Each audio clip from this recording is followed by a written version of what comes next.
Before we want to get to the debt, have to understand how they see it, how they operate. Once we understand how they operate, you'll realize that in many cases, the debt that they're already trying to collect from you is a debt that they already. A lot of the balances, look at your contracts, they remain in balance.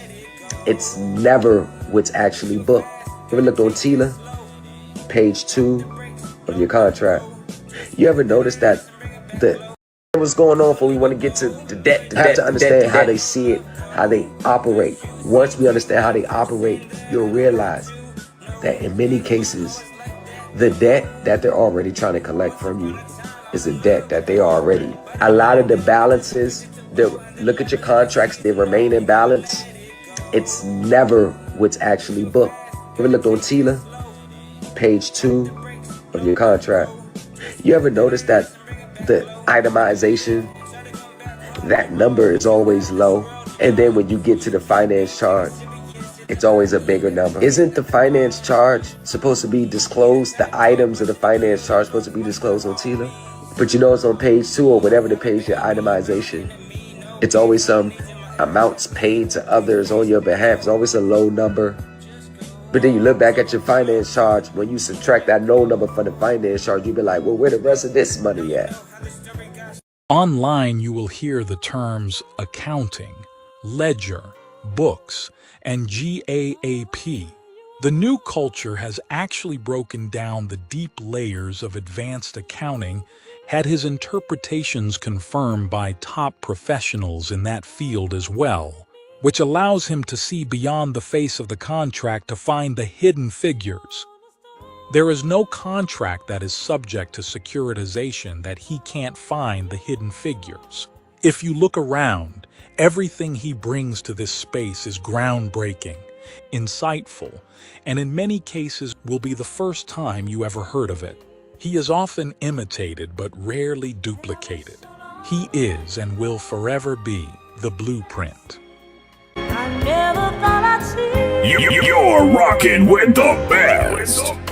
a time when you would be so far away from home,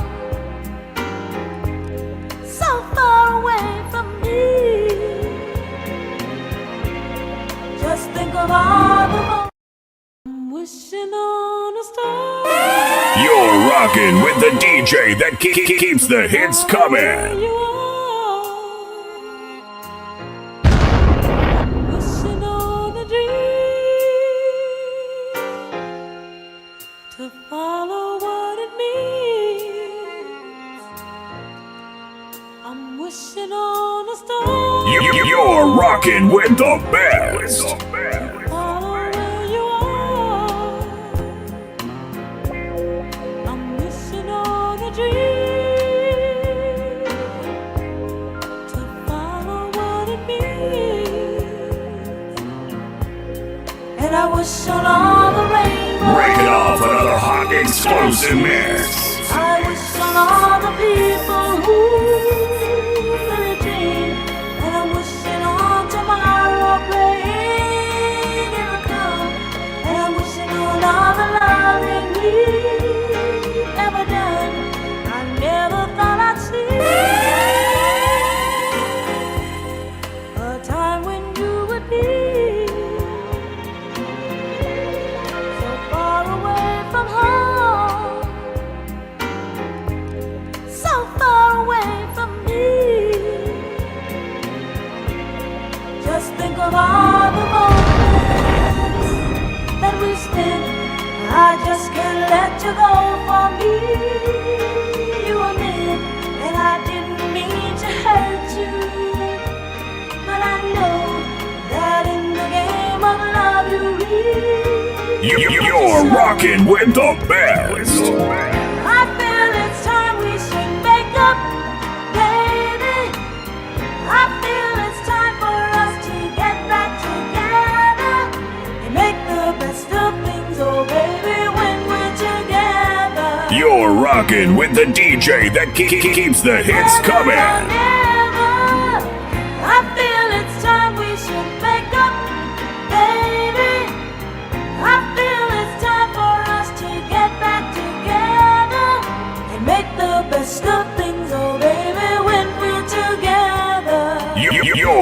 rocking with the best. Ever or never.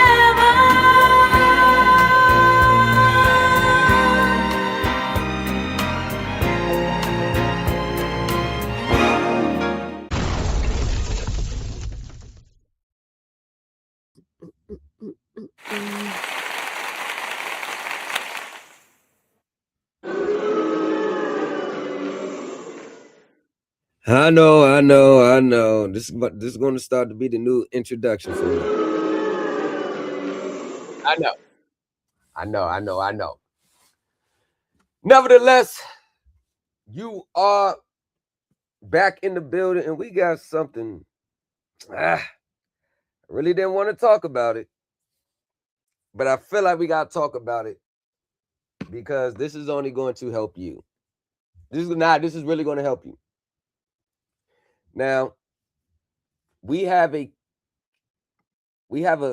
situation that we have to address. And the situation that we have to address is going to, I'm already understanding that a lot of pro se litigants are utilizing ChatGPT. I know that a lot of pro se litigants are going to continue to use ChatGPT. I know a lot of things that you may hear me say, they're going to run it through ChatGPT. But here's the thing that makes that kind of dangerous with using ChatGPT or other artificial intelligence to actually format your complaint, draft your complaint, give you case citations. There is no artificial intelligence out there that's going to replace what the human brain can do. I'm pretty sure y'all heard studies. The human brain is still one of the most intriguing anatomies of the human body. It's still not fully discovered. It's still not fully understood. And when it comes to court and litigation, regardless of what AI apparatus you use, you must still have a full understanding of the things that AI can't give you. So we're going to, and a lot of things you can do by yourself. You really don't need AI for the most important parts. You don't need AI to actually help you win the case or put you in a position to win the case. You can do that on your own. It takes time. It takes dedication. It takes discernment. It takes wisdom. It takes proper interpretation. It takes a lot of things, but you can still do it. So we're going to read this case first. We're going to get to the report. And coming today, we have another report, another newsletter that's going to be available. Join the Patreon. If you haven't joined the Patreon, link is in the description. So this was a court of appeals out of Atlanta, Georgia. Hopson. Oh, her name gives me trouble. Taffeter. Taff. I'm just going to call it Taff. Taff Hopkins. Proceeding pro se. This is one of the things that the courts are not going to say. And this is one of the prejudice nature. It's quite prejudice to the defendant or plaintiff when they see the term pro se. Here's some of the uphill battles that you got to get through as soon as you slap pro se next to your name. They automatically assume that you owe on the debt and didn't pay. If you're getting sued, they automatically assume that you don't understand the court rules and procedure. They automatically assume that you don't understand proper application of case law and how to cite case law. They already think just because we didn't go to school, we didn't get a license, We're too dumb to actual deal with court. That's what they think about us. And to be honest with you, I truly believe that most of us are smarter than them.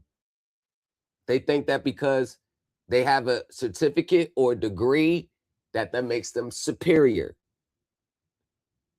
Do not allow them to have you thinking or approaching things from an inferior position. Don't tell yourself it's too overwhelming. I can't do it. I was not going to win without. Don't, those self-defeating words, when it goes to court, you have to put all that crap out of your head. I didn't know anything about court when I first got started. Years ago, I had to learn by getting my head smacked over the white meat. Like push back. But the more I kept shooting at it, the more I kept doing it, looking at what I did wrong then, applying those lessons now. Now I am a dog in court.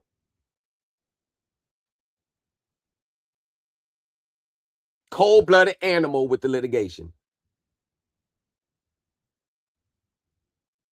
I'm no different than the next person. You can do the same thing. So they filed suit against Capital One Auto Finance, a division of Capital One Bank, alleging claims for breach of contract, unjust enrichment, securities fraud, and declaratory judgment. Already, I see, here's the thing. Ladies and gentlemen, it's not so much about the claims that you raise more than it has to do with the elements and the burden of proof that you have to do to substantiate these claims. Now, here's the first thing. When they want to talk about securities fraud, that is a very high bar. That is an extremely high bar that the courts put on you as soon as you use the word fraud. Now, fraud has their own legal elements. Fraud has their own legal elements. So when you're using the word fraud, you gotta understand the who, what, when, where, how. And you have to understand that anytime you use the word fraud, your complaint is being subject to Rule 9B. This is the particularity standard. This is the standard that will get your case thrown out if you don't ace it. This is the case that will get your whole, even if you aced, let's say, all the rest of your claims. Even if you ace all the rest of your claims, why do you think they call these special pleading matters? Pleading special matters. Now, let's go right here. Rule 9B. This is what they use to scalp pro se litigants to the white meat. This is what they use to get your case dismissed. Because when you allege fraud and you don't satisfy the heightened pleading standards under Rule 9B, you are going to get your case dismissed. What I'm trying to tell you is, in alleging fraud or mistake, a party must state with particularity. There. Now, particularity, this is what I mean about lining court rules up with case law. Particularity has their own meaning. Rules and procedures are normally going to be written in its broadest term possible unless otherwise stated. So a party must state with particularity the circumstances constituting fraud or mistake, malice, intent, knowledge, and other conditions of a person's mind may be alleged generally. Right? So, once again, if you're going to raise the word fraud, who, what was the fraud, when, where, and how did you suffer injury for that fraud? The problem that we're going to have, and especially in the pro se spaces, is that the fraud that we think it is, it's only fraud allegations that people are peddling online. You're not going to find the connection between what's alleged fraud, as what you may hear online, versus what are the legal elements to prove fraud. Even if you have all like the evidence smack dab in your face, you may think it's fraud. There's still a legal element to it. So it has to be fraud under the legal elements. And then once you satisfy the legal elements, your actual facts will be used to support it. But you can't just say fraud and be like, I uncovered the fraud. No. You can't do that. In declaratory judgment, Capital One moved to dismiss the complaint. Anytime you file a lawsuit and their initial response is a motion to dismiss, it is evidence that they believe that you haven't stated a claim.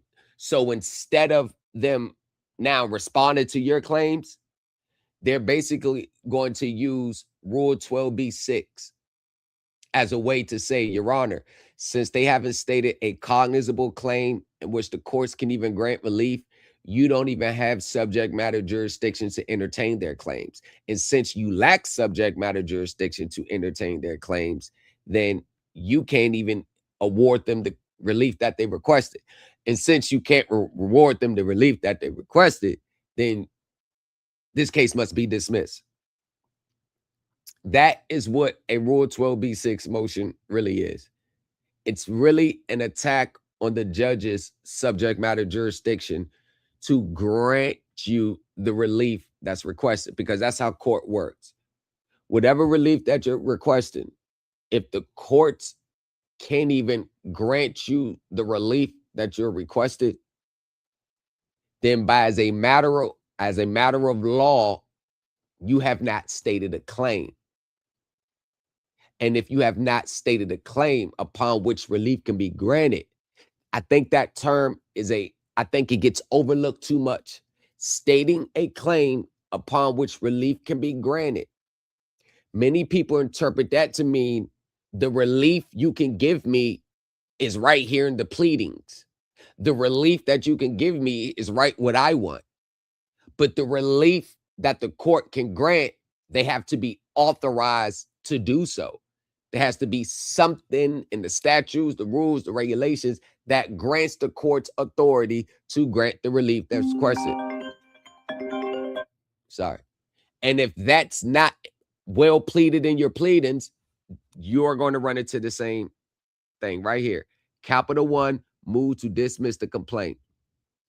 The trial court granted the motion and dismissed Hopson's suit with prejudice. Now, why did they dismiss the case with prejudice rather than without prejudice? That is a big, getting a case dismissed with prejudice is a major issue. It's a major thing. Can never bring it back up. But she was pro se, and she got her case dismissed with prejudice. And we're going to explore that in today. So we're going to finish reading this case, and then we're going to get to the report. In this instant appeal, Hopson, still proceeding pro se, alleges in part that the trial court erred in dismissing her complaint. and for failing to liberally construe her pro se pleadings as required under Georgia law. For the reasons that follow, we now affirm. On appeal, we review the trial court's grant of a motion to dismiss de novo. A motion to dismiss for failure to state a claim upon which relief can be granted should not be sustained unless 1, the allegations of the complaint disclose with certainty that the claimant would not be entitled to relief under any state of provable facts asserted in support thereof. Meaning, everything that you thrown out there to say that I'm entitled to relief, none of it adds up. None of it lines up. And this is exactly what I mean. Exactly what I mean about this space. The claims, allegations, and assertions, they're only good online for panel conversations. Leave it online. But when you go into court, just don't cite anything that you talk about online. Don't even talk about it. Have a whole new strategy. And 2, the movement establishes that the claimant cannot possibly introduce evidence within the framework of the complaint sufficient to warrant a grant of the relief sought. Produce evidence, sufficient evidence within the complaint. This is when we move the envelope past theory to factual allegations, supported by anything on the record, anything that's observable will be admissible. Things of that nature. And declining a motion to dismiss, all pleadings are to be construed most favorably to the party who filed them. And all doubts regarding such pleadings must be resolved in the filing party's favor. So that is them continuing to give you the benefit of the doubt. You know, basically that's the court saying we're not really going to split hairs. If they said enough, as long as they, we get pro se litigants don't really know how to word things, don't really know how to put in the legal technical form. We're not really going to penalize them on formalities and pleading styles. But as long as we get what they're trying to say, and we'll construe it in the way that, like they said it in the legal term. That's pretty much all the help you get when it comes to construing pro se litigants drafts. Pretty much all the help you get. See Mayorga versus Benton. Now, first footnote, Hopson's notice of non-filing of Capital One's appellate brief and motion to substitute for decision on appellate's brief is denied as moot. That's dealing with, something else, whatever. So let's get back to it. All right, prime favor. Okay, so viewed in June 2022, Hopson entered into a retail installment sales contract for the purchase of a 2017 Toyota RAV4 for $32,975.46. The mere fact that $32,975.46 was typed on the contract, that is my evidence right there right at the door.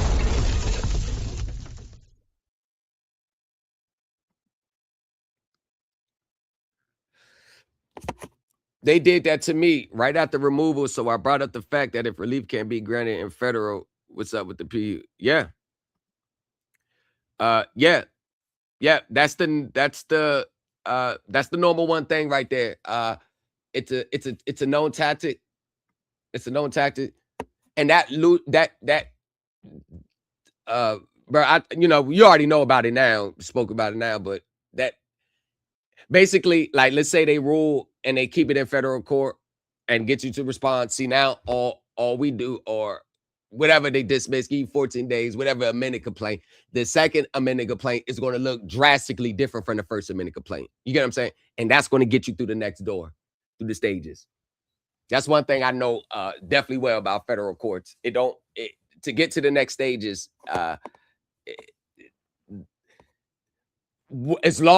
so they're not going to look at the second amendment complaint as something as an extension of the first.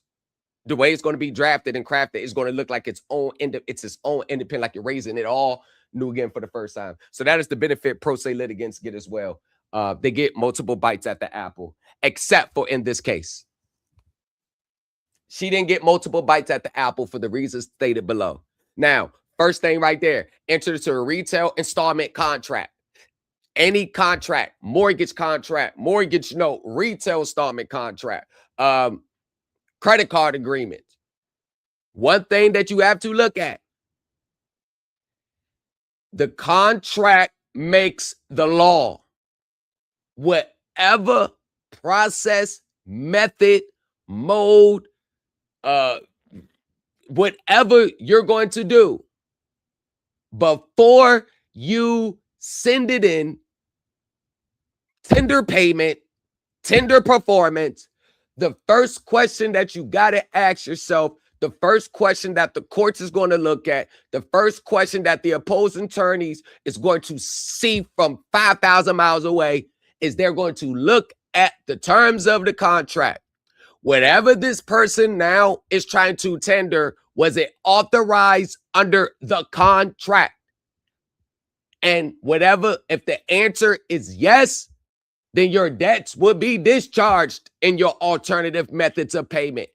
If the answer is no, they're going to tell you this did not discharge your payments under the contract. You cannot unilaterally change the terms of an express binding written contract just because you found some new information later on down the line.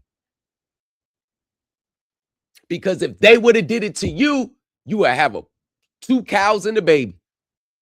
Let them go change the terms of your contract and say, oh, the APR said 18%, but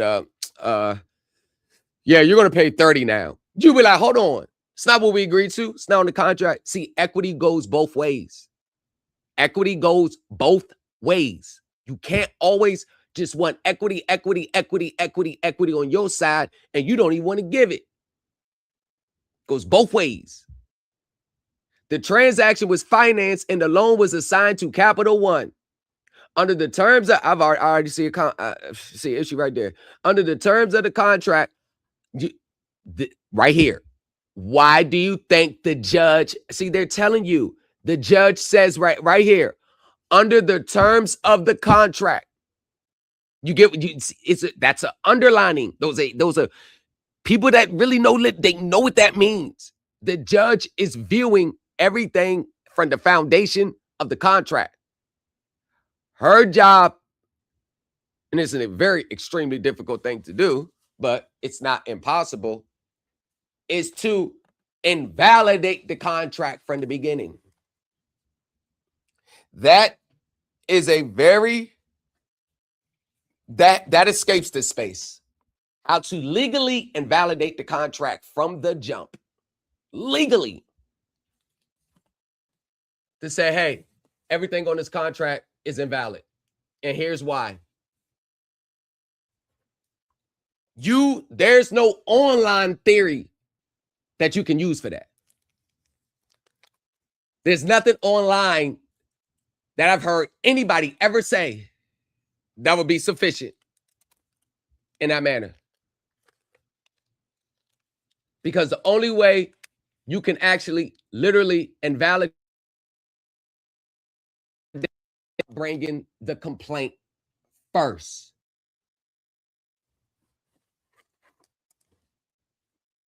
A contract being invalidated that is not a merits-based complaint, the only thing that's going to happen is the case may get dismissed without prejudice and the underlying debt is still not going to be satisfied. And you just got to hope that there's extreme clouds on the title. You got to hope the statute of limitations. You got to sit back and hope they make a mistake. See, I don't believe in that reactive position. I believe bringing the full force of the law right to their doorstep, blocking off all escape routes. You can't do that 100% of the time if you always find yourself trying to defend. Now, even though, at least shout out to her that she brought the lawsuit, but once again, as we're going to continue to read, she made errors that you guys are going to point out these errors too, because these are the same errors that you continue to hear online every day. Under the terms of the contract, Hopson was required to make monthly payments to Capital One under the terms of the contract. Now, when we get to this semantics game on what's payment, every court in America is going to look at how does society view payment. How does a normal, everyday, reasonable person review payment? Prime example. Here's an exercise. This is how you do it. If you had an option and someone was giving you $2,000, they was either giving you $2,000 in Cash App, Apple Pay, PayPal, wire transfer, or cash, Federal Reserve notes, right? Or they said, take my bonded promissory note or my international promissory note or my self-created bill of exchange. The international promissory note, the bonded promissory note, and the bill of exchange were all typed up and printed out. Are you going to accept that as a $2,000, dollar payment? And if you will, just for the purpose of this conversation, then why don't you accept those instruments when you're selling your packages? Why do you request payment in Federal Reserve notes in order to give someone an international promissory note in exchange? Why aren't you accepting the same mode of payment that you are telling other people that they could pay their bills with? Why don't you accept that? Hey, you could pay your bills in the international promissory note. Why don't you accept that as payment? Always look at what they're accepting as payment. If what they're accepting as payment is drastically different from what they're advocating for, that is a red flag.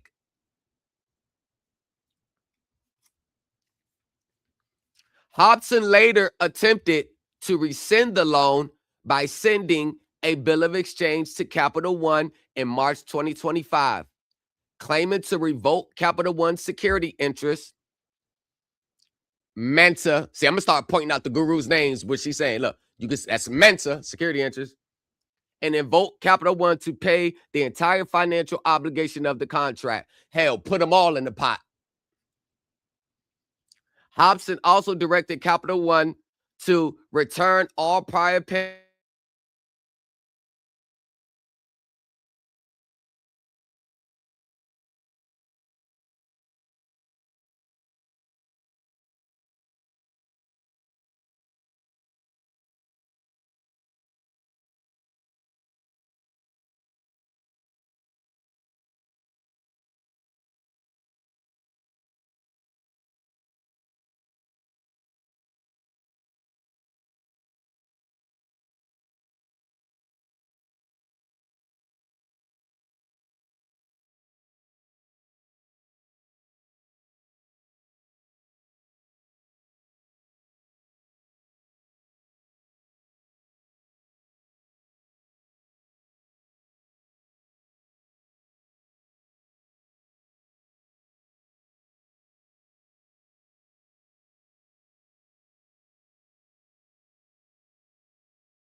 You're rocking with the best.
Yo. Ah, there we go. God damn it. My bad, y'all. All right, let's get back to it. My bad. YouTube was frozen like a motherfucker. All right, let's get to it. Here we go. 1. Hopson alleged that the trial court erred in dismissing her claims despite her tendering a lawful. Stop right there. Remember I told you that semantics games that they play with lawful and legal? They want to play split hairs with ordinary meanings in the terms of words, wasting time, not really getting to the substance, playing semantics all day, asking stupid questions like, well, what's the definition of payment? Define payment. Well, I was just breathing today. Define breathing. And you know, I walked to the store today. Define walk. And you know, I got in my vehicle and drove. You mean conveyance? You mean your personal and private conveyance? No, I mean my truck, my vehicle. No, see, it's not a truck. Well, it goes over the weight limit to clarify for you. No, it's not a truck. It's your private conveyance. Well, I put the gear shift in drive today. No, you mean you was traveling today. Well, the letter on the says D. I don't see the T. It says D for drive. Well, you was traveling. No, I accelerated the gas pedal. No, you was traveling on the road. Well, you know, the law says that you can't go no more than 30 miles an hour. Yeah, that's only if you're in a commercial capacity. Like, get the fuck out of here. Stop it. Just stop. You ain't never win. You never get your traffic tickets thrown out on these arguments. You never win. Hopson alleged that the trial court erred in dismissing her claims despite her tendering, quote, a lawful bill of exchange as tender of payment, end quote. Did the contract allow for you to submit a self-created bill of exchange? I mean, let's just take the gloves off. None of your instruments are written on real accounts that you have direct access to. None of them. None of those self-created negotiable instruments has any real money or account backing it. The mere fact that you are citing statutes to support your fake fictitious negotiable instruments is evidence that you think Congress contemplated when, you know, making laws in the state, making these negotiable instrument statutes, that they were encompassing fraudulent negotiable instruments and legal valid negotiable instruments. Do you think the state legislators and Congress ever contemplated that you can use legitimate negotiable instrument statutes to support your fraudulent instruments? You ain't no fictitious alterations, fraudulent alterations. You do realize when you get a $1 money order, it has a serial number attached to it, that it goes back in the systems and knows that you gave them $1 cash. So just because you cross out the $1 and put $20,000 on it, you still have a $1 money order. You're just $24,999 away. And that little fake loophole, well, if there's a discrepancy between the written amount and the printed amount, the written amount controls. Yeah, that's predicated on you actually having a real discrepancy, not that you just wrote it all. See, the literal and literal mean, they take everything literal. There's no foresight. There's no insight. There's no interpretation. It's just a literal meaning. In her complaint, Hopson alleged that Capital One breached the terms of the contract. Breached the terms of the contract by failing to accept lawful tender, failing to acknowledge the discharge or offset of debt, and continue to demand payments from Hopson. Her contention is without merit. A bill of exchange is not a legal document or legal tender.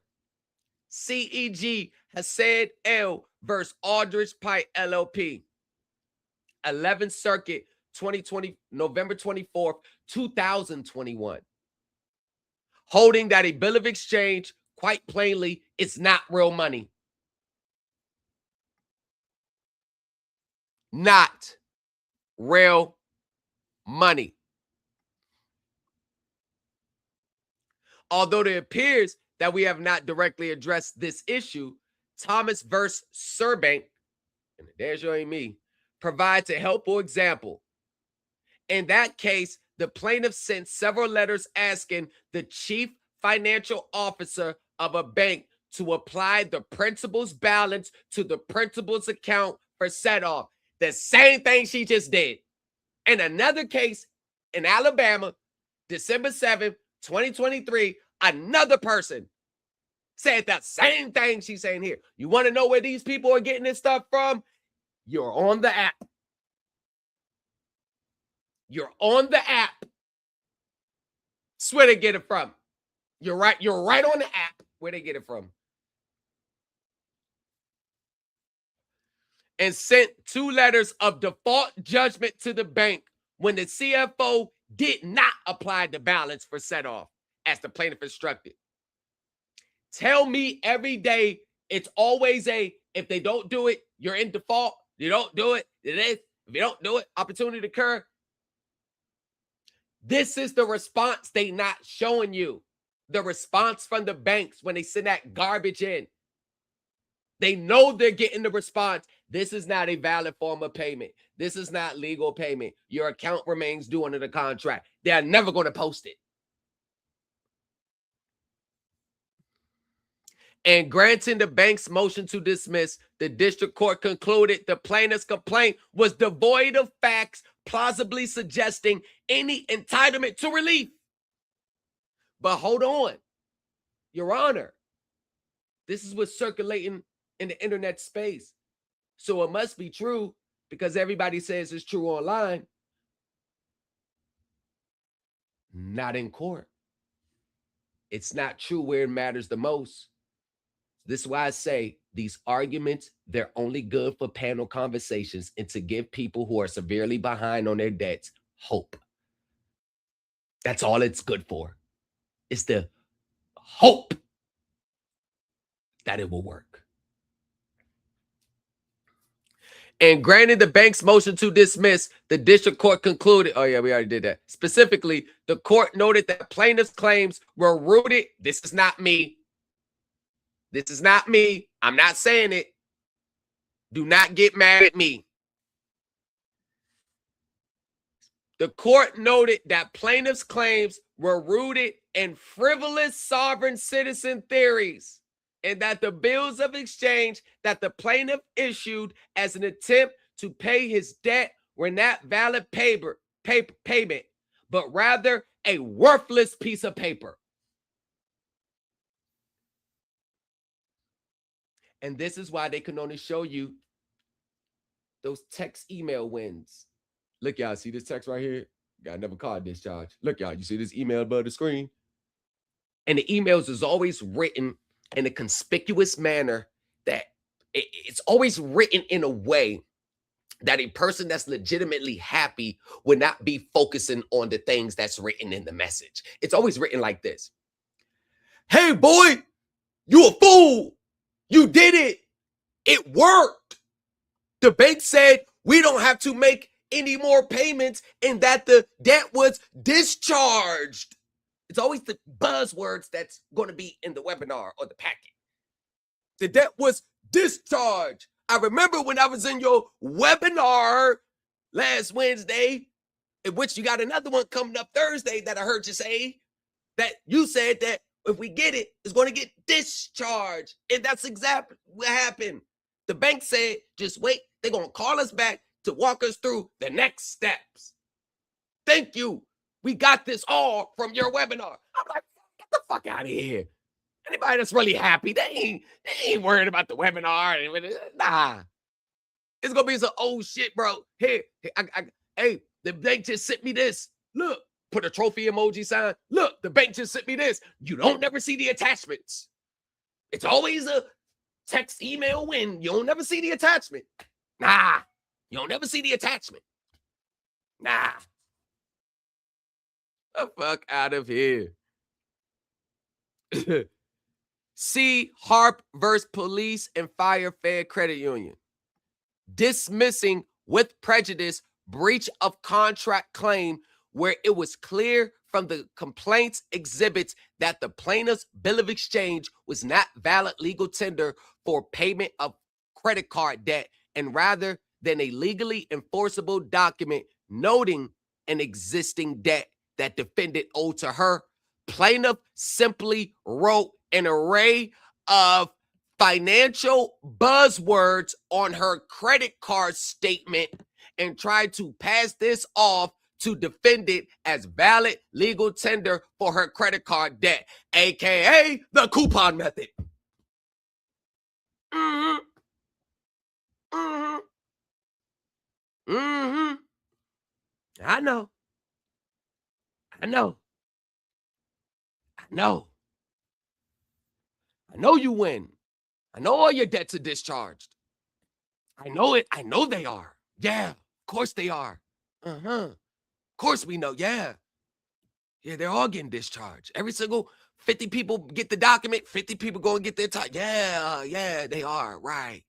In short, Hopson has not identified any specific contractual provision that was breached, and to the extent that she argues that repeatedly sending instructions to apply principal's balance to principal's accounts to offset the entirety of the debt obligation amounted to legitimate performance under the contract. So how was sending instructions to apply principal's balance to principal's account tender of performance? Because I can't perform unless you perform. So that's my tender, the performance, by asking you to perform before we perform on the stage together. Then we got to get the performance together, then get the choreograph for the performance and get the lighting. Shut the hell up.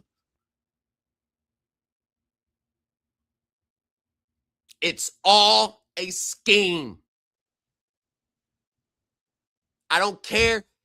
They cite Bible verses, spiritual law, God's law.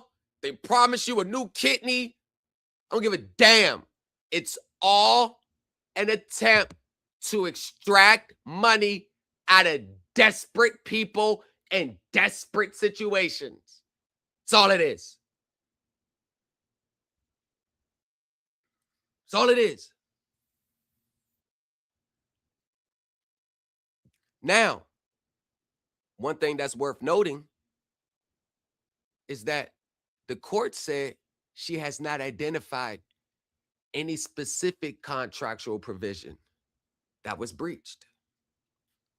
That's very important here because, as I stated earlier, what did the contract say that allowed you to tender this stuff in? What a part of any legal, valid auto mortgage credit card contract that's going to authorize you to pay in a manner that's not already stipulated and enforced and memorialized through your signature? Any process, any alternative methods of payments that they want to tell you to do, look at your contract and see if it's authorized first. Because if it's not authorized under your contract, you are sending in a worthless piece of paper. And that right there, if you look at your contract, before you send the money, and you don't see nowhere where it says that under this contract, you can do this, then you would save money. But if you sent the money first, and then you want to go back and look at the contract and see if it lines up, if you're allowed to send that instrument in, you wasted your money.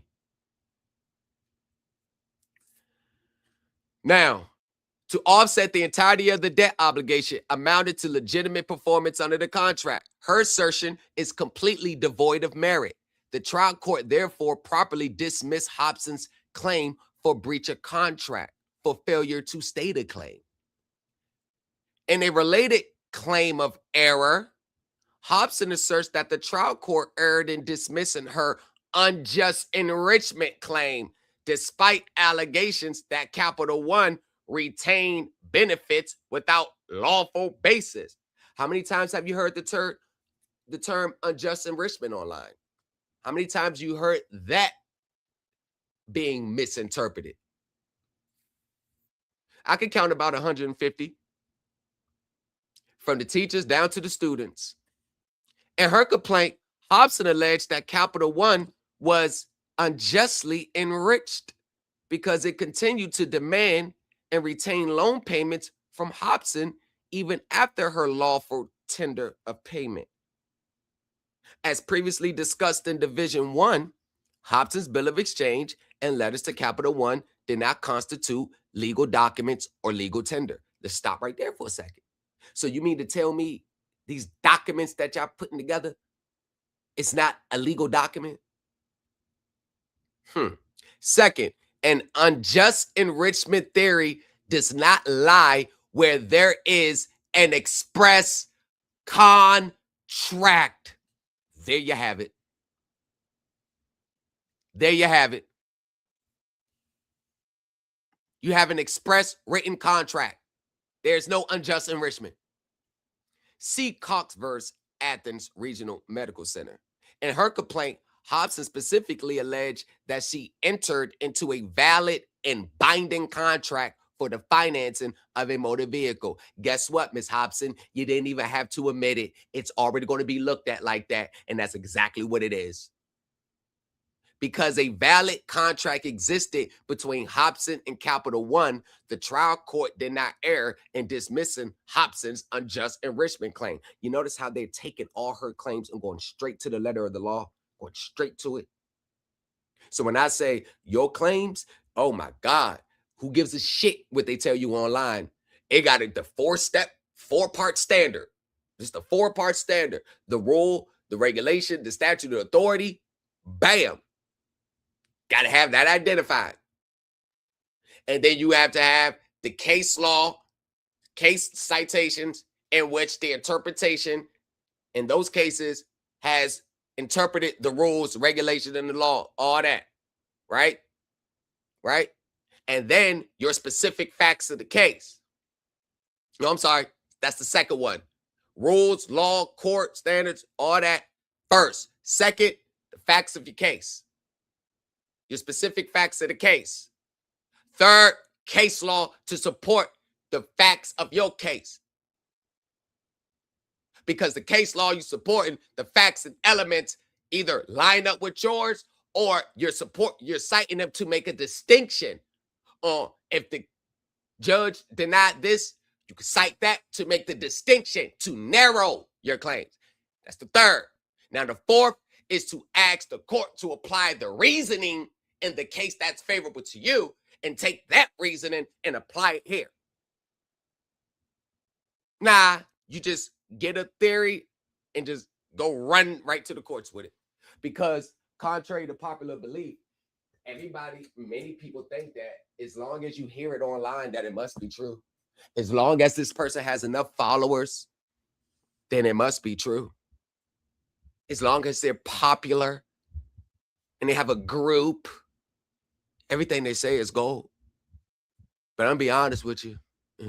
A lot of y'all favorite gurus be making a lot of errors. I'll just say that. Leave that alone. What's the problem? The client always pays for the guru's mistakes. The client always pays for the guru's mistakes. If the guru is saying something that they don't have true understanding and knowledge in, the client pays for it. If the guru misinterprets a case law, the client pays for it. The guru don't pay for it. The client pays for it. So knowing that, taking on and assisting people with their cases, you have to be extra, ultra careful. But here's the thing. If you got gurus that it has no problem with filing lawsuits and complaints for others or assisting them, but they don't have no public records of them filing their own lawsuits, them having consistency of being through this, them going through their own trial error, them going through the fire themselves, I find that to be very interesting. I'd rather take an attorney or a person that has a 50-3 record than a person that just got a 3-0 record. that has tried 53 cases, 150 of them, lost 3, I'll take that person over I'd take a person that's just 3-0 in 3 little petty credit card cases. I take, you want to know why? The intangibles and with that 53 case person, the intangibles are there. The ones that just, that you'll be their 4th case in, they ain't got enough experience. The 53 person, the intangibles are there. The experience is there.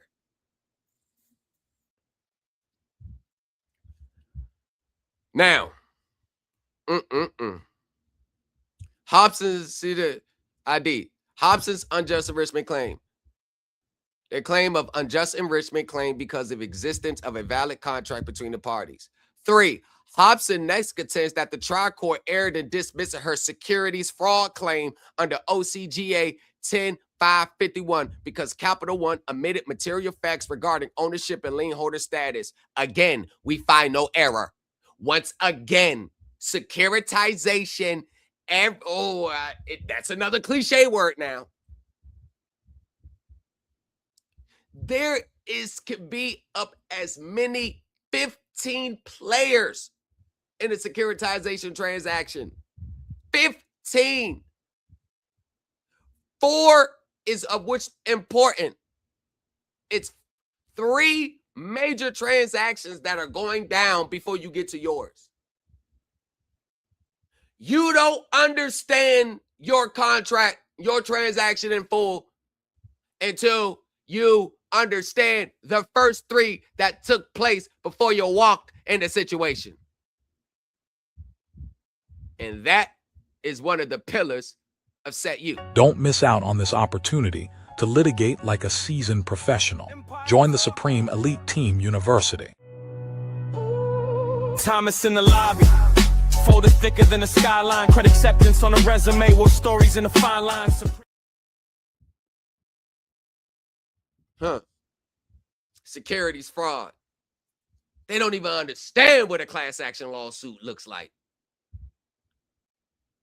They have no clue about class action.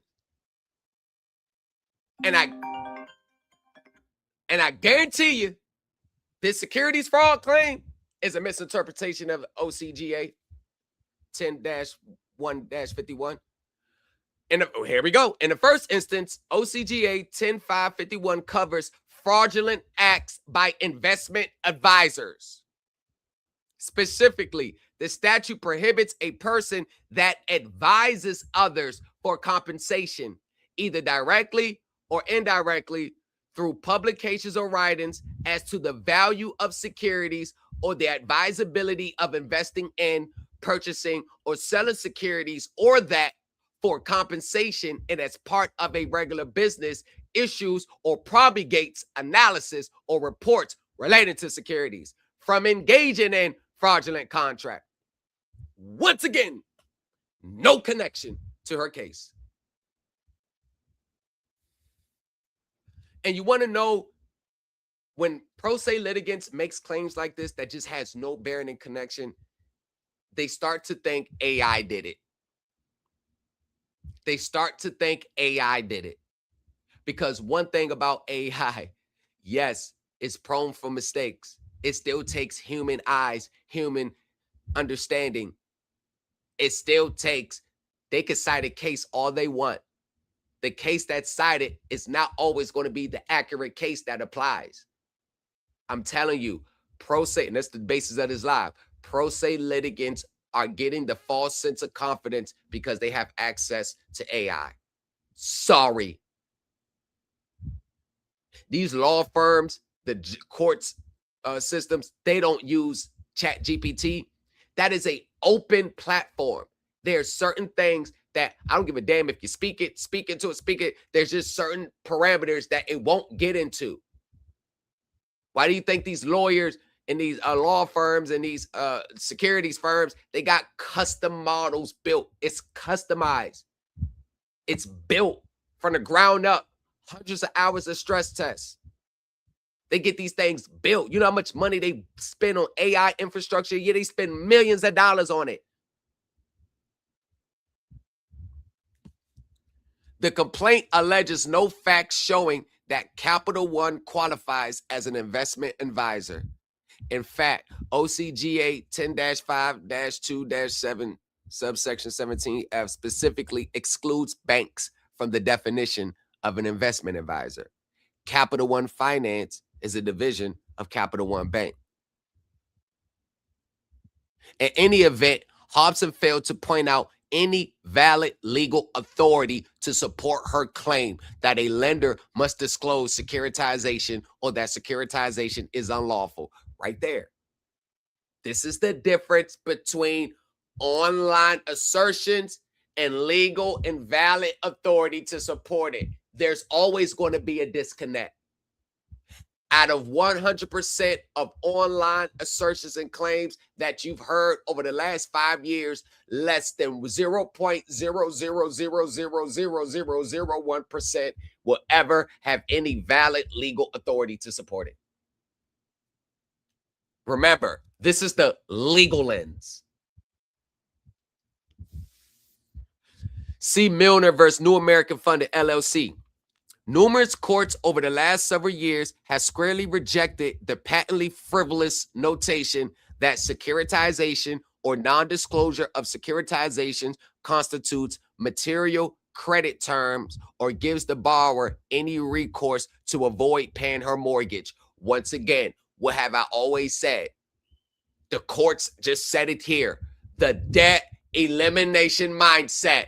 If they did not connect securitization to I don't owe anymore, to I don't have to pay you, to oh, the debt is over, they wouldn't be raising securitization in the first place. There's no argument in mass that's raised online that is not connected to a debt elimination.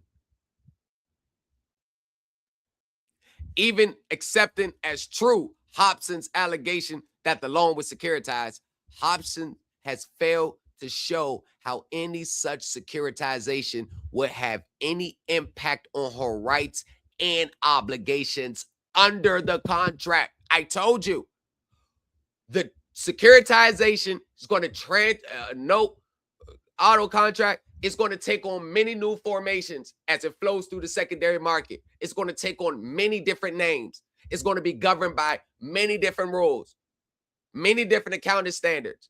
There's going to be at least 7 different standards that are all interconnected. And you got to tie all 7 back together. They're all interconnected. And they're just governing authorities. They're basically, it's not statutory law. It's just guidance, authoritative guidance. You think that you could just cite one accounting standard? Go ahead, because they all cite the same ones. It's about 6 or 7 more that has to be tied into it. And each section has its own rules on how it's governed, how it goes. And another thing, securitization does not stop the obligation under the contract. This is why when they go to court, they freeze the contract right at the closing stage. Now, I know that as soon as they do what they do, create the account, I know all the projections. I know all this. I know the assumptions they use. I know all that shit that goes on behind the scenes. I know all that materially affects the remaining balance. I know that whatever presented on a financial statements of position as it goes back to your obligation, I know if I take that number and go back to your original contract, that number that's on their financial statements of position is going to be significantly less than the amounts that they're trying to claim in court. Why do you think the ledger is working?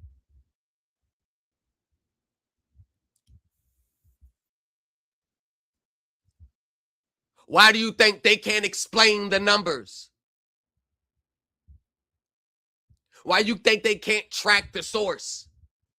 See, over here, we don't need to ask them to produce it. We don't need to ask them. We already know the answer. We don't ask them to produce. We ask them to explain. Explain 20,000. This is unaccounted for. This is hanging. Yeah, you slid it up in the advances, you slid it in there. We done took every penny and dissected it. 20,000 is unaccounted for. Explain this 20,000. See how we just pinpointed that?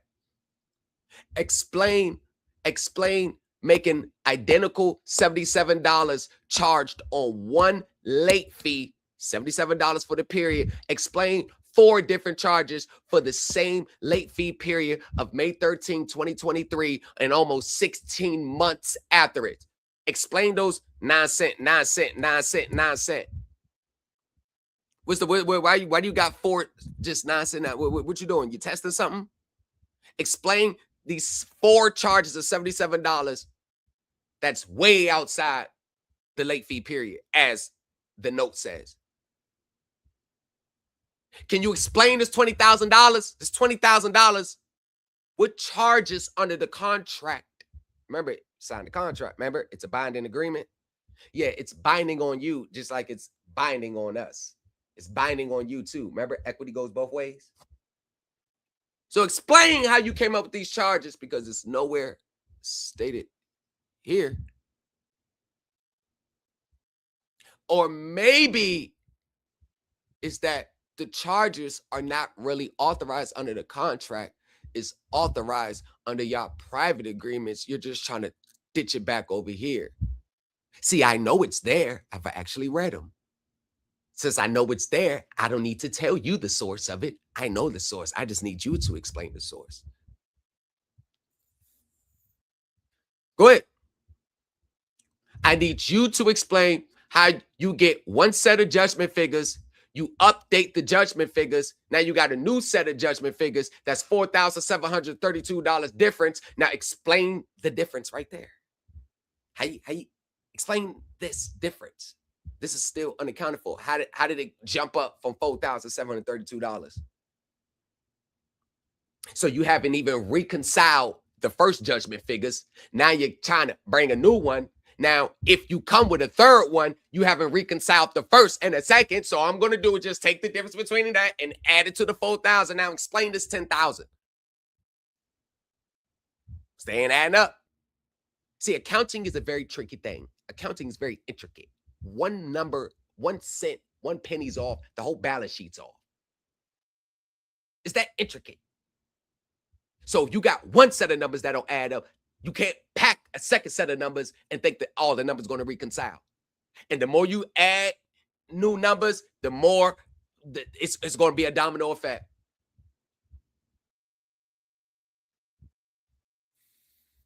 Come on, Loan Depot.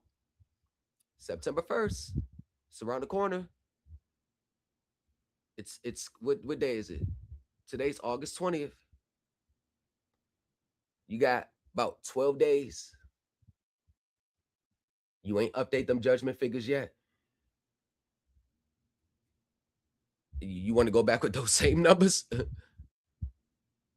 You 12 days away. Come on. Oh, that rest button, notice of error. The clock is tolling too. I think you're already late. I'll go back and check. I think you're already late. But let me tell you this. If you respond and that rest button, notice of error, you better watch how you respond. Because anything that you respond to is going to be my evidence. However you respond is going to be my evidence. It don't matter what you say. It's my evidence. Want to know why? Want to know why it's my evidence? Because statutory, under the statutory, you only have 4 ways of responding. You only have 4 ways of responding. You can either say, we find no error. Oh my gosh, there's already error in court. We can say, we decline to talk because you're in court. Uh-oh, not sufficient, statutory. We can say, oh, we made a mistake. You're right. Here's the new figures. Ooh, now you're just compounding. See what I'm saying? See what I'm saying? This is called, hold on, let me go to the figures. The hidden figures pattern is foul. 4 stated balances exist for the same loan. Between them, the debt climbs at increasing speed.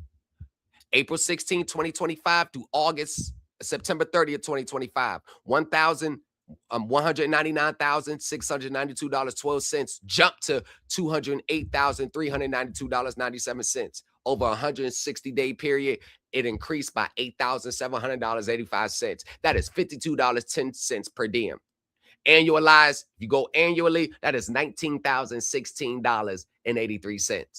Now, if you go to September 30th, 2025 to March 27, 2026, the balance, 208,392.97 jumps to 219,561.44. 178 days, it increased $11,168.47. That's $62.74 per diem. Annualized, that is $22,901.64. Now, March 27th to this year to August 21st, which is tomorrow, it's at 219,561.44.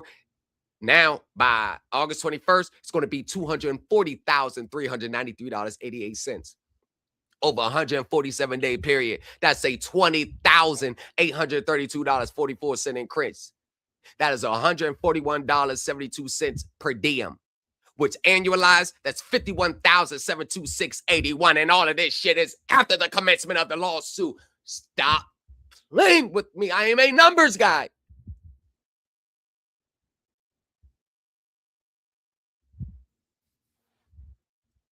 You don't think I know how to legally cook the books?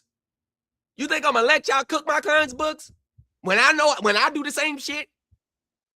I mean, all of them do it up there. You think I'm gonna let you do it? Nah, you can do it on somebody else. Contract interest on the modified unpaid principal balance of $193,089.28 at 3.125% interest. That is $16.53 per day. There's just sliding in there per day. It's the ledger. It's how we break it down. And here's the thing. There's no template I give you. There's no template for this. There's no template. This is a custom thing. This is built on everything that they gave to you, meaning the evidence is their records. The evidence is their filings. We don't need it. Be honest with you. I don't need discovery. For real. This is the discovery right here. We don't need a forensic audit. A forensic audit ain't going to produce this. Forensic audit ain't going to produce this. No mortgage forensic. They ain't going to produce this. There ain't no ebook for this. There ain't no ebook for this. This is the 5 lenses of the contract. That's what this is. This is the Supreme Elite Team University. This is a product of the Supreme Elite Team University. See, this is what my group members, this is what they're going to be prolific at once the university, this semester, when this school year ends. This is what they're going to be good. And half of them are already there now. So I was telling Darren last night, Darren, you already know what to do. You already know what's going on. You already know what to do. It ain't just here, there you go, I'm done with it, got the money. No, anything, my product, anything I put up is a representation on me. So I take it just as serious for the next person like it was mine. I treat it like it was mine. You think I let credit acceptance play with me? That was the beginning of the hidden figures. That was the beginning of it right there. Went down and broke every penny down. But here's the thing that makes it so special. It's only tailored for one person's specific situation. It's only tailored for one person's situation. Like I said, there's no template to pass it off as. The template is the understanding. The template is the hours and years. The template is the 36 months deep dive. The template is reading professional documents, professional accounting books, the stuff that the professionals read. That's the template. The template is the understanding.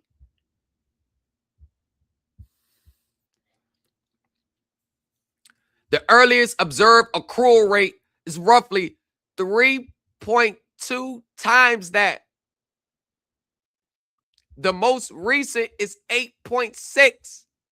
Over the full 492 days from April 16, 2025 to August 21st, 2026, the claim grew $40,701.76 on a note whose contract interest over that span is about $8,133. So the contractual interest amount on that span is only $8,133. But what did they file in court? Numbers that grew to $40,701.76. And yes, you're going to explain the difference from the contractual interest accrual rates to what you filed. Explain it. I'm not saying it's illegal. I'm not saying it's legit. No, explain it.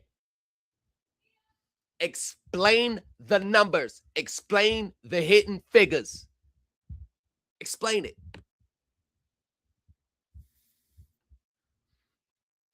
Y'all, we don't got to play, oh, this ain't right, this ain't right, this ain't right. Oh, no, it was the contractual interest rate on this time is $8,133. Hell, when they filed, it grew to $40,701. Can you explain the source of all these items? Is there, where's, you got any invoice for it? What explain how this calculate. This is nothing more than making them do work. Remember, the lawyers aren't the accountants. You know who can explain this? The ones who does their balance sheet. The ones who prepares their financial statements of position. Want to know who can understand this? The accounting firms that they hire. This is outside the scope of Jacqueline Biscuit, the attorney from ends. I am intrigued. Well, think about the millions of automated default notices, bills, and legal warnings sent out every... This is what they can explain, the attorney. It's not the attorney's job to break down all numbers. And with the witness, they had Dennis Bush there and they had the other accountant there at 2 proceedings. What did they proceed to do? Read from a screen. What do we say? It's not good enough. Explain the difference. What did they do? Read from the screen. They called her back up to testify one more time. What did she do? Read from the screen. Was that sufficient enough for the judge? Hell no. And guess what? When you are in default and you at the stage where all they got to do is prove the figures. The reason why this is so powerful, because this is a statutory element now. The amounts due with certainty. This disrupts the certainty, which damages their burden of the amounts due. They was already in judicial default, already had 60-some filings by these gurus, notice of trespass, notice of interest, always, you didn't file the tax returns. Hey, well, let me see your service agreement. Hey, let me see your custodian agreement. Hey, let me see all your agreements. Hey, let me see this. Let me see that. Let me see this. Let me see this. I want to know this. I want to know this. What capacity are you suing in? Where are you suing in? Are you this? Are you that? Hey, fuck all that. Let's get straight to the numbers. That's the most important thing that they got to prove. We attacking that. Let's get to the numbers. Had a whole script for trial. Throw that shit. Hey, yo, throw that shit on the other. We stand right here. I found a soft spot. We're going to attack the numbers for the rest of the case. Rest of the hearing. Attack the numbers. Ask this. Ask that. Hold on. What number they just say? Challenge it. I got a different number. These numbers ain't adding up. The court reporter. I got a different number. Uh-oh. I got a different number. Uh-oh. We got conflict. Let's go. We're gonna ride right here. We ain't going nowhere else. Throw that damn script to the side. We're gonna play the rest of this hearing by ear. Stated another way, the $240,393.88 claims exceeds the January 2022 modified principal by $47,304.66. interest from April 1st, 2024 through August 21st accounts for roughly 14,416 of that. The remaining 32,900 is escrow, advances, fees, and costs. My bad, y'all. I made a mistake. I thought this was the Loan Depot case. My bad. This is the Georgia case. Damn. My bad. I thought I had the hidden figures for the loan. Nah, this is the Georgia case. A totally different mortgage case. My bad. What I've been reading, this the Georgia case. This the Georgia case. See the ledger? I thought I was reading for the Loan Depot one. I said, hold on, Brett. I know that's Georgia. But even look here. Doesn't matter what contract it is, what mortgage, it doesn't matter. I know when they give you the when they give y'all the what they call it, the you know when you respond to the QWRs and they see the letters, they see those little servicing statements, and they see the whole little printout custom activity sheet. Yeah. Every penny is being dissected. We are commencing audit.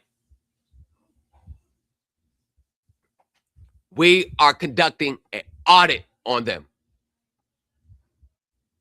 100% audit. Now let me see. We're gonna get back. We're gonna get back to that for a second. Oh yeah. There's a few people that's gotten the ledger from most recently. Yeah. You got it. I think I don't know if he in here. Yeah. He is in here. Which one we gonna pull up? Yeah, let's pull this one. The hidden figures. And the reason why the hidden figures is so the reason why I say it's so important is because there's nothing here that's a theory. You get what I'm saying? There's nothing here that's a theory. Everything here is based on their own assumptions. Now let me get this pulled up. It's based on their own assumption. It's on their own records. It's what they filed into the case. And there's nothing here that is theory based. That's you know, none of that. Now let me put it on the big screen for y'all. Everything is 100% what they filed. So you can't you can't get mad at us. You can't get mad at us. Can't get mad at us. This is what you filed. This is your claim. You get what I'm saying? This is your claim. These are your claims. Like, we're not playing. We are not playing. We are not playing. Let me pull it up here. The ledger. Let me pull it up. We ain't playing. The ledger. Hey, listen. I don't make the rules. I do not make the rules. I follow protocol. I don't make the rules. I follow protocol, ladies and gentlemen. I don't make the rules at all. All right, for some reason, it's not pulling up. So let's go back here for a second. I'm going to pull it up in a second. And accepting it even as truth, Hopson's loan that was securitized, Hopson failed to show how any such securitization would impact her rights and obligations under the contract. The trial court thus did not err in dismissing Hopson's claims for securities fraud. Hopson alleges that the trial court erred in ignoring her redress contract and allowing Capital One to enforce the terms of the original sales contract. Although difficult to follow, the quote redress contract that Hopson appears to reference is the original contract that she attached to the bill of exchange and sent to Capital One in March 2025. One which she wrote, I revoke, on several pages and marked with a stamp that reads, for presentation to the United States Treasury for conversion into the book entry securities. Once again, I just made a video on that. I made a video on that. You know, I made a video on that. It's the 31 CFR 328. Tamika was doing it. This person doing, all of them doing it. That's a misinterpretation. That is a misinterpretation. Watch this. I made a whole video on it. I made a whole full-fledged video on it. I mean, not a full video, a short. Watch this. Wow. Yeah, I don't care what you're seeing. It's all good, bro. It's all good what you're seeing. Whatever you're seeing, you right. You're supposed to be seeing. No worries, bro. No worries of what you're seeing. Go ahead and see what you need to see. Let me tell you exactly. I made a video on it. I made a video on it. I'm telling you, it's going to be 98% is going to be a misinterpretation of what you think you read. Let me see. Let me pull it up. Yeah, securities. Ladies and gentlemen, I know we want to think it's that easy. Here we go, right here. Under 31 CFR 328.5 through 328.6. I guarantee you it's a misinterpretation. I guarantee you. Most people don't realize that under 31 CFR 328.5 through 328.6. I guarantee you it's a misinterpretation. Now, right here in this case, this is what she's talking about right here. I revoke on several pages and mark with stamps that read, for presentation to the United States Treasury for conversion into book entry securities. That is exactly what this video is talking about. She's doing that. She didn't say it. She didn't go by the name, but her lawsuit is nothing more than a mixture of online theories. That's all her lawsuit is. 328.5 through 328.6. I guarantee you it's a misinterpretation. I guarantee you. Forms of endorsement. I told you. You know what this relates to? Treasury securities. Securities that the Treasury actually issue through the Bureau of Fiscal Service or a bank, meaning a Treasury note, a Treasury bond. So this endorsement, it's not dealing with your coupons of bills. It deals with the actual Treasury security that you purchase through your Treasury Direct account, which you establish through your checking and savings account. Meaning you still need money to buy these securities. Told you. Told you. They ain't that. It's the same old. They was teaching that stuff. All of them was teaching it. Jonah Bay, Usabel, Tamika, Major, everybody. Oh, Treasury securities. They was telling people, go get the endorsement stamp.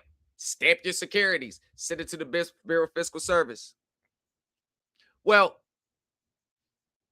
do y'all want to know what the response that you're going to get when you try to send any of those forms on to the Bureau of Fiscal Service, that in any relation you're tying back to your social security number or some type of estate or some type of liquidating securities, like, you know, that Patrick Devine stuff back then? You want to know what happens? You actually want to hear a response that they never going to tell you, the response the Bureau of Fiscal Service is going to give you?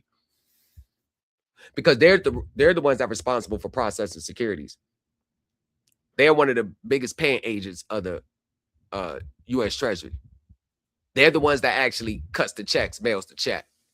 The IRS, like when you get a refund, like check in the mail when you was getting them, speaking legitimately, the IRS would send the file over to the Bureau of Fiscal Service. Once they're done, they send the file over. The Bureau of Fiscal Service cuts the check. And it gets mailed out to you. That's why it comes in the Bureau of Fiscal Service thing. The Bureau of Fiscal Service pays your government benefits. The Bureau of Fiscal Service pays, you know, all your government benefits and all that stuff. It comes from the Bureau of Fiscal Service. Social Security. Like you get a Social Security check. Like That's the Bureau of Fiscal Service. So they actually know what's a real security, what's not a real security. But give me 1 second. I'm going to pull the file up and I'm going to read to everyone the actual response that they're not going to tell you that you're going to receive when you send these fraudulent instruments or trying to liquidate any securities that you think is tied to your birth certificate, that you think is tied to your treasury securities, and the manner in which people want to go about doing it. Like there's a pot of gold at the end of the rainbow. 1 second. 1 second. Give me 1 second. And we going to give me 1 second and we're going to do it. Run it up, running band. It's get on my 1 team, second. they know who I am. They rolling the dice, we won cause we plan. The things that they teach don't know how to stand. I'm a wrist like a stage, they can't glance. You look like you wanna let go of stress. What's up? I thought so. Oh, I am the blueprint, if not, why you copy me, fam? What's up? I thought so. Okay, I cannot help that they copy. Hey, I am the dad, call me Poppy. Yo, they wish they created the set. Yes, they on my D like a jockey. When it comes to the print, I'm the blue. Who? Every complaint, draft is smooth. Supreme Elite team be the ones. Yo, I created my own school. Facts. I came from the trenches. 1 second. Load up. With exhibits, my craft is exquisite. I find where they hiding them digits. The cancer is not in remission. Hey, please pay attention. You can't recreate the 5 lenses. There you go. Right here. April 22nd, 2022. And this was sent to me because one of these online gurus, then this person was actually in the class. And she heard me speak about this. So she sent me a message and said, hey, is there any real way that we could liquidate our birth certificates, or is there any money for us at the Treasury based on it? I said, man, absolutely not, especially not in the ways that they think. Well, here's what I got. Look, dear blank, we receive your multiple special form requests for payment of securities, SF form 1522. However, we did not receive any bonds accompanying this form. Meaning, if you had the actual bond, the treasury security that you was going to redeem, that you actually purchased, that's supposed to be attached to the form telling them to liquidate it and payment. The serial numbers provided on the form are not valid United States saving bonds number, aka social security number, birth certificate number, aka. If you are suggesting that you are entitled to funds through your social security number or birth certificate, then you have been misinformed. Your birth certificate and social security card are not capital NOT securities, and therefore there are no government funds to which you are entitled because you possess these documents. This is a birthright / sovereign citizen scam, and continuing to pursue this in any way can lead to fraud charges. For more information on this type of fraud, please visit our website at www.treasurydirect.gov-institutions-state-reg /fraud /birth certificate bonds.htm. We are unable to assist you concerning this matter and consider your request closed. No further action will be taken. If we receive further correspondence from you concerning these types of fraudulent securities, we will refer the matter to the Treasury Office of Inspector General. Sincerely, Treasury Services. I know, don't leave now. Don't leave now. Don't leave now. You know what hit dog will always holler? Those the people, the ones that just left, those the ones like, damn, I'm still waiting on mine to be processed. It's been 6 months. See, he killing my hope. Damn, I did spend money on that. Damn, I do believe that's true. Well, this is not me. This is the Treasury Bureau Fiscal Service. So, is it really me that you're mad at? Would it really be me that you're mad at? Now, just let's be honest. Is it really me that you're mad at, or would you just, you're just projecting it on me? Is it me? Or are you really mad at yourself for believing in something that deep down inside you knew wasn't? Are you really mad at yourself? Or are you mad that whatever reality that you had in your mind that you was going to live off of this has been evaporated? It's over. Are you mad at the realities of life? I understand if you are. But what I just read still doesn't stop you from pursuing it. You have the choice and freedom to continue to pursue what you want to pursue. What you don't have a choice and can control the repercussions and the consequences that come from them. See, that's what you can't control. I think many people want to control that aspect as well. You play around with these people's system, you playing around with their securities, you're going to find out. F around and find out. You're messing around with their bread and butter. That's how they eat. When somebody mess around with how you eat, how you gonna react? It's no different. But you could continue to try. I'm not telling you what you can't do. Go try. Only thing I'm saying is, if you're taking advice and going to do something because you brought the process from somebody, all I'm saying is the same way that you're going to praise their work and defend their work when you're on panels with people like me, the same way you'll defend a teacher. Just defend a teacher when the FBI and the Secret Service and all them come knocking. Defend the teacher. Don't be so quick to point the finger at the teacher, because that's what a lot of y'all do. Y'all defend them online. Then when the ABC boys come, y'all willing to turn them in. So if you know you're not going to turn them, you know you're not going to defend them when the government comes after you for based on what they did, then why would you defend them online against people like me? It's a fake, superficial defense. You know, if the government comes and wants to pursue charges against you and they say, hey, you going down for this unless you tell us who you got it from. Y'all know y'all not going to be like, man, shit, that's my teacher. I'm going to defend it. Nah, this legit. Take me to the box. Y'all know y'all not going to do it. Y'all know y'all going to tell him, hey, I got it from him. I ain't know. You see what I'm saying? In the bottom right corner of some of the pages, there is another stamp that reads canceled. According to Hopson, she modified or rescinded the original contract via this redress contract. That's another social media process. However, it is elemental that it is not possible to have a unilateral modification of a contract previously entered into between the parties. Meaning, we always say this, just because you found out later on and you got this new way of living doesn't mean you can go back and undo what was already done. You can't just change the terms of a contract, just like they can't change the terms of a contract. You notice how you would act if you would just unilaterally change, if they would just change the terms of the contract without a written express consent by you as well, mutual agreement of the parties. You notice how you'll be upset that they did that. Now just take equity and reverse it. And that's the problem. Nobody wants to give equity as well to these people. Y'all want to take, demand, point out every little mistake, but you don't want to be accountable for when you make your own. I don't understand it. See American Express Travel Related Services versus Burrell.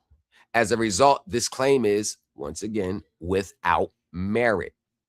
Hopson broadly asserts that the trial court erred in failing to liberally construe her pro se pleadings, thereby denying her the protections owed to self-represented litigants.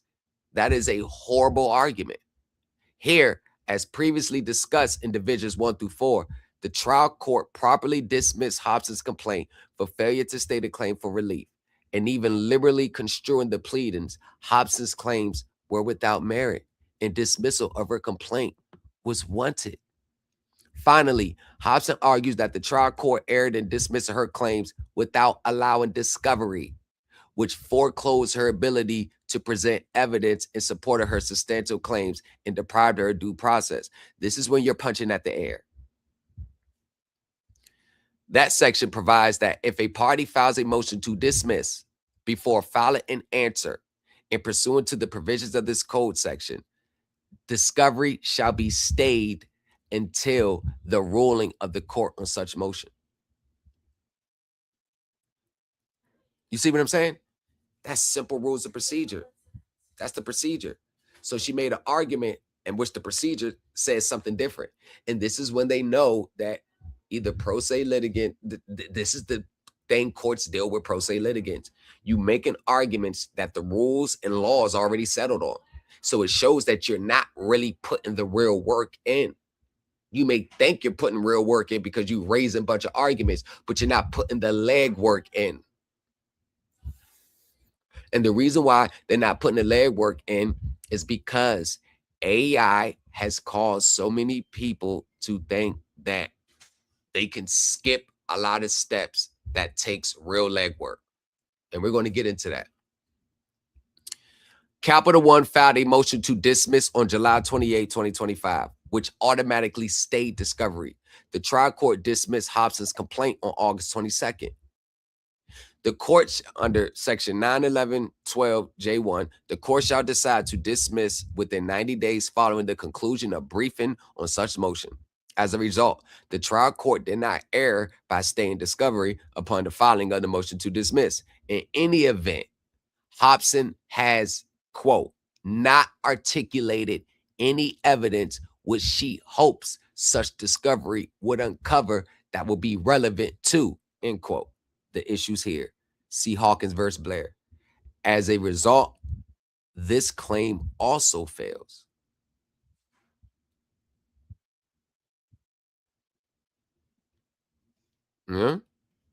Accordingly, we affirm the trial court's dismissal of Hopson's complaint.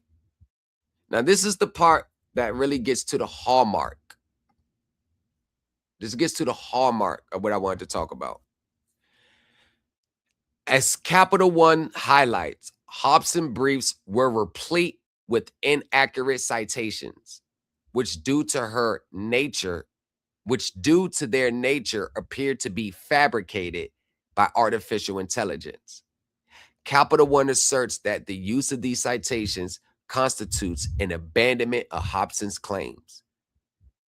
So let's say you had a claim and you state the claim, and then you go to ChatGPT or AI to find the case. They cite the case. You just copy and paste the case. You didn't read the case. You didn't catch if there's any distinctions between that case and the facts of your case.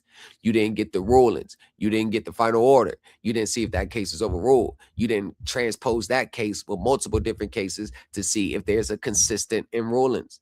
And you didn't see if the Supreme Court overturned it. You didn't do none of that with that case, right? They're saying that the mere fact that you cite and fabricated inaccurate case, that you technically abandon your whole argument based on that inaccurate citation. Capital One asserts that the use of these citations constitutes an abandonment of Hopson's claims. In this instance, we do not find that Hopson abandoned her claims. However, we take this opportunity. You want to know why they did that? Because it was like, it didn't even matter if she abandoned or not. She didn't even state a claim on any of them. And this is the result that Ms. Hopson got, that I know at first she didn't like it, but this response was really a call to her beliefs and ideologies and the things that she follows online. These rulings like this literally would tell you that everything you paid for, everything you researched, every rabbit hole you went down has been in vain. So in reality, you're still on first base. For a lot of people, that's a hard thing to accept. And I understand why. And however, we take this opportunity to remind Hopson that all litigants, even pro se ones, are responsible for verifying what they filed before this court. Her failure to do so has caused Capital One in this court to expend unnecessary efforts to discern her claims. See Matthew versus Prod Innovations Research LLC.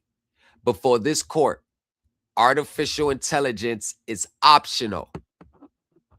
Actual intelligence is mandatory. Hopson is cautious that the further use of fictitious legal citations may result in sanctions.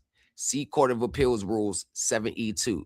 The panel of the court rulings on a case, with or without motion, made by majority vote to impose a penalty not to exceed $10,000 against any party and or party's counsel in any civil case in which there is a direct appeal that is determined to be frivolous.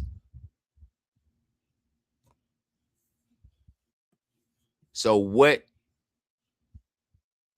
are we saying with that?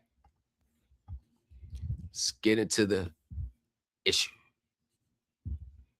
ChatGPT, AI, and the pro se shortcut. The machine will write your brief in 90 seconds. It will not tell you that 4 of your 6 cases do not exist, and the court will not accept that as an excuse. As mentioned in Maddox versus Product Innovations Research, before this court, artificial intelligence is optional. Actual intelligence is mandatory.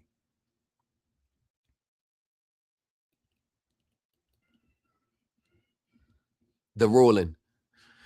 So, a Georgia appellate panel just named the problem out loud.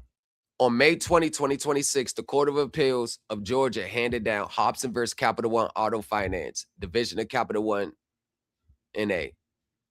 On its face, it is an ordinary affirmance of a dismissal under OCGA 9-11-12-B6. Read past the disposition, and it is something else entirely.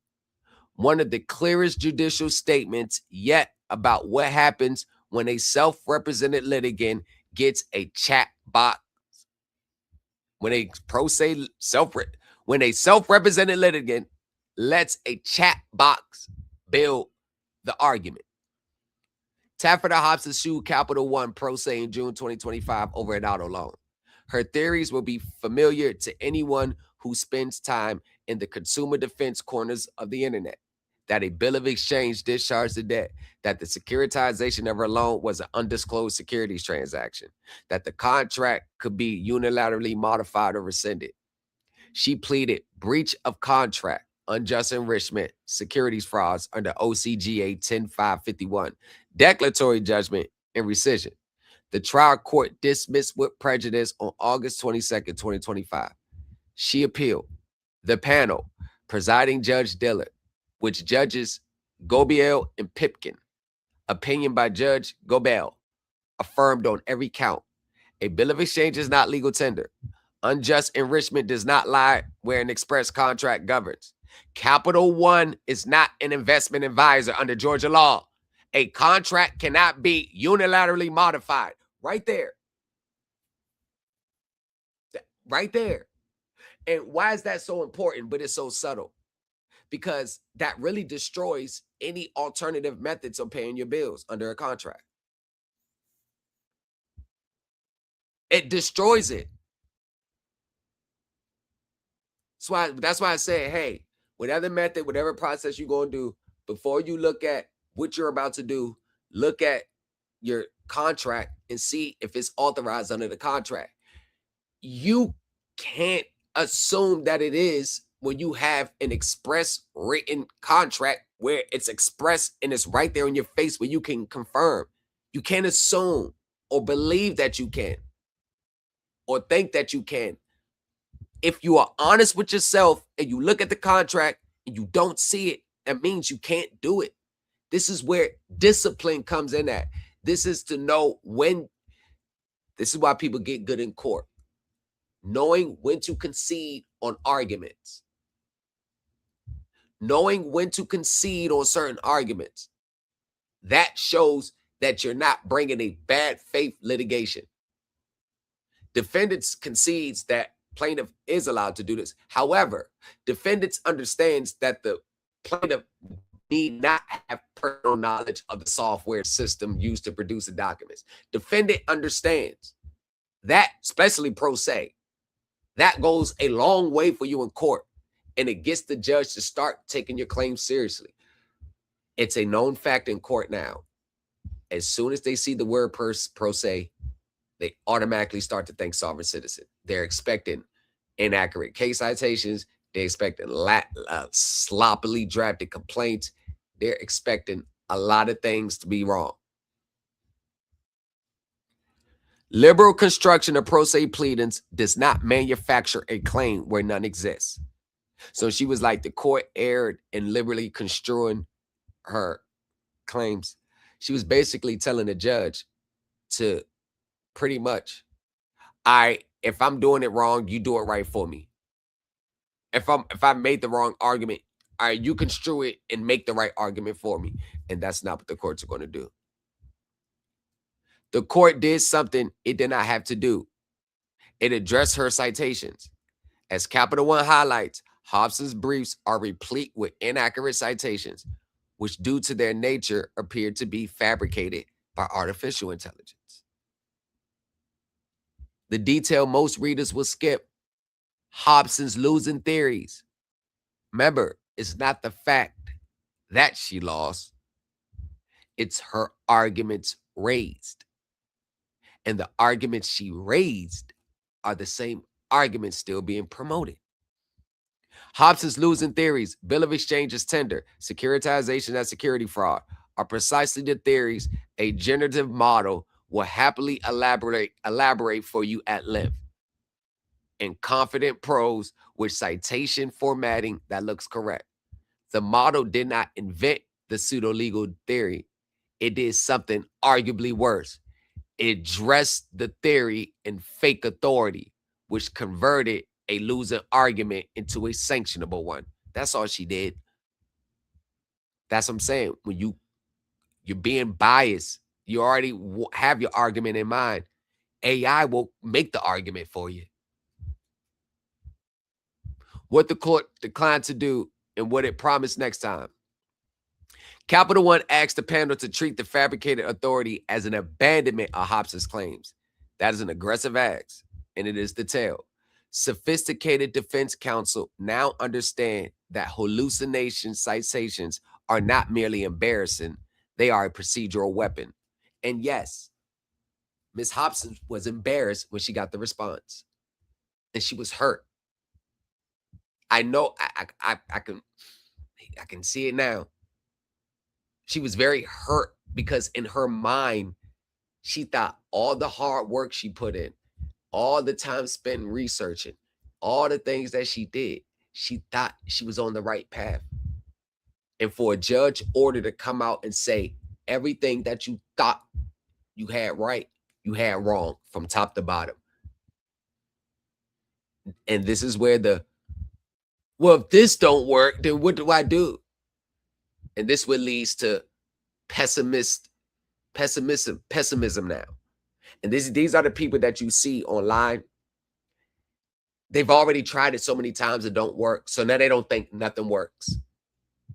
So this is where if you're saying anything different from what they believe, they're immediately going to say they don't work. They're immediately going to say you're wrong. They're immediately going, and it's that projection that's on the inside, their spirit, very negative spirit, very pessimistic spirit. You can tell it's projected in these online spaces. The court declined to go that far in this instance, but it issued a warning that every reader of this newsletter should commit to memory. All litigants, even pro se ones, are responsible for verifying what they file before this court. Her failure to do so has caused Capital One and this court to expend unnecessary efforts to discern her claims. Hopson is cautious that further use of fictitious legal citations may result in sanctions. The court then cited its own Rule 72, which authorized a penalty not to exceed $10,000 against a party or counsel in a frivolous civil direct appeal, and a Rule 7A, the court's inherent power. Translation: the next filer who does this in Georgia's Intermediate Appellate Court is being told in advance in a published opinion exactly what the exposure is. That is the through line of this entire issue. AI did not cause Hopson to lose. Her claims were meritless on the law. AI caused her to lose and draw a published warning with a 5-figure number attached to it. With a 5-figure number attached to it. Her claims were meritless on the law. AI caused her to lose and draw a published warning with a 5-figure number attached to it.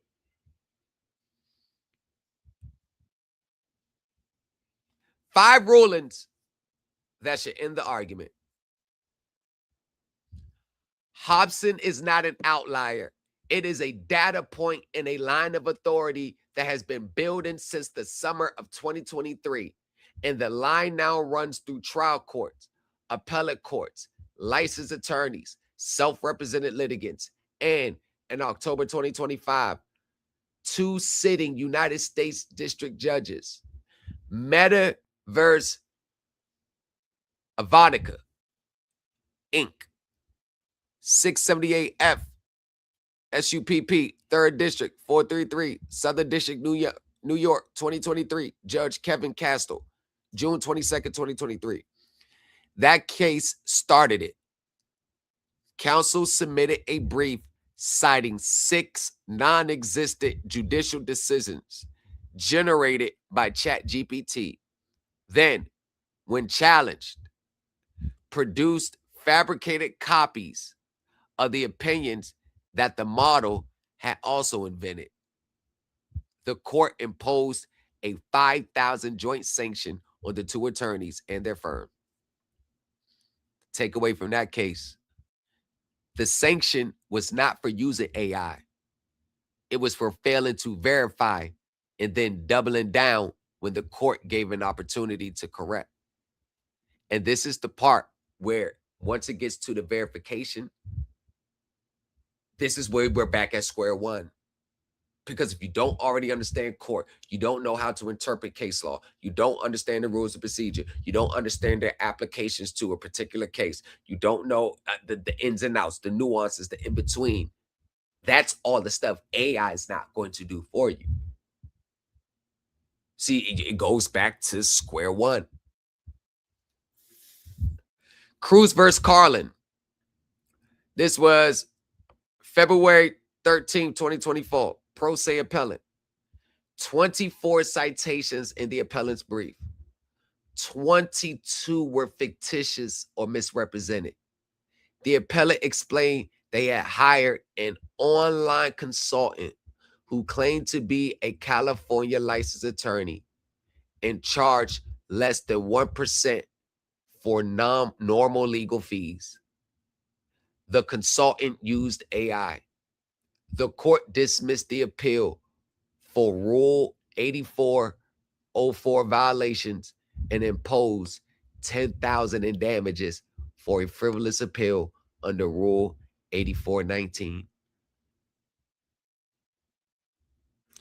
It's not even like you use AI to find a correct case. The problem is the courts know when you don't really understand or read the case. You're not taking certain language from the case and making an argument of it. You're not breaking down the substance of that case and applying it to yours. They can tell, like, when you actually read the case, you're taking certain parts. Hey, in Johnson versus this, the court ruled this. And Johnson, on this day, he did this. He mailed this there. And the bank said that. And the ruling, the courts heard that. Similar with here. Plaintiff that did this and did that. What distinguished this from Johnson is that, you see what I'm saying?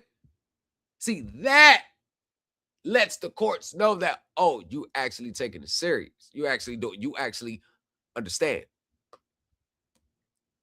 The key from Cruz versus Carlin, the key takeaway is a fake opinion is not existing law. A citation to a fake opinion does not provide a non-frivolous ground for extending, modifying, or reversing existing law. Shadid versus Assam, Georgia Appellate Court, June 30th, 2025, licensed counsel.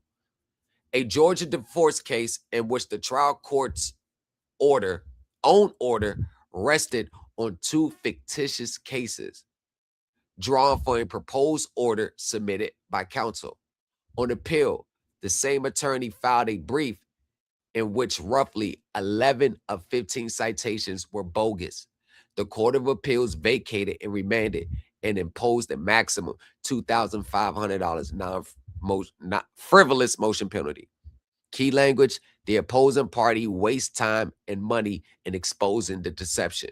The court's time is taken from other important endeavors. Lawyers are doing it too.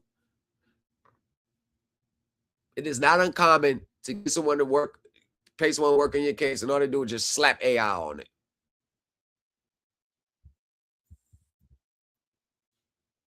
And it's you want to use AI with your drafting and whatever you want to do, cool. But you still have to verify. You still have to make sure it's accurate. You still have to make sure it's legit. You still have to make sure everything that you're doing aligns up with the case. Like you still have to put human eyes on it.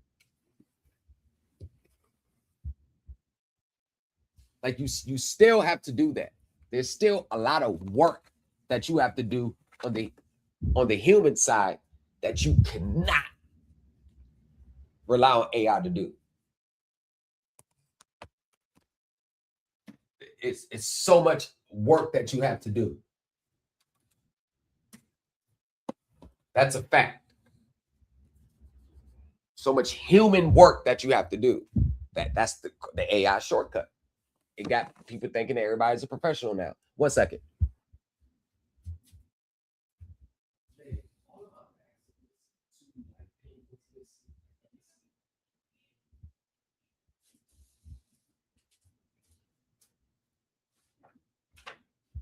Touching my shit. I'm back. Tired of people touching my shit. We have another one. Maddox Burst Product Innovations Research. 11 separate pleadings. No, I'm sorry. Hold on. I'm missing one. Hold on. I moved too far. Nolan versus Land of the Free, LP. Licensed counsel, California Appellate Court, 2nd District, September 12, 2025. California's first published appellate opinion on AI fabricated authority. No California court has addressed this issue. The court imposed a $10,000 sanction on plaintiff's counsel, Amir Mustavavi, where fabricated quotations and non-existent authority appeared in appellate briefing. The court also observed that the respondent party never alerted it to the fabrications and appeared to learn of them only when the court issued its order to show cause.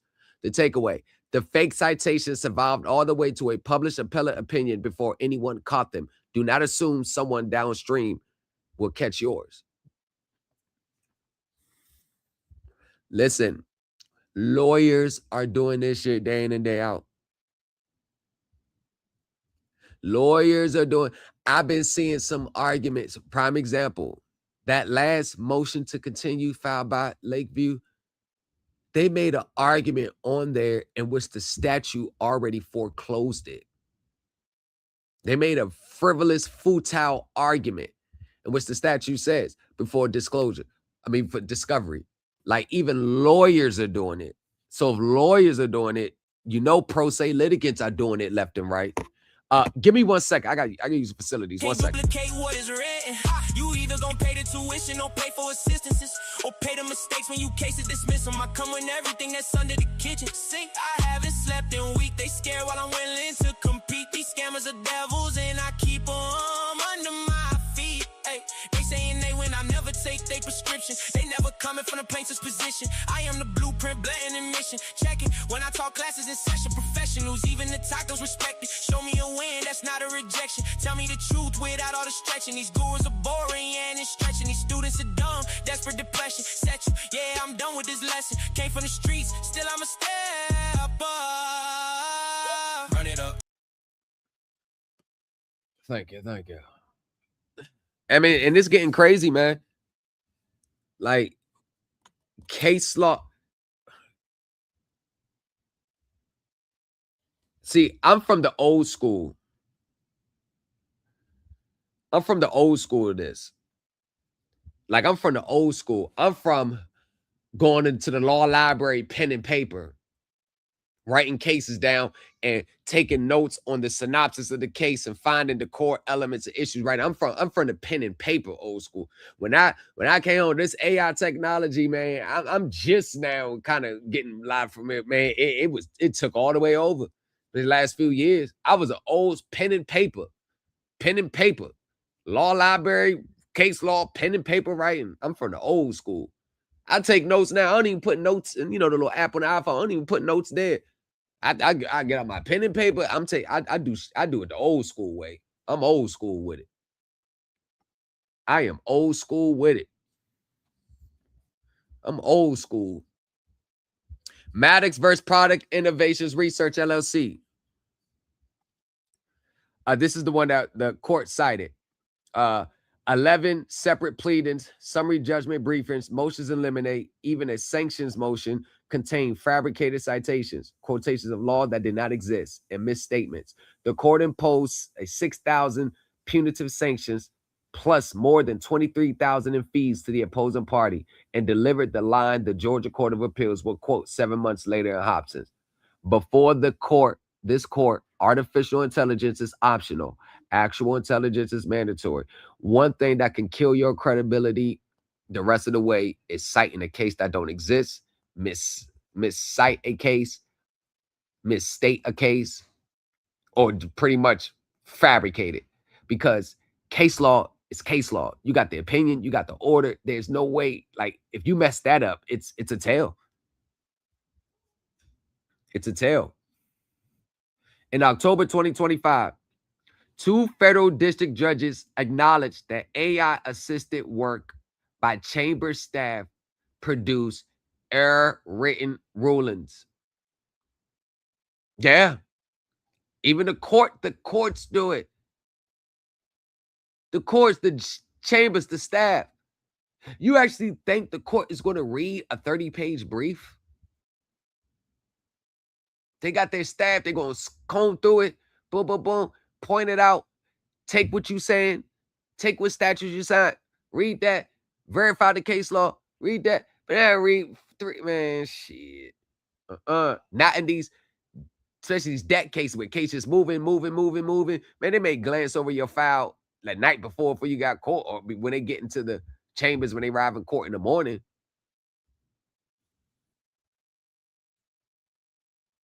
Judge Henry T. Wingate, Southern District, Mississippi, had a temporary restraining order that referred to non-existent allegations, parties, and declarations after a law clerk used perplexity to write it up.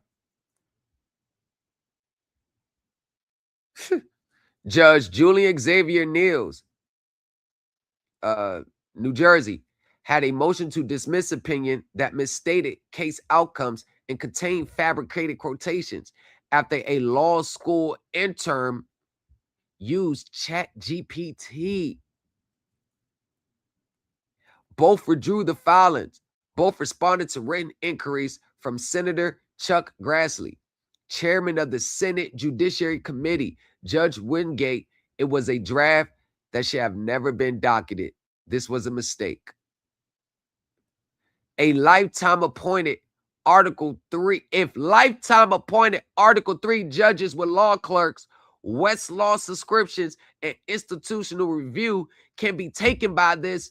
The proposition that a self-represented litigant working alone at a kitchen table will catch it by instinct is not a serious proposition. That is the go-to. When you don't understand ChatGPT, write it for me. What happens when you got to argue it? What happens when you're in open court? What? Nobody wants to talk about open court.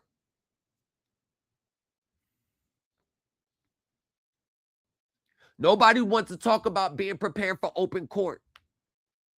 They speak on court. It's just motions.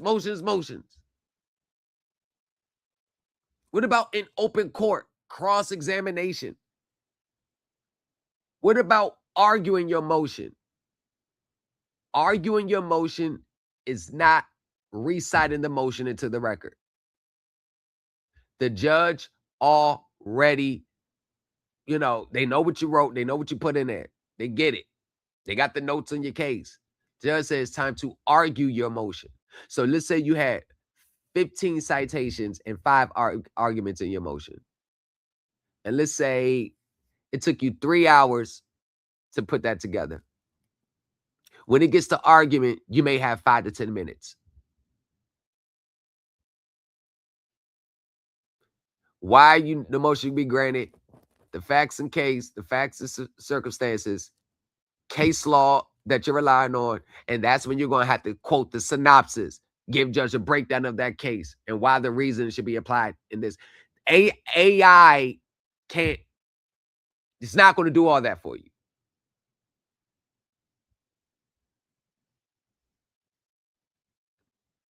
Who is actually getting caught? There is now enough evidence to answer the question empirically rather than anecdotally. Oh, just one case, just 2 cases. I ain't gonna get caught using mine. Nah, I'm not gonna get caught using it. I'm good. The answer is not comfortable for the self-represented community. So, according to research, quote unquote research, 1,934 documented court decisions worldwide involving AI hallucinated content as of August 19, 2026. Of those filed by pro se litigants, 1,115 of those were filed by pro se litigants, more than the lawyers, which were 769. 1,325 United States cases, the largest share of any jurisdiction. Those figures come from the AI hallucination cases database maintained by researcher Damien Charlatan, which tracks only decisions in which a court expressly found or clearly implied reliance on fabricated material, not mere allegations. Recorded monetary penalties in the database run from a symbolic $1 to more than $46,000. The most common outcome is still a warning. That is what Hopson received. The trend line on warnings is not favorable. Read the pro se number again. 1,115 of the 1,934 cases were filed by pro se litigants. Self-represented litigants are the single largest category of filer in the global hallucination document, not big firm associates, not solos on deadline. Us.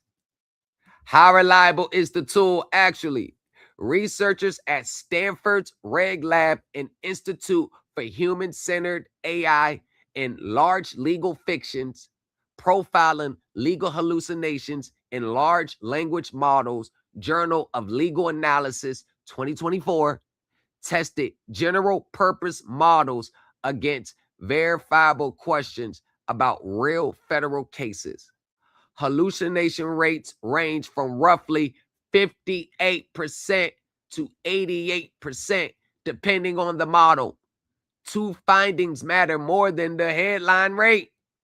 1, performance collapses as you move down the court hierarchy.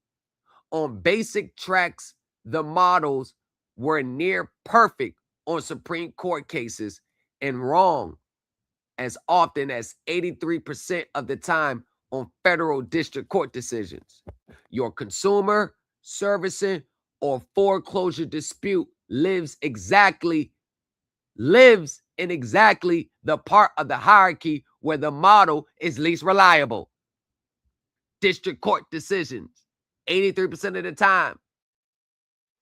Where it's hallucinating, it's right there where your cases are involved in. The models are psychopathic. The study found that they often uncritically accept users' incorrect legal assumptions. If you type your theory into the prompt, the model tends to build on it rather than correcting it. Yep. You don't think when they be holding classes live and videos and they got ChatGPT they teach it from, you think that prompt wasn't manipulated to tell it what they wanted to hear? That is the mindset of the masses in this space. Tell me what I want to hear. Don't tell me what I need to hear. Tell me what I want to hear. Tell me everything's going to be okay. Tell me that I'll be able to keep the house even though I'm 20,000 in the hole on it. Tell me that I'll be able to keep the house even though I just don't want to pay and I can't afford to pay and I have no real arguments, but making up these claims to justify not paying.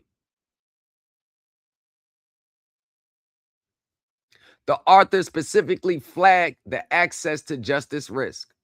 Widespread adoption might unintentionally worsen rather than eliminate current disparities in the availability of legal services. Yeah.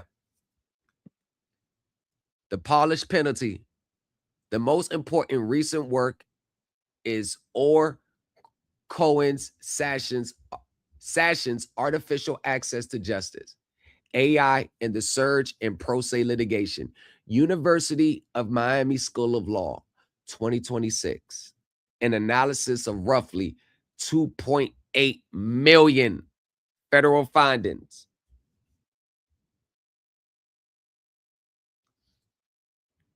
And nearly 13,000 linked pro se complaints.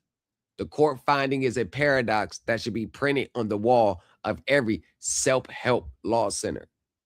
AI drafted pro se complaints look more professional than traditional pro se filings, and they perform worse. Higher dismissal rates, earlier termination, no greater success than non-AI complaints. That's what he said. Cohen's Session identifies two mechanisms. First, drafting difficulty used to function as a filter. It's the main thing right there. Drafting difficulty used to function as a filter. That is the part where when you start out with a blank screen, you got the caption, comes now, such and such appearing pro se, brings this suit to what? How do you word it? How do you draft it? Preliminary background, factual background on this, that. Nope. If you could not articulate the claim, you often did not file it. AI removes that filter and validates claims a lawyer will have talked you out of. Second, and this is the part that nobody warned you about, courts calibrate procedure to the assumption that one human wrote the complaint. Doctrines like plausibility pleading, Rule 11, and the liberal construction owed to pro se pleadings all assume an untrained author, aka they assume, they expect it not to be perfect. They expect a little errors. You pop up with an ironclad pro se complaint, they're going to be like, And this is one of the reasons why I watered down. I mean, I don't water down the merits. I don't make it sound too professional. I don't, I make it sound like, hey, Your Honor, I think this is wrong. I don't believe. I know I'm put it, but it gotta make it read pro se. The judge caught that with my wife's motion. I tried to say it looks like a lawyer prepared it. I got a little nervous there because I know if they ain't just dismissed the case and she got getting challenged on the motion, she would have fell apart right there.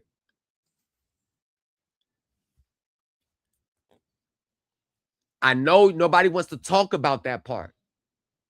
Whatever is put on the paper, you have to be willing to, they're going to know. You have to know how to argue it as well. It can't be an ironclad motion and then you get in the court. You definitely don't know what's going on because everybody thinks that you can be shielded from your, imperfections just by motions back and forth, motions back and forth. What if you have an in-person hearing?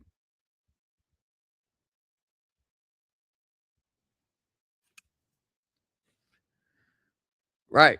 When the filing reads like a lawyer wrote it, judges quietly stop extending pro se leniency.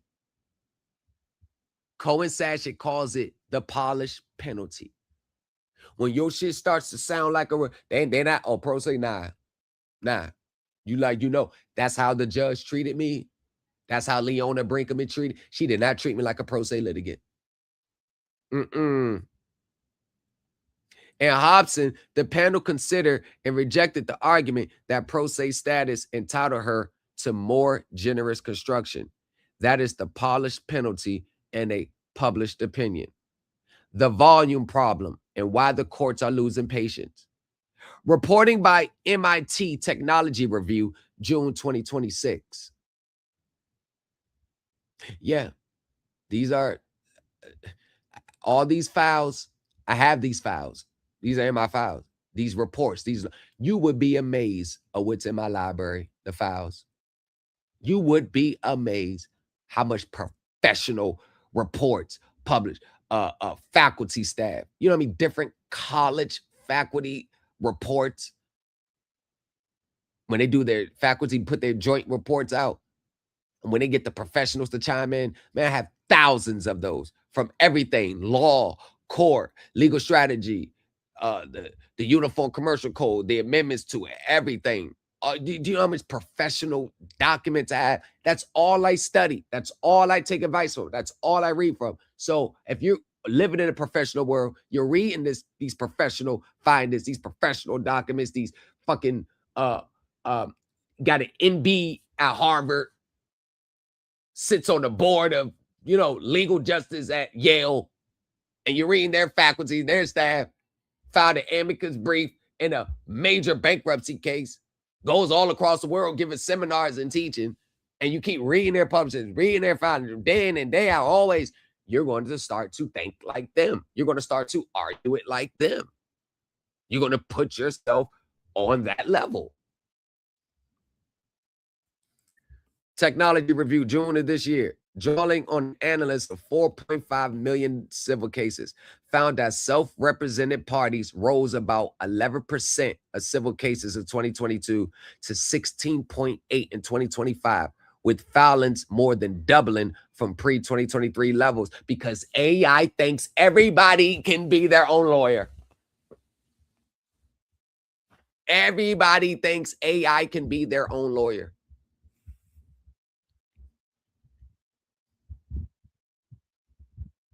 If you're using AI and the AI just agreeing with everything you're saying, if you don't have an AI says, I can't type that, that is incorrect, that is legally insufficient, you're not going to get it. Look at all this case law here. See, because the mindset is confirm my bias, confirm my belief, confirm what I want to be true. A lot of these arguments people raise, they don't know if there's any legal merit behind it. They don't know. Before they put it on it, when they put it on the paper, they know they can't prove it. Factual, step by step, exhibits, they can't prove it. How can you prove your negotiable instrument paid the debt? What legal argument can you make for that in court? How can you prove just because you tender a bill of exchange that the debt's supposed to be discharged? How can you prove that you have the legal right to alter the terms of the agreements? How can you prove that? That's why they call it a waste of time in court. It's a waste of time. You know you can't prove half the things that you come online and argue me down about. You know you can't prove it in court. So when you know you can't prove it in court, now you want to prove it to me. I'm not the judge. Prove it to the judge. Prove it by the outcomes. That is actually verifiable. That actually has a proper case citation. That when we look up the case, it's not going back to another case. Like when there's a release a lien, you don't look to the left and the person's still filing a lawsuit against them. You got to release a lien, but you still got to file a lawsuit. Like, come on, man. Like, the shenanigans just got to stop, man. Shenanigans got to stop. The shenanigans has got to stop. It has to, man. It's getting nauseating. Chief Judge Patrick Schultz of the District of Minnesota has described the surge as an existential threat to the federal courts. Some judges see genuine benefit. Magistrate Judge Maritza Baswell, Democrat from Colorado, has said she can generally understand what they're arguing better with AI assistance from them than without it. Oh, yeah. Because the AI at least going to have it polished correctly. If it just leave it to them to word it, it's going to be fucking unintelligible ramblings.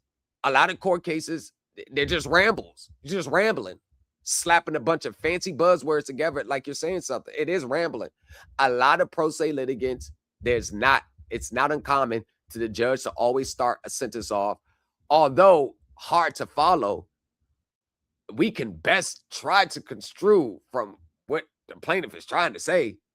It's just rambling.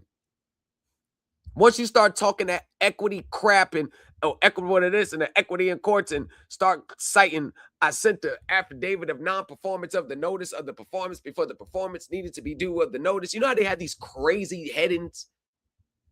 Certificate of offset of the discharge obligations from the certificate of the security when the certificate of the certificated security was first created. Affidavit of actual truth and facts and the non-bias in the corporation of the United. Like a whole bunch of nothing rambles. Thanks for the gift, bro. Now, Magistrate Judge Allison Goodart, Southern District, California, is blunter about what the tool is doing to expectations. It is, she says, Dr. Google went to law school, describing chatbots handling litigates widely inflated case valuations. Both things are true. The clarity is real. The reliability is not. And the same MIT technology review analysis found that pro se litigants remain far more likely to lose than represented parties. A gap AI has not closed.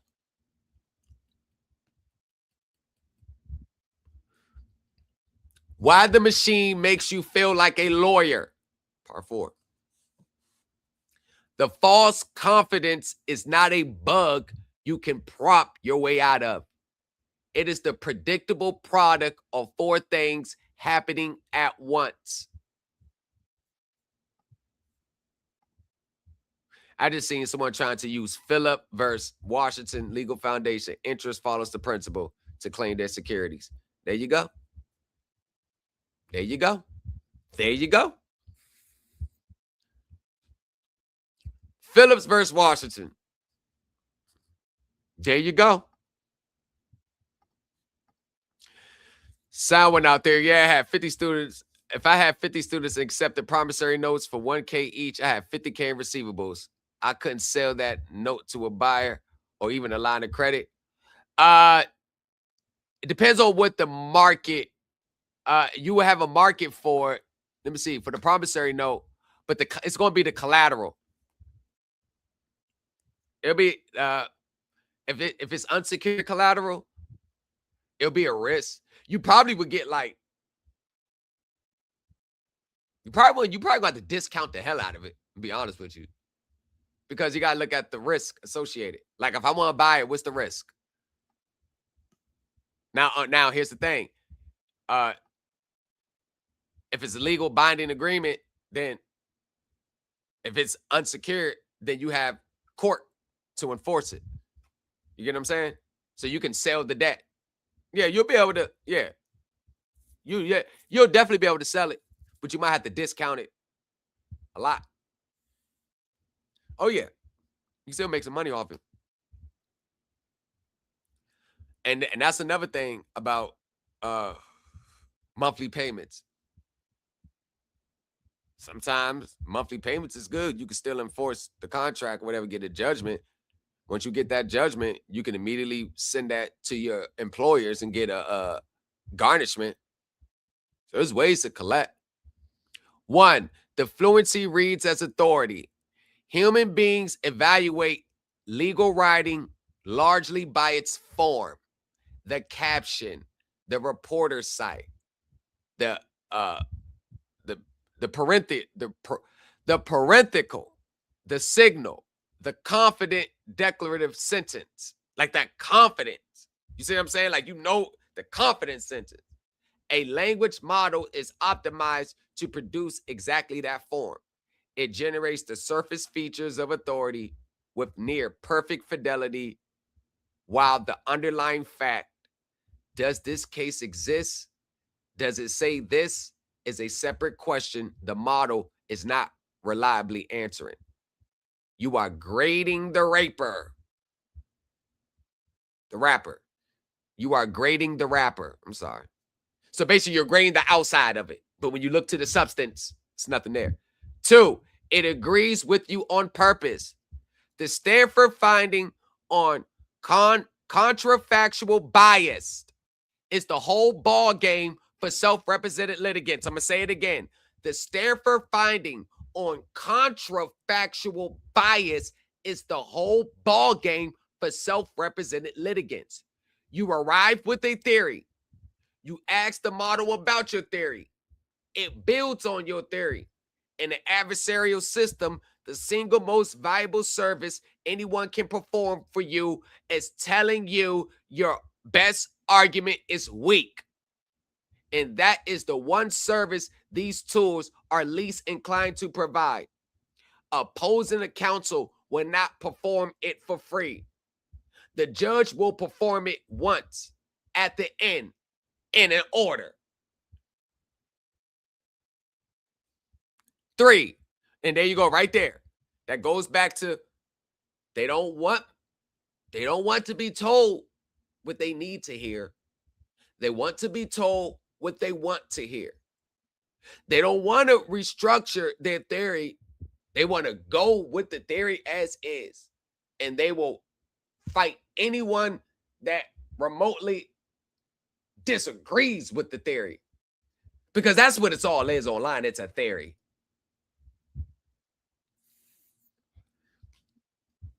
If everybody's theories was 100% true, and the way I'm doing is true, and Tom said the way he's doing is true, and his way is true, and everybody's just true in their own way, why is the success rate still so low? Number 3, there is no adversarial check before you file. A represented litigant's theory passes through a lawyer who is personally exposed under Rule 11 or its state analog, and often through a partner, an associate, and a site checker. A pro se litigant using a chat bot has replaced all of that with a system that has no license to lose, no fee at all risk, and no memory of the sanction. The certification on the signature line, however, still belongs entirely to you. Hopson says, so in plain English, all litigants, even pro se ones, are responsible for verifying what they file. And they're not verifying the chat box. They're going to copy, they're going to get the words in the chat box, they're going to copy it onto a blank paper, they're going to copy and paste it onto a blank paper, they're going to print it out, they're going to sign it, they may glance over it, and they're going to send it in.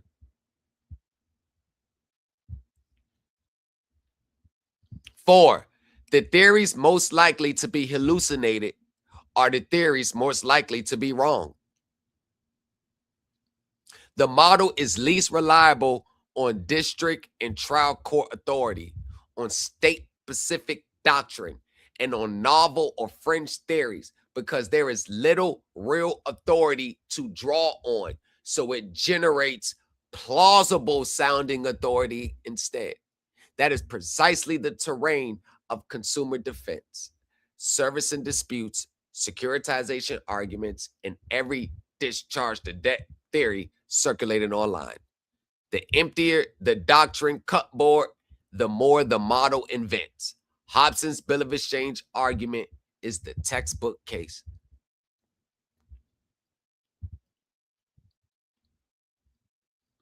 Where the professional consensus actually landed. ABA formal opinion, 512, July 29, 2024. The ABA's first ethics guidance on generative AI does not prohibit these tools. It ties them to the existing duties of competence, confidentiality, communication, supervision, and reasonable fees, and made clear that the output must be independently verified by the lawyer. That's the problem there. Y'all not having y'all stuff independently verified with a third and interested party who's going to give you the cold, hard reality because it costs them nothing to lie to you. They get no benefit from lying to you. They get no benefit from telling you what they want to hear, and they're an uninterested party. Y'all are having y'all documents reviewed by people who think like you, who, regardless of what they see, they're going to agree with you. There's a difference. You can pass your off to your little legal buddy. Y'all on the same panel together. Y'all cool, buddy, old buddy, old pal, old friends. And he gonna look at your motion and be like, yeah, that's cool. Yeah, I like that. Pass it to me. I be like, bruh, the court did not say this. This case has been overturned. You didn't satisfy this element. You see there's requirements here. You didn't meet that burden. No, that's worded wrong right there. No, you're opening the door for them to counter. Man, I disagree.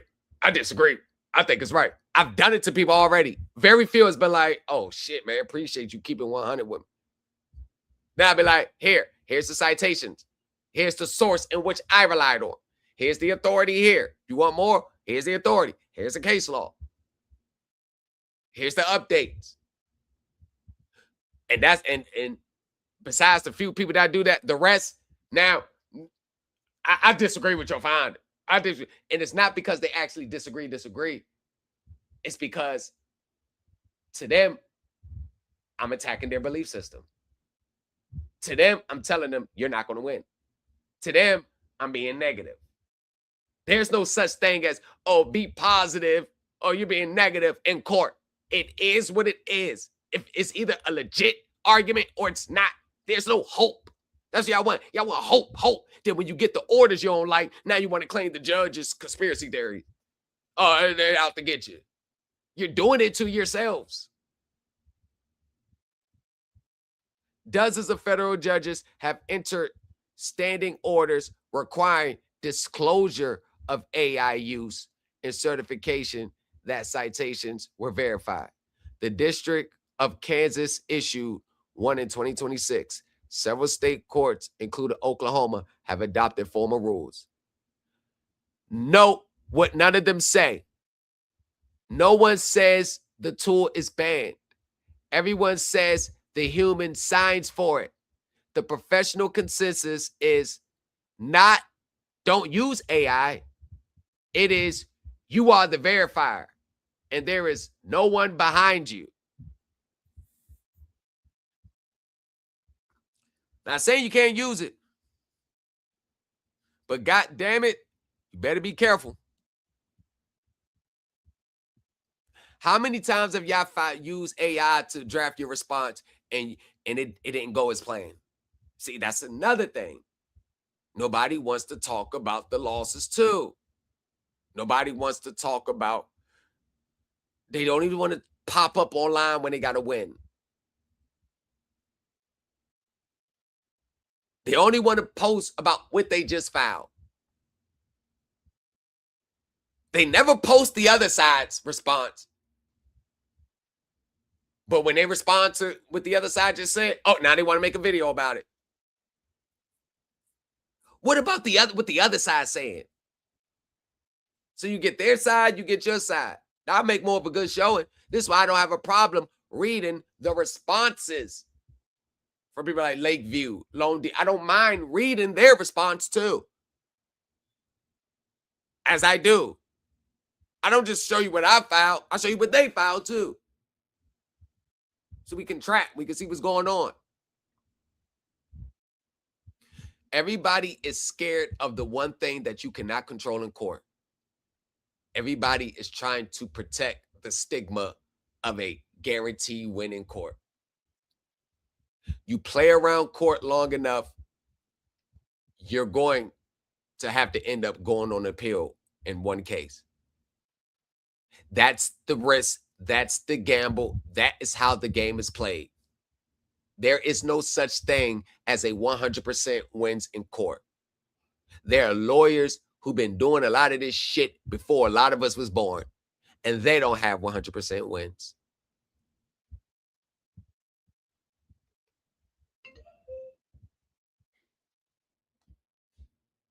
Top professional lawyers in the world, their firms have taken L's. They've lost at jury trial. They lost on appeal. You figure out what you did wrong, tighten it up for the next one, shake it off, keep pushing, discussing the case with your colleagues, discussing it with your people, seeing, tighten up for the next time, because that's court. Because there's going to be another one and another one, and you can lose that one, and you can lose that one again. What are you going to do when it happens? How are you going to respond? How are you going to bounce back?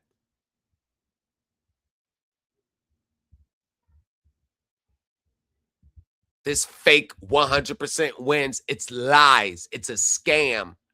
100% guaranteed. It's a lie. It's only two things that's guaranteed in this life: death and taxes.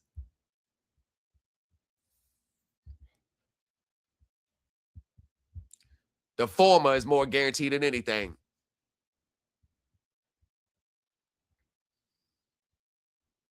And if more people would start discussing the whole case rather than certain cases that they want to show,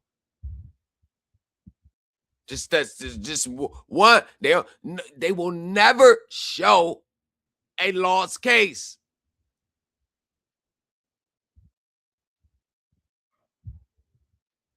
The way they put it online, that there's no appellate courts. Everything's supposed to be done at the trial level. There are no appellate courts. If that's the case, why do we have appellate courts? To appeal the judge's decision if you believe the judge got it wrong.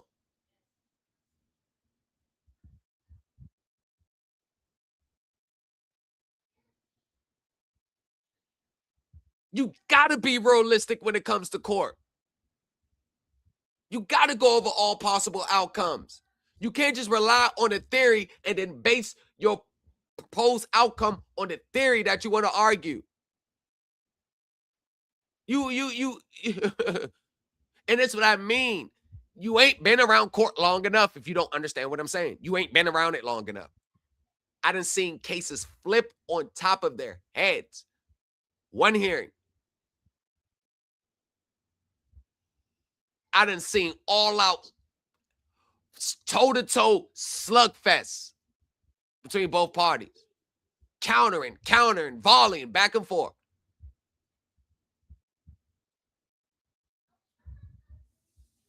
Sat through it.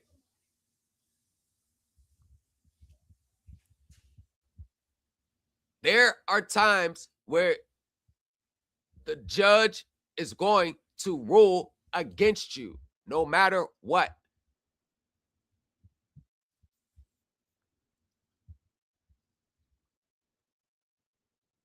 There are times.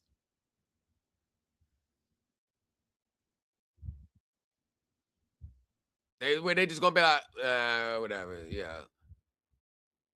That's court. This fake online. Oh, look at in 2004. Look, you lost here. Hold on, 2009, you lost here. Look, 5 years ago. Look. You don't understand court.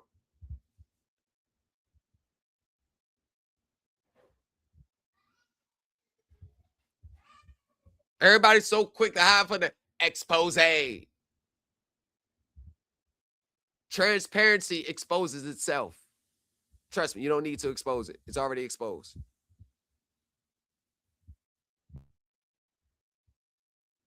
And what you're teaching today, I can't fault you if you was teaching something 5 years ago But you're teaching something today totally different. That's 5 years ago. What are you doing today? We talking about what your art. I can't keep go back 30 years ago what someone did. Cool. All right, that shit ain't work either. You gotta. Where the progression at?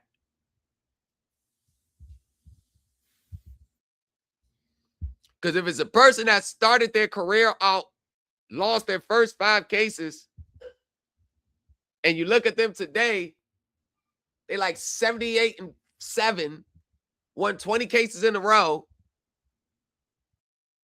That shows growth. I mean, that's what you're supposed to be doing. You're supposed to be growing. You're not supposed to be relying on claims and theories from 5-6 years ago. You're supposed to be updating them. You're supposed to be growing. You're supposed to be progressing. Would you think you're going to progress in this system and you don't take no L's along the way? No bumps on it, you know, that you ain't got to take it on the chin? And that's the problem. A lot of these people, you got glass chins. You are so scared of the laws that you do everything to try to prevent it, but you're doing everything to usher it in sooner. Everybody's so scared of losing.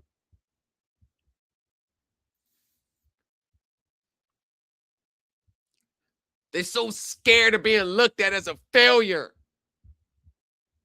They're so scared to being looked at as a failure. They're so scared of what other people are going to say about them. I could give a rat's ass. They wish they can be this free as me. Oh, the teachers are in a box just as much as the students and the teachers, and they in mental prison too. They want to be so much more honest than what they are, but they feel like if they come out and be honest, it's going to bruise it's going to slow their money down. It's going to stop, so they got to keep it going. See, I don't have that issues because I never came on here solely like, all right, I'm just going to make money off this shit. It's all about the money, 100%. See, that was never my mindset. You're scared. Stop being scared.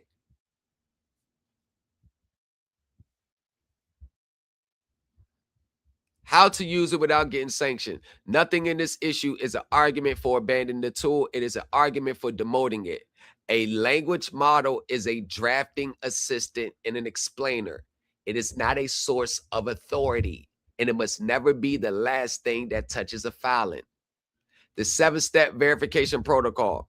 1, open every case, every single one. If you cannot pull the full text and read it, you cannot cite it. No exceptions. No, it was probably real. 2, confirm 4 elements independently. The case exists. The reported volume and page are correct. The year in court are correct. And the case actually holds what you say it holds. Fabrication is not the only failure mode. Real cases misdescribed are just as sanctionable. And that is what happened in Shaheed versus Maddox. Verify every quotation character by character against the opinion. Invented quotes inside real cases are the hardest hallucination to spot and the one that most reliably draws sanctions. 4, use free primary sources, court listener, recap, Google Scholar, case law, Justia, deciding court's own opinion page, and Pacer for federal documents. Your state's appellate court publishes its own opinions. That is the authoritative copy. This is why I don't understand, because they're not doing the work. They're using AI as a shortcut for doing the real work. Everybody wants the outcomes. Everybody wants the property free and clear. Everybody wants the title. Everybody wants the lien release. Everybody wants the debt to just go away. Are you doing the real work?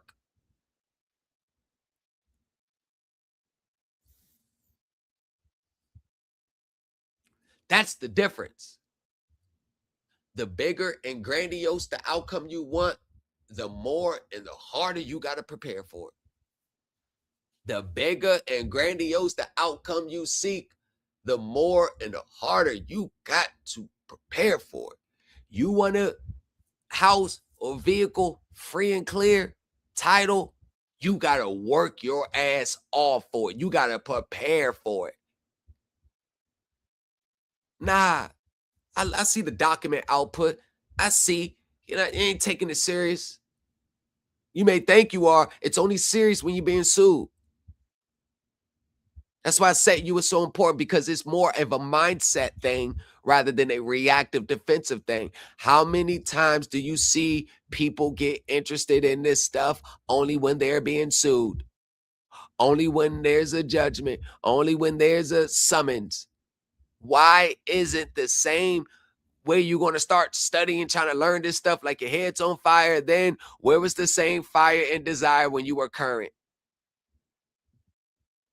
That's a mindset thing. That's a mindset. I came through the door with that mindset. When have you ever seen en masse online lawsuits being filed while there is nothing on the account to dispute when you're current?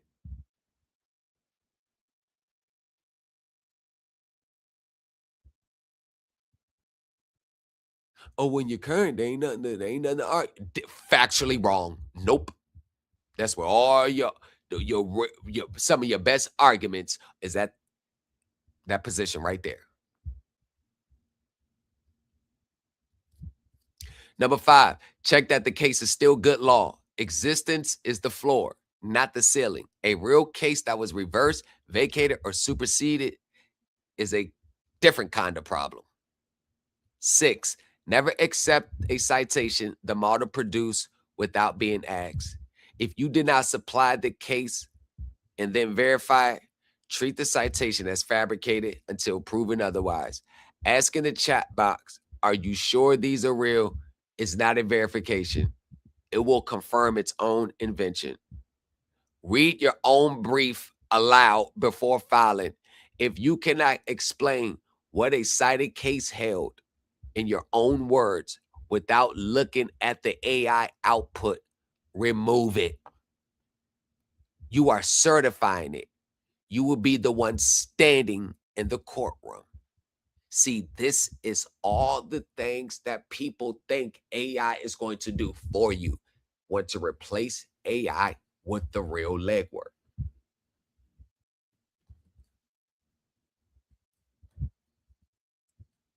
Safe uses, honestly stated. Explaining a doctrine you are trying to learn, then confirming it against a real source before you rely on it. Organizing and tightening prose you already wrote. Structure, clarity, tone. This is where Judges Braswell's observation about improved comprehensibility is real.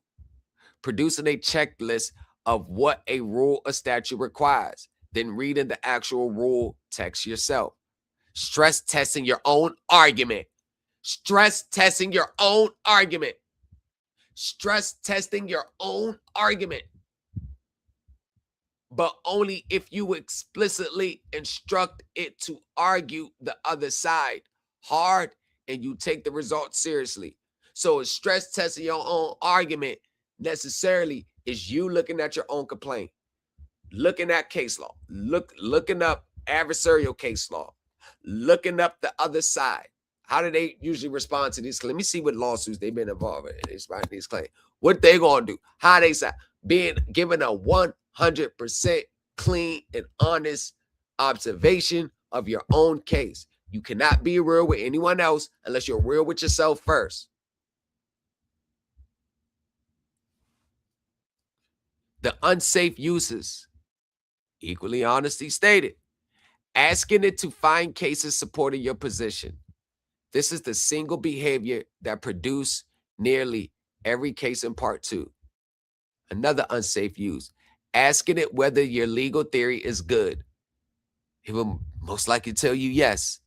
It told Hopson yes. Let it draft a filing you then submit without full independent verification. That's the whole space here. That's it.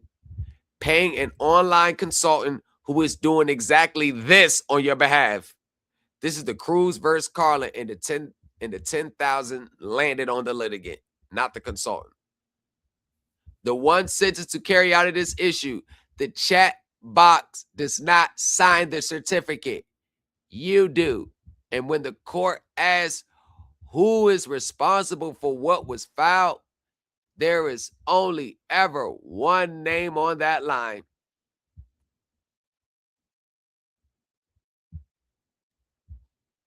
Sanctions at a glance. And these are all the sanctions. Metaverse, 5,000 out sanctions. Cross, 10,000. Shaid, 2,500. Nolan, 10,000. Maddox, 6,000 plus 23,000. Wingate, withdrawn. Hopson's warning. And these are the sources. Hopson versus Capital One. Metaverse, Avianca Inc. Cruz versus Carlin. Shaid versus Islam. Nolan versus Land of the Free LP. Maddox versus Product Innovations Research. Damian Charlatan. His AI hallucination cases.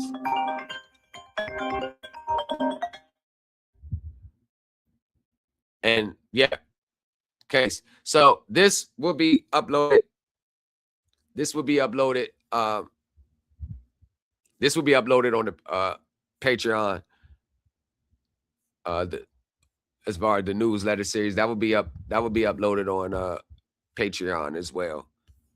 Well, I got another one that's being uploaded, and it's a it's a doozy. But yeah, man. Yeah. It's getting crazy, man. It's getting crazy. If y'all ain't know, the Tupac murder trial, Keefe D, it's day 4 of the Tupac murder trial.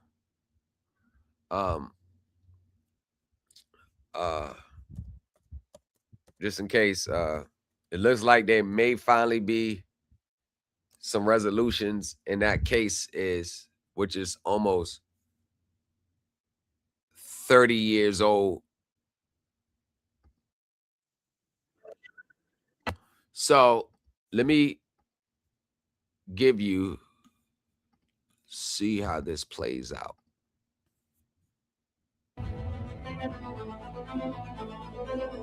How to use AI. On June 19th, 2023, defendant Benjamin Lamprecht was charged with operating while intoxicated and operating with a prohibited alcohol concentration in the Burnett County Circuit Court in Wisconsin. This was Mr. Lamprecht's third OWI offense. Mr. Lamprecht was given the opportunity to participate in the court's so-called Intoxicated Driver Intervention Program, or IDIP, which is designed to help defendants with 2 or more OWI offenses change their behaviors related to alcohol and drug use and receive impaired driving education. Participants who successfully complete the program can receive benefits, including reduced jail time, fines, and license revocation periods, and they may also avoid being placed on probation with the Department of Corrections. Over the next several months, the court granted multiple continuances to allow him to complete the program requirements, which were not finished within the amount of time that was typically allotted for the program. After rescheduling several court dates, a plea and sentencing hearing was scheduled for June 25th, 2024 in the courtroom of Judge Melissa Mogan.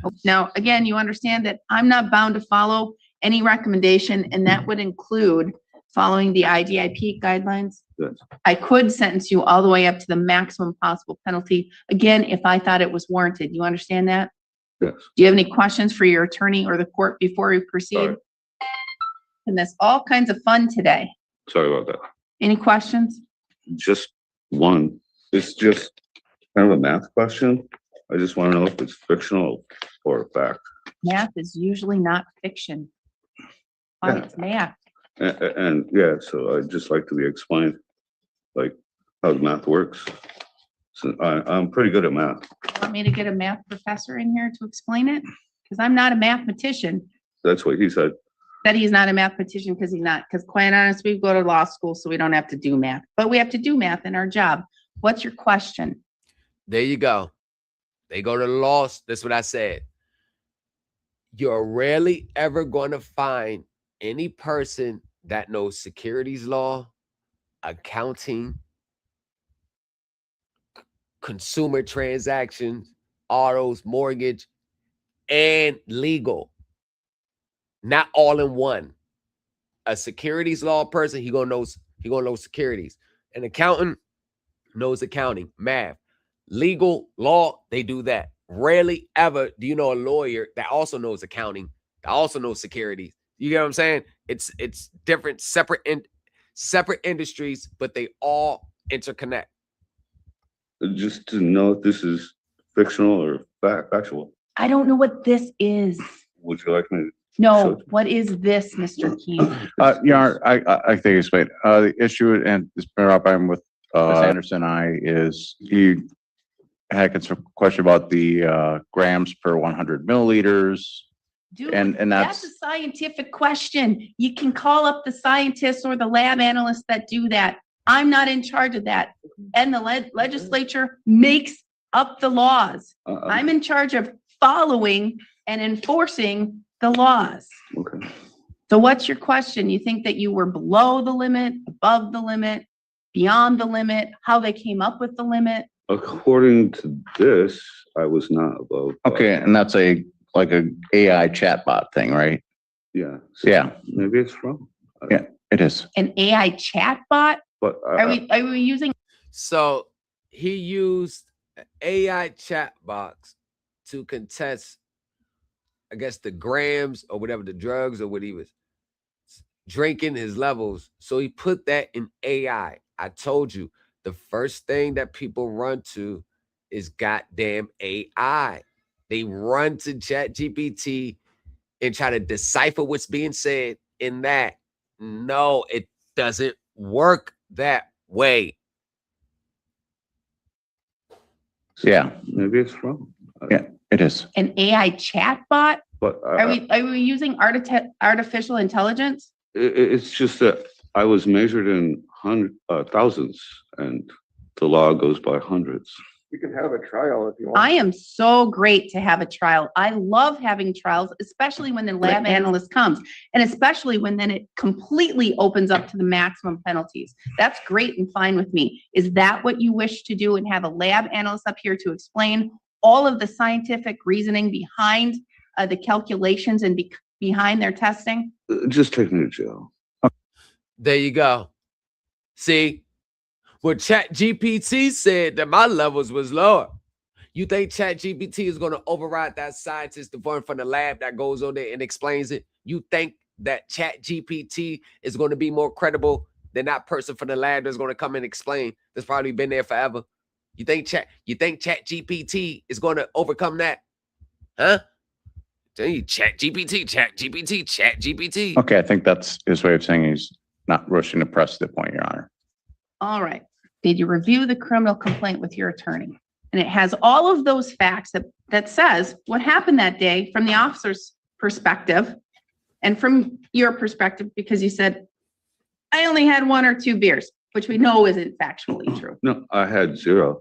I had drinking the night before. So then you drank a lot more than 1 or 2 beers the night before. I had a six pack of 16 ounces and a 16 ounce.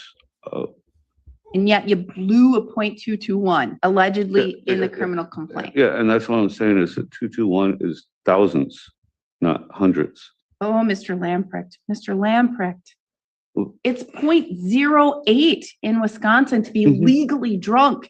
And for 1 or 2 beers or a 6-pack or whatever you said the night before, unless you are a chronic alcoholic who drinks all the time, you won't wake up the next morning to blow a .221. It's impossible. Exactly. But you did. And we have lab, right, Mr. Renicky? We have a lab. What does lab say? Where they tested it with scientific stuff. I didn't mean to put you in a bad mood. 0.19. You did by starting by being late. Okay, you're not supposed to be late to court. Okay, you're supposed to be here early so you can meet with your attorney. And quite honestly, and it's taken you months and months and months and months and months and months and months and months and months to do the IDIP program. I gave you yet another chance, and now you're here debating. I'm just saying, anytime you put a numeral behind the decimal, like 1 numeral behind the decimal is a tenth. 2 numerals behind the decimal is 100th. Yep. 3 numerals behind the decimal is 1,000th. Yep, I know math. Okay, and 1,000th is 10 times less than 100th. Well, let's cut that off, okay? You blew a .22. with a PBT 221. or 0.221. Okay. So you were 0.22. We'll give you the benefit of the doubt. No more with that thousandth gone. So you blew a 0.22, but lab came back and said, guess what? We ran his blood, which is more accurate. And it gave us a better truth of what happened. And it was 0.19. It's 0.08 in Wisconsin to be legally intoxicated and operate. So you get it now? You understand now? I don't understand how 1,000 is 100. Based on his AI research, Mr. Lamprecht argues that his blood alcohol concentration, or BAC, was not over the legal limit because his BAC was measured in thousandths, and the statute setting the legal limit uses hundredths. This argument demonstrates a fundamental misunderstanding of basic mathematical principles. In decimal notation, each digit to the right of the decimal point represents a fractional part of one whole, with tenths in the first place, hundredths in the second, and thousandths in the third. The more decimal places that a number has, the more precise it is. For example, 0.221 means 221 thousandths, which is equivalent to 22.1 hundredths. 0.08, which is the legal BAC limit under section 340.0146M of the Wisconsin statutes, equals 8 hundredths or 80 thousandths. Therefore, a BAC of 0.221 is not smaller than 0.08. It is nearly 3 times higher, making Mr. Lamprecht's argument grievously misguided. I cut that off. And that's what you get for the put. So he think 0.221. Man, that the legal limit is 0.08. It was 0.221. That's more than the legal limit. But ChatGPT said, no, the court got it wrong. You wasn't drunk. It's really this. They use 1,000th, especially if you use by the hundreds. The 1,000th is less than 100. But no. Nah, ChatGPT said that he was right. It's 0.22. It's 0.22. No, if there's 3 numerals, because if it was point. Mr. Renicky, I'd love to have a jury trial because it sounds like he doesn't understand the science and he wants to have a lab analyst here. Is that right, Mr. Keene? Is that what I'm hearing? He wants to have a jury trial because we can facilitate that next week. I'm just saying what math. I had No, answer the question. You trying to get it argued down now, but when it comes, you want a jury trial. Oh, no, I don't want a jury trial, though. No. Go to trial, stand on your ChatGPT argument.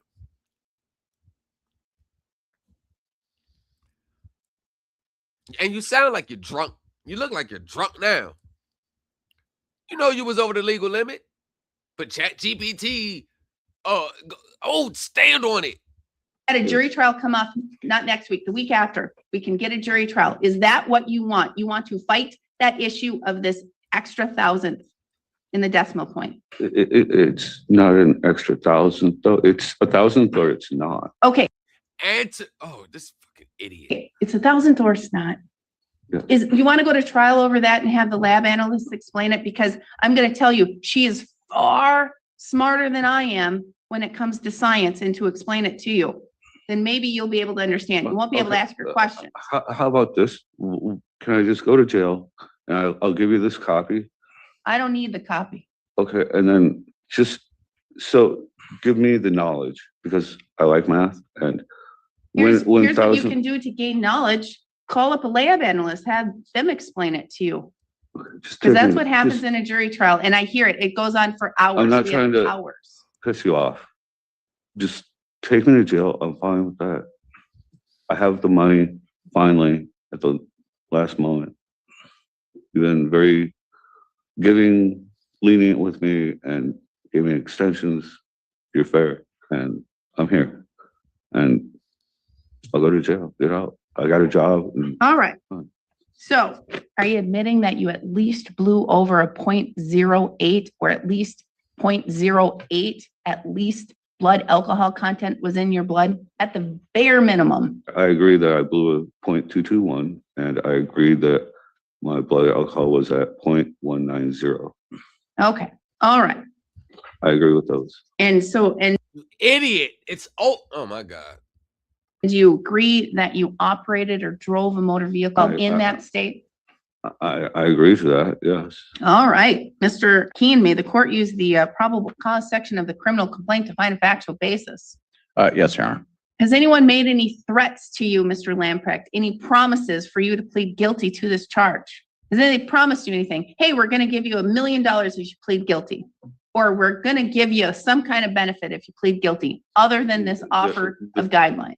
The only thing that I've been told was that I can get out, keep my job, keep my place, and keep my thing. Okay, so that's not a promise. Anyone threaten you anything? I'm going to beat you up. I'm going to take a gun. I'm going to take a knife. None of Anybody threaten to hurt you or anything? None of those.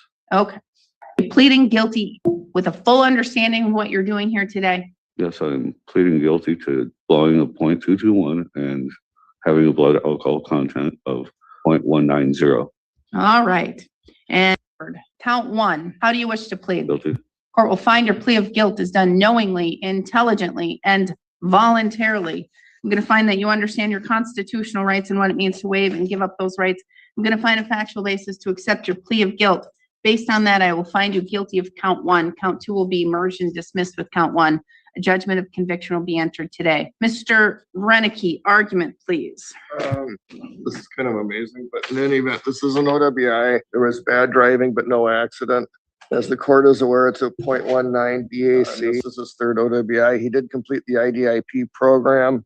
He still has to, at least at the time of my letter from Tessa Anderson, he had just dropped off the last $200 to complete the IDIP, but he needs to come up with a down payment for the electronic monitor as well as the booking fee. He was booked and released, so he has not set the 48 hours. Because of the IDIP completion and consistent with the plea agreement, we would ask the court to follow the IDIP guidelines for the 1-9 and the third offense, which I believe is $1,911 for fines and costs. It's a blood draw, so there'd be a $10 blood draw, 45 days of jail, 24 months of ignition interlock, 75 hours of community service, and 24 months of revocation. Mr. Keen. Yes, sir. I think this agreement recognizes both that alcohol use is an issue in the community. It has provided some rehabilitation needs because he has done some community service to deal with the harm to community. Although again, no accidents happened. He was, for the period of the IDIP, which is longer than normally, done by the court by a substantial factor, had to. The court should stick with the agreement. Mr. Lamprecht has met the terms of the IDIP, albeit not in the normally prescribed time. The agreement does serve the goals of trying to get pre-sentencing rehabilitation done, and there's substantial deterrence to protect the community's interest because of just the fact that it's an OWI-3 and the ignition interlock provides that for 2 years, plus the substantially greater penalties on any future sentences. So I would ask the court to stick with the agreement despite the, less than beneficial behaviors at times exhibited by Mr. Lamprecht. Thank you. Mr. Lamprecht, anything you want to add or say to the court? No, nothing that I haven't already. Well, what are you doing employment-wise and stuff that you're trying to help the community? Yeah, I have a job. Okay. He has a job, he has a life, he Yeah. is there waiting for him after he's done here today, which is all a positive thing. It's all about rehabilitation. OWIs are very serious. I don't make the law. The legislature makes the law. I don't determine the science. The lab analysts who go to school for years and years and years and years and years. AKA the professionals. Not saying human beings ain't perfect, but God damn it, they draw your blood. It's hard to defeat that. It's your blood. It's in your body at this time. Now, there may be faulty results. Yeah, it's few far in between. And key word, the legislator made the law, meaning the state legislators authorized by the state constitution with further authority given by the 10th Amendment. Did you ever hear about driving while intoxicated mentioned in the Constitution? Was that expressly mentioned in the Constitution? So no, the power to make laws govern intoxicants and driving while intoxicated or drunk driving or whatever, the states have the right and the authority to govern the safety and welfare of its citizens. So that state law is just as valid as any one of those federal laws that you want to cite. You have to abide by state laws as well. You can't use the federal and the Constitution to try to override and bypass state laws that you don't want to adhere to. I find it very interesting how everybody want to say state laws ain't nothing, but when you file your lawsuits, you're filing them in a state court that it's not an Article 3 court. So remember, they don't have no, it's not legitimate tribunal. Then why are you filing your lawsuits there? Why don't you go to the Moorish or the Sovereign or the social media law courts where they recognize your arguments? Y'all always, you don't recognize this stuff, don't recognize the rules, but you don't have a problem filing a lawsuit. You got no problem asking the judge who has not shown his oath of office or delegation of authority, even though they're impaneled and sworn in. You don't have a problem asking the judge to give you something you want. But whenever it's time to take the other side of the coin, now the judge is not qualified to do it. Find that to be very interesting. The lab analysts, they learn science and they learn how to read scientific data. So they are the smarter ones in the OWI matters. I know the law, I see the law, I read the law, I enforce the law. I ensure that that the community is protected in certain ways. OWI is, again, serious. You're putting yourself at risk. You're putting others at risk.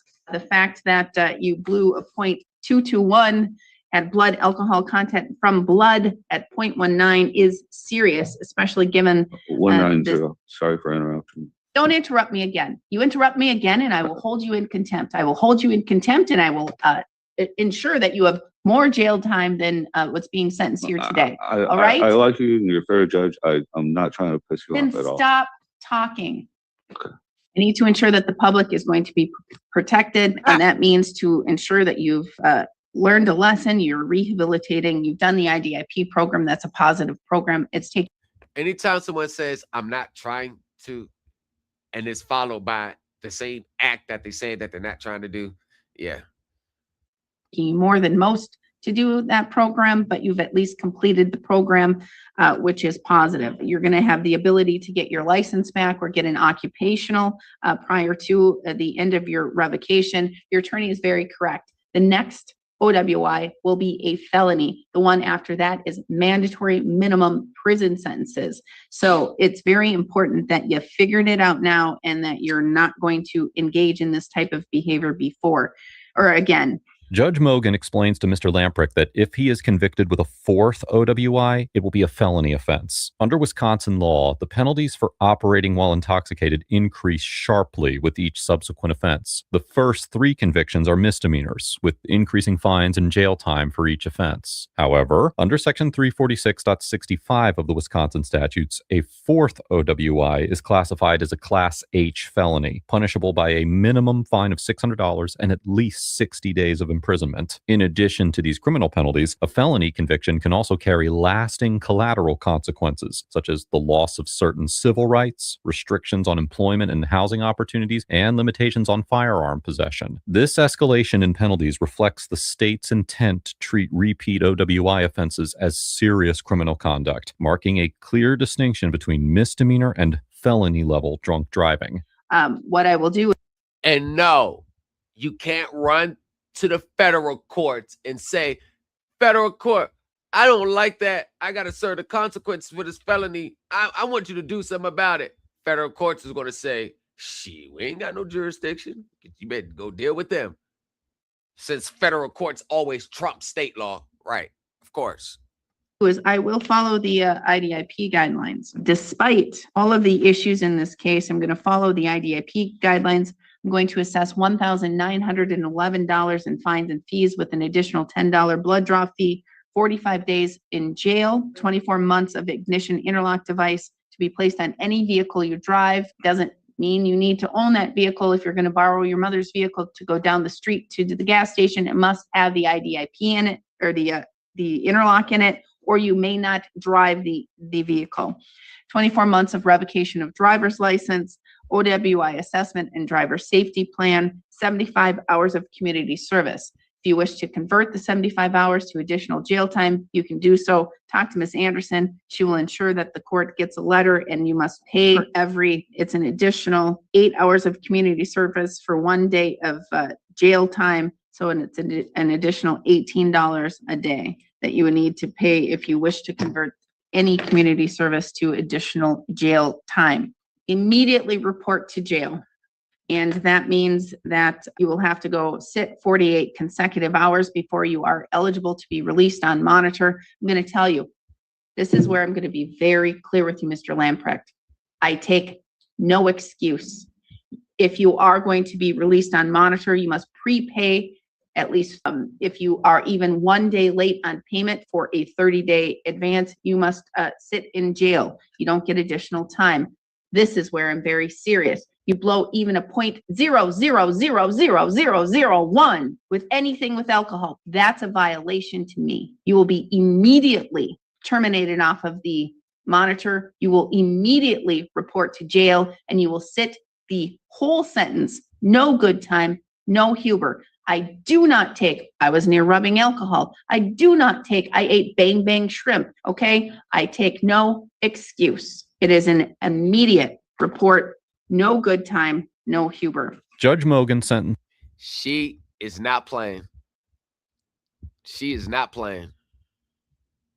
She is not playing. According to this, I was not above. Okay, and that's like a AI chatbot thing, right? Yeah. His HOA fees by the HOA, and this is resulting in him being overcharged compared to some of the other residents. The motion for sanctions, I'd planned on getting into a really descriptive explanation of what happened. However, plaintiff has filed a response to our motion for sanctions, I believe on Tuesday, or perhaps it was yesterday. In that response, just to summarize, counsel basically admitted his conduct, fell on his sword, and has addressed the issues, agreeing that there were false and fictitious citations. So in plaintiff's original response to our summary judgment, he cited to a single case for multiple propositions of law, about 6 different propositions of law supporting his arguments. And he even pulled a direct quote from that case. On my screen, that case is In re Christopher Kapmeyer. It's a 1-page opinion, but it does not contain a single one of the propositions of law the plaintiff relied on. Giving plaintiff counsel the benefit of the doubt, we searched for another case called In re Kapmeyer. We were able to locate it. There is a Supreme Court case with that name. The recorder and other identifying information is not what was cited in the motion, in the response. And this other In re Kapmeyer case only deals with, it's a joinder issue and does not contain any of the legal authority. So a week prior to the summary judgment hearing, we sent counsel a letter, which is Exhibit C, which I'm showing you, just explaining that, we were unable to find it. We think that, the citations are incorrect. And we asked that he either send us a copy of the case, send us the correct citation, or resolve the issue. We never heard back. All we got was a second response to our summary judgment, completely removing all citations to Kapmeyer, and then citing a host of new cases. And in the second response, again, there were multiple issues, fictitious citations, what we believe are AI hallucinogen cases. This is a goddamn attorney embarrassing himself. This is a goddamn attorney withdrawing the first hallucination and then added more. This is your ChatGPT. This is your, say that this is what the report was about. This is your ChatGPT. So if attorneys are falling victim to this, what makes you think the average pro se litigant out there thinks that I don't need to consult, confer with anyone who understands court because I have ChatGPT right here. I can save money and I could do it myself. The problem is the do it yourself is always going to come at a cost and expense to your most valuable possessions when you're doing it yourself and you're still actually learning at the same time. And there was at least 3 cases that we identified that either a direct quote was pulled from that does not exist. The recorder number took us to a case that is not the case that was cited. And then there was another quote that did not exist. However, in our opinion, the most concerning case was a case called MBM Financial Corp v. The Woodlands, which plaintiff cited to as a Texas Supreme Court case. Plaintiff at the hearing in front of Judge Burgess stated affirmatively to the judge that this case recognized an ongoing economic breach as giving rise to a recurring cause of action, essentially arguing that every time Mr. Pacheco was assessed, it either told or reset the statute of limitations. This case does not mention that. Counsel made the affirmative representation at the hearing that this case was Texas Supreme Court case law. It was controlling law. The reason that this case is so important. Bruh, you miscited controlling Supreme Court law. How do you get a Supreme Court case wrong? Oh my, embarrassing. Embarrassing. Due to its miscitation. And in fact, that case really only stands for the proposition that attorney's fees can be awarded in addition to nominal damages or something along those lines. And that doesn't even talk about this recurring violation rule, which again is not an actual Texas doctrine. But at that hearing, once this case was cited, I brought it up to Judge Burgess and said, Your Honor, I should have addressed this probably at the beginning of the hearing, but we believe the citations from this case are false, or there's hallucinogens or any of the hallmarks of generative AI being used.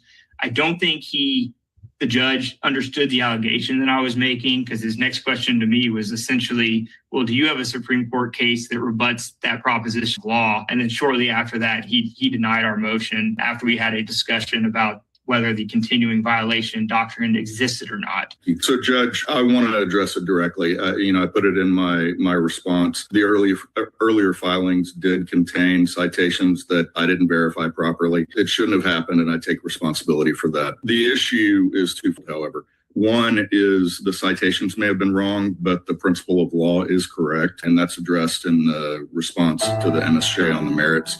And the other issue is really whether this rises to the level of sanctions. I think the facts as described don't show conscious wrongdoing. I do believe that they show mistake or negligence. Chapter 10, similarly. Mr. Lee, let me interrupt you for just a second. Did you use AI to come up with your response? I did. I used several tools in order to do the research. The drafting that I do, I draft by hand myself, but I do use available technology in order to, to do my work. There you have it. There you have it. Now, he says he drafts his by hand, but he used AI technology to, I guess, do a lot of the work, or probably formatting, probably research. See, in the social media pro se spaces, they use AI for the whole 9. So you understand the obligation of counsel, if you're going to use or utilize AI, is to actually check the citations and the quotations that the AI provides. Totally understand that, Judge. If you were in federal court, what do you think would happen to you? Oh, you would have got sanctioned. You would have got sanctioned in federal court. You would have got sanctioned. Most definitely. Judge, I can't quite say I don't practice in federal court. I'm sure it wouldn't. I'm sure it would be as uncomfortable and difficult as it is right here today. At the time of the filing, I didn't independently verify that because it was such a truism that you can't have a summary judgment on. Don't start justifying using. Right. No. Now you're trying to get to the elements and the facts of the case. This is an embarrassment. This is a travesty for a licensed attorney to not only use AI, but to actually don't even independently verify the citations. I'm sorry, I got to say it. This lawyer is doing everything that I would tell y'all not to do. I will never tell you to not independently and this is the problem. If you don't understand how to read case law, if you don't understand case postures, if you don't understand the substance of a case, if you don't know how to make the application and the reasoning in that case apply to your case, you verifying it still means nothing. There's so many nuances to court and the little things that you got to understand. And those little things are pretty much instinctive. It's like you just know what to do. It's like you probably don't know what you got to do right now, but as soon as that moment arrives, you already know what to do. Like the nuances. You can't plan for 1,000 different things, but it's like you'll be able to, you'll just know when that moment hits what you got to do. That's years of experience in court. So for him, there is no excuses. AI, and hold on. No, sorry. Do not interrupt me, counsel. Do not attempt to come to me today and try to justify putting false information, false case law before the court, whether it's before me or Judge Burgess or anyone else. Don't do that.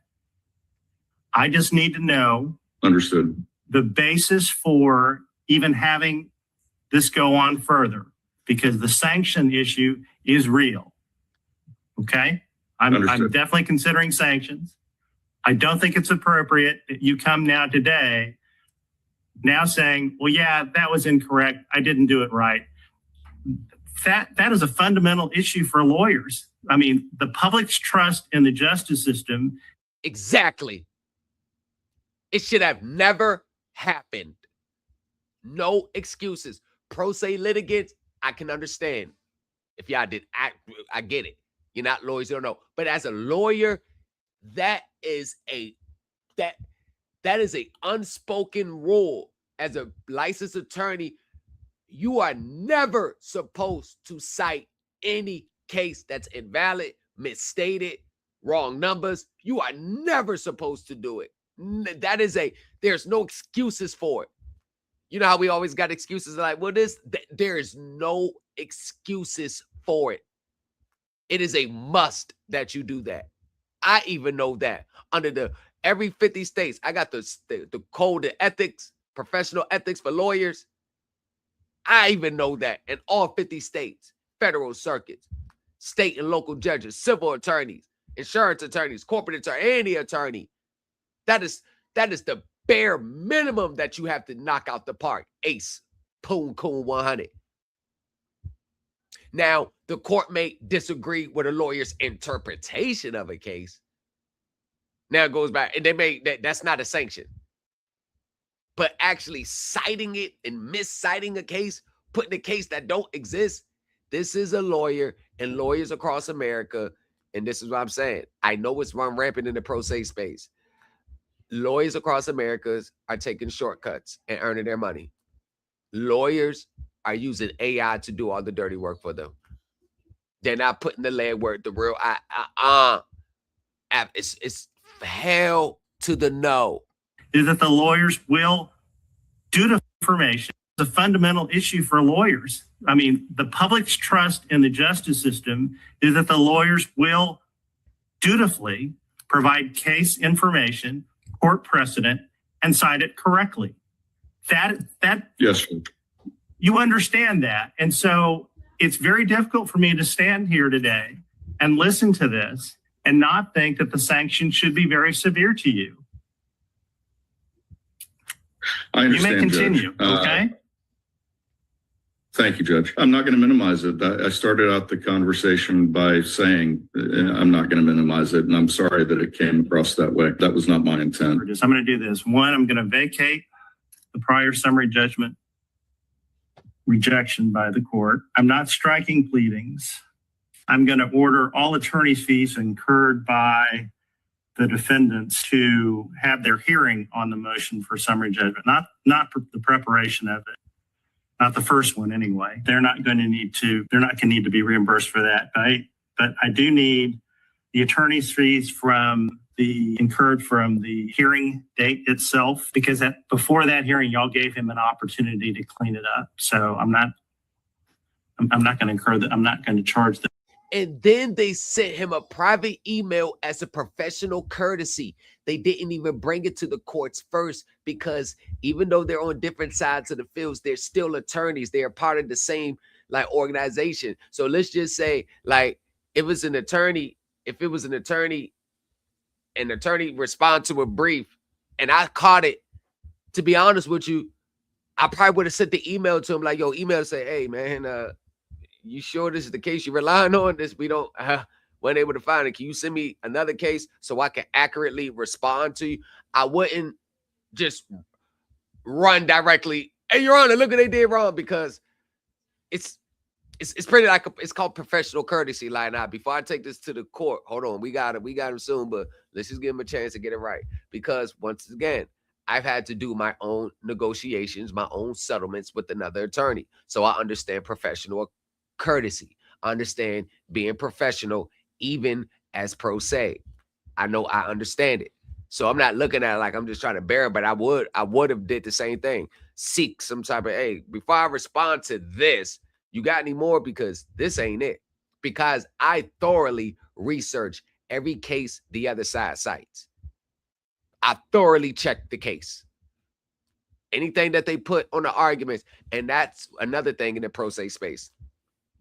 Many people, when they respond to attorneys' response to them, they're more likely to respond emotionally and respond to just what the attorney's saying. They're not responding to the case law. They're not looking at the reasoning in that case. They're not trying to find distinctions between the situation at hand and what the opposing attorney cited for. You get what I'm saying? They're just reacting to the complaint instead of actually, or the motion filed by the other side, instead of responding to it. They more likely are going to react to it.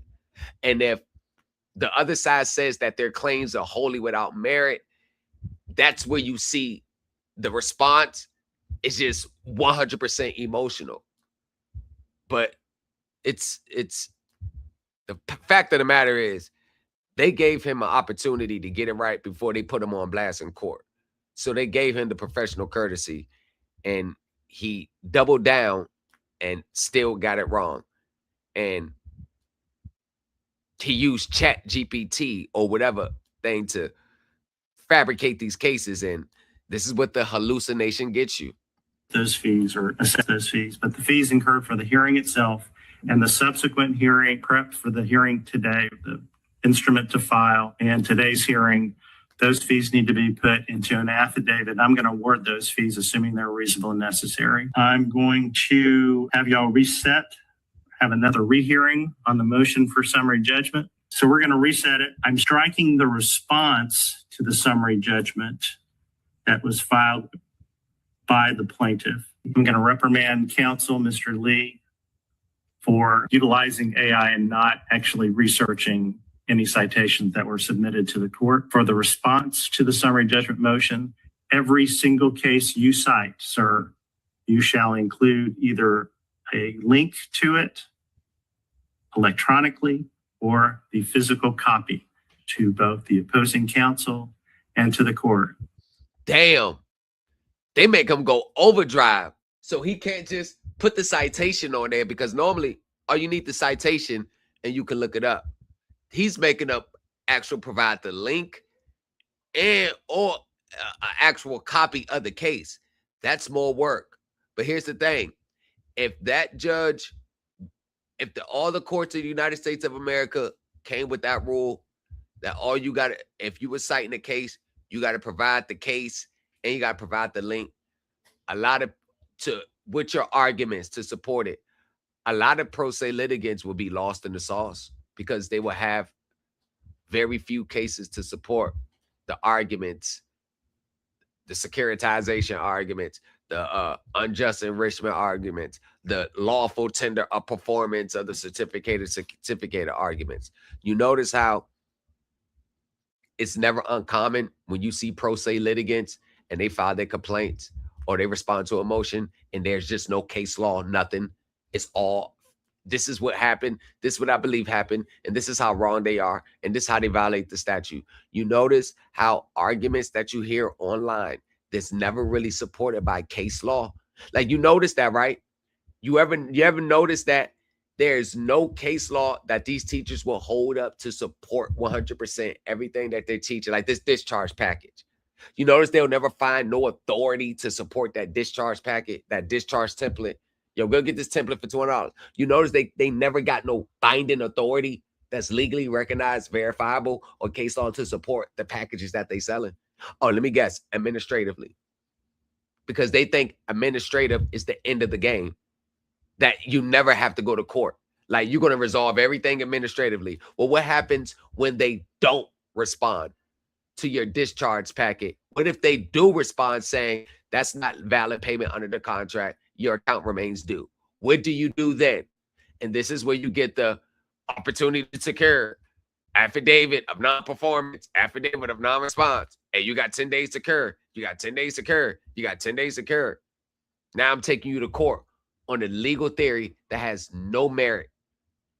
And that's the cycle of these spaces. If you cite any case, they have to be provided. Understood. For this reply. And I want it highlighted. Hold on. And if you're going to do any quotations, they need to be in your response. They've got to be highlighted in the actual text of the case law. But don't ever do this again. Yeah, Judge, never happen again. One thing that I do want to preview for you is, they're saying it's an orange. I'm saying it's an apple. They're claiming. Please stop it. Please stop. Just respond. I don't need to hear that now. I guess let me hear from plaintiffs if you are still planning to proceed on your request for default. Yes, Your Honor. Okay.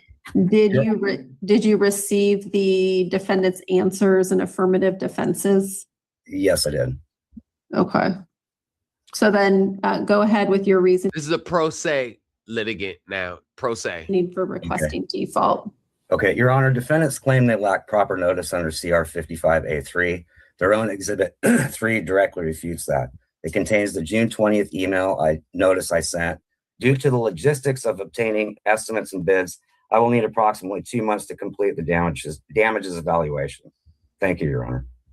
What are you reading from, Mr. Walton? And you know what? I swear to God, I knew when I first heard him start talking, it's an AI script. It was a script. It sounds, bro. It sounds like it. It sounds like it. Let's go back and hear it again. It sounds like it. Just respond. I don't need to hear that now. I guess let me hear from plaintiffs if you are still planning to proceed on your request for default. Yes, Your Honor. Okay. Did you receive the defendant's answers and affirmative defenses? Yes, I did. Okay. So then go ahead with your reasoning for requesting default. Okay, Your Honor, defendants claim they lack proper notice under CR 55A3. Their own Exhibit 3 directly refutes that. Right there. Right there. You see how he's it doesn't sound like human talk. It's very scripted. It contains the June 20th email notice I sent. Due to the logistics of obtaining estimates and bids, I will need approximately 2 months to complete the damages evaluation. Thank you, Your Honor. Right there. That's a chat GPT talk. It's a chat GPT talk. Right there. What are you reading from, Mr. Walton? And he's on audio. Yeah, he's on audio. It's 3 people on the screen. The one that was just talking, he's on audio. He's not even on video.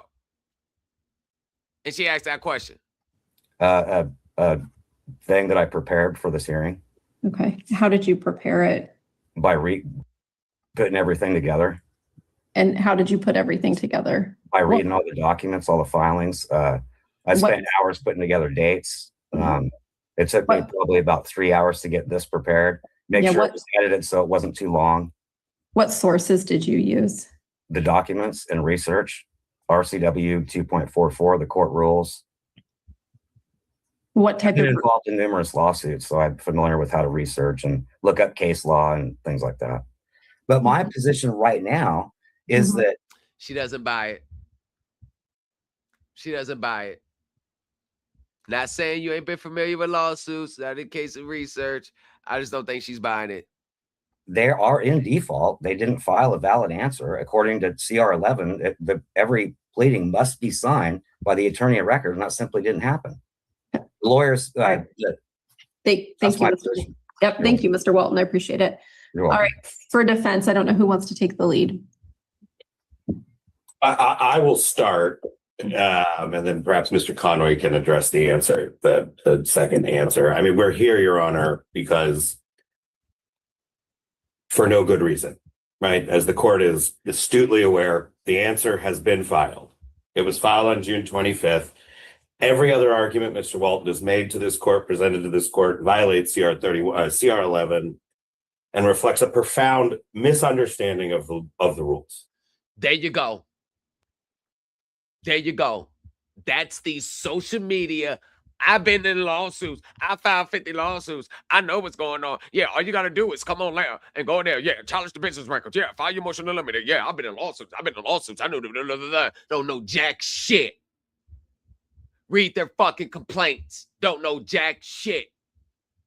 No judgments on the record for them. No settlement, no nothing. All these, I've been in lawsuits. I've been in so many freaking lawsuits. I've been in lawsuits, so many 50. No, jack shit. Put their ass under that legal lens. See, they only come on the line to tell you what they want you to hear. Put their ass under the gun in that courtroom. It's a different ball game. It sound good when you just filing motions for people and typing motions. Put your ass in front of that judge and argue your case. And then perhaps Mr. Conroy can address the answer, the second answer. I mean, we're here, Your Honor, because for no good reason, right? As the court is astutely aware, the answer has been filed. It was filed on June 25th.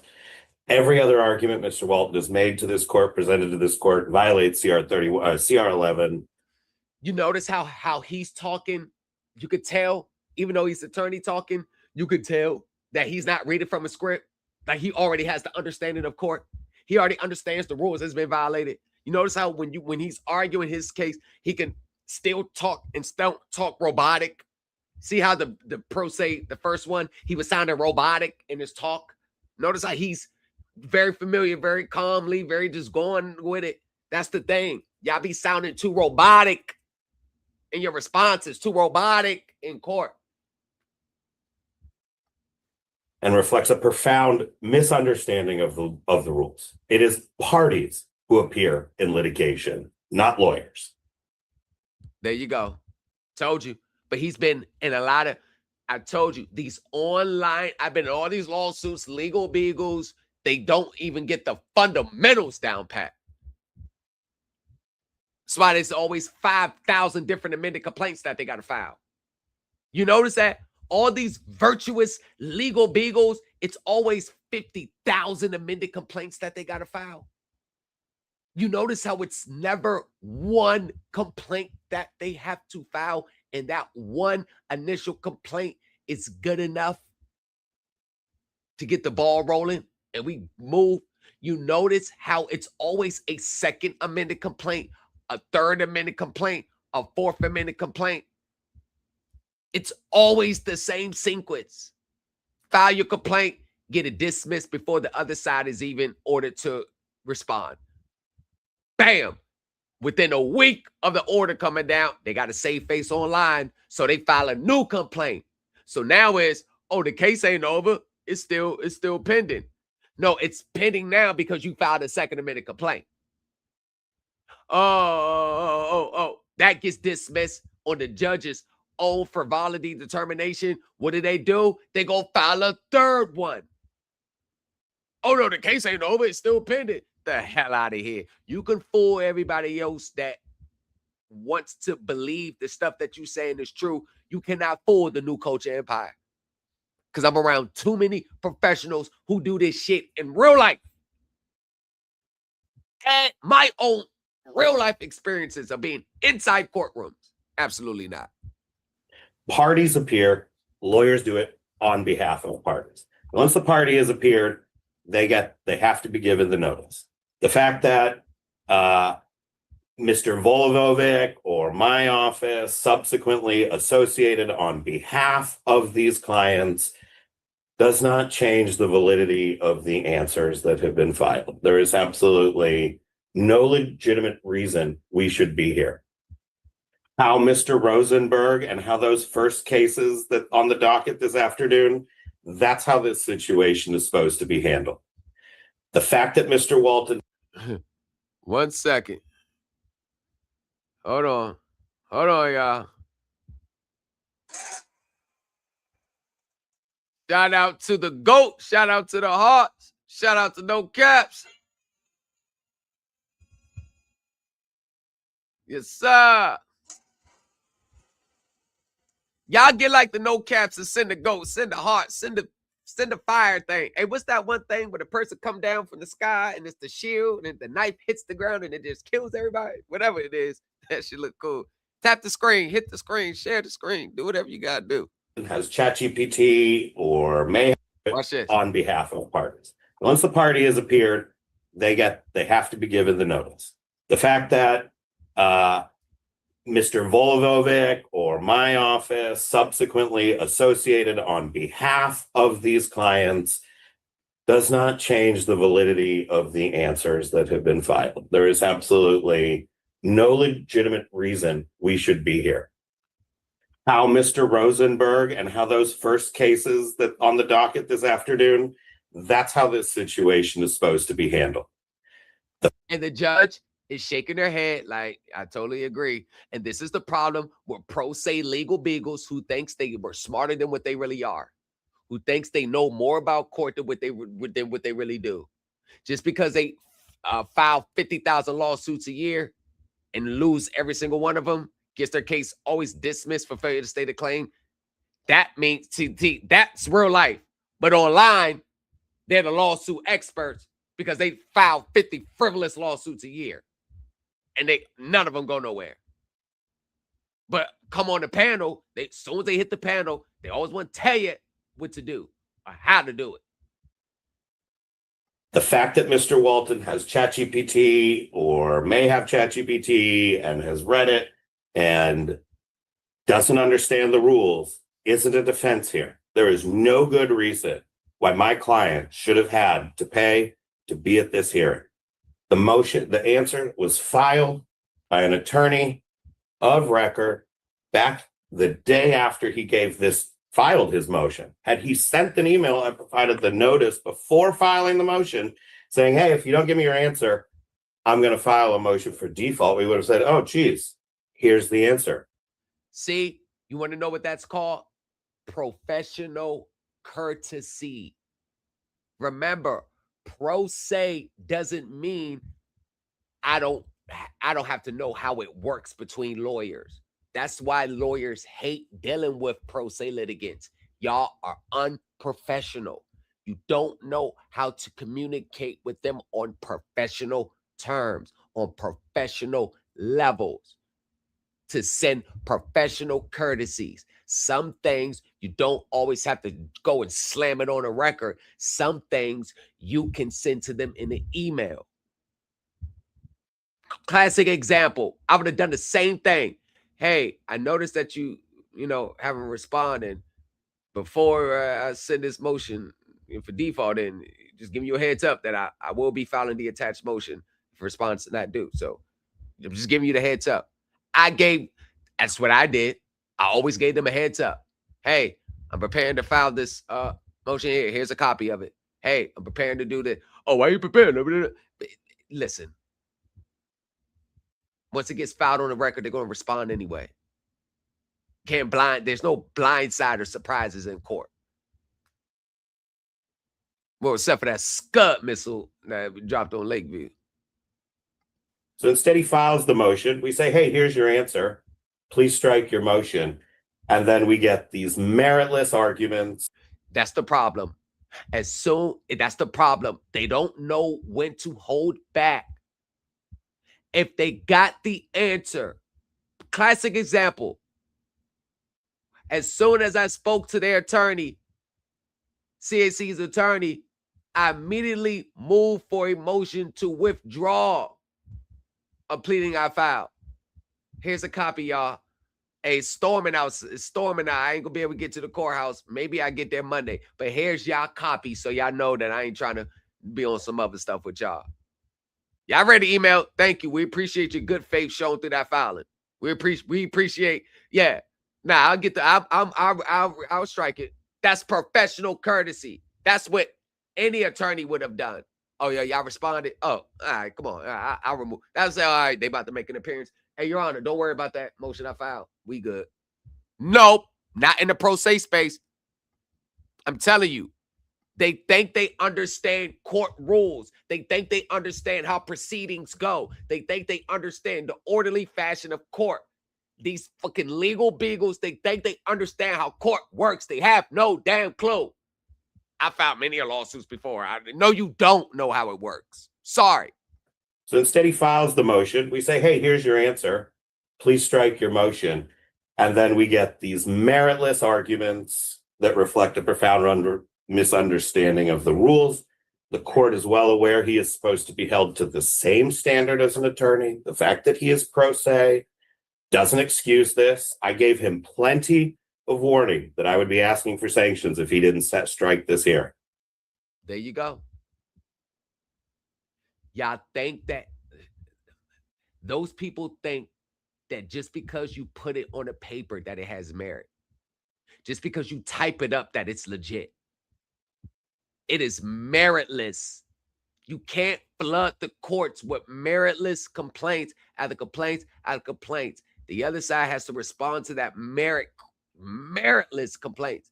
And then you may get slapped with sanctions. See, what they don't want to tell you is a lot of these pro se litigants in these spaces are getting hit with sanctions.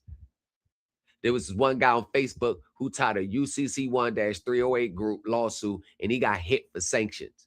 He didn't know I was going to pull up well, he posted it, and he got hit with sanctions. Actually, he posted it. Hey, look, they trying to silence me. I'm Rule 11 sanction, telling his group they're trying to silence him. But if you look at his complaint, it was flooded with sovereign citizen rhetoric.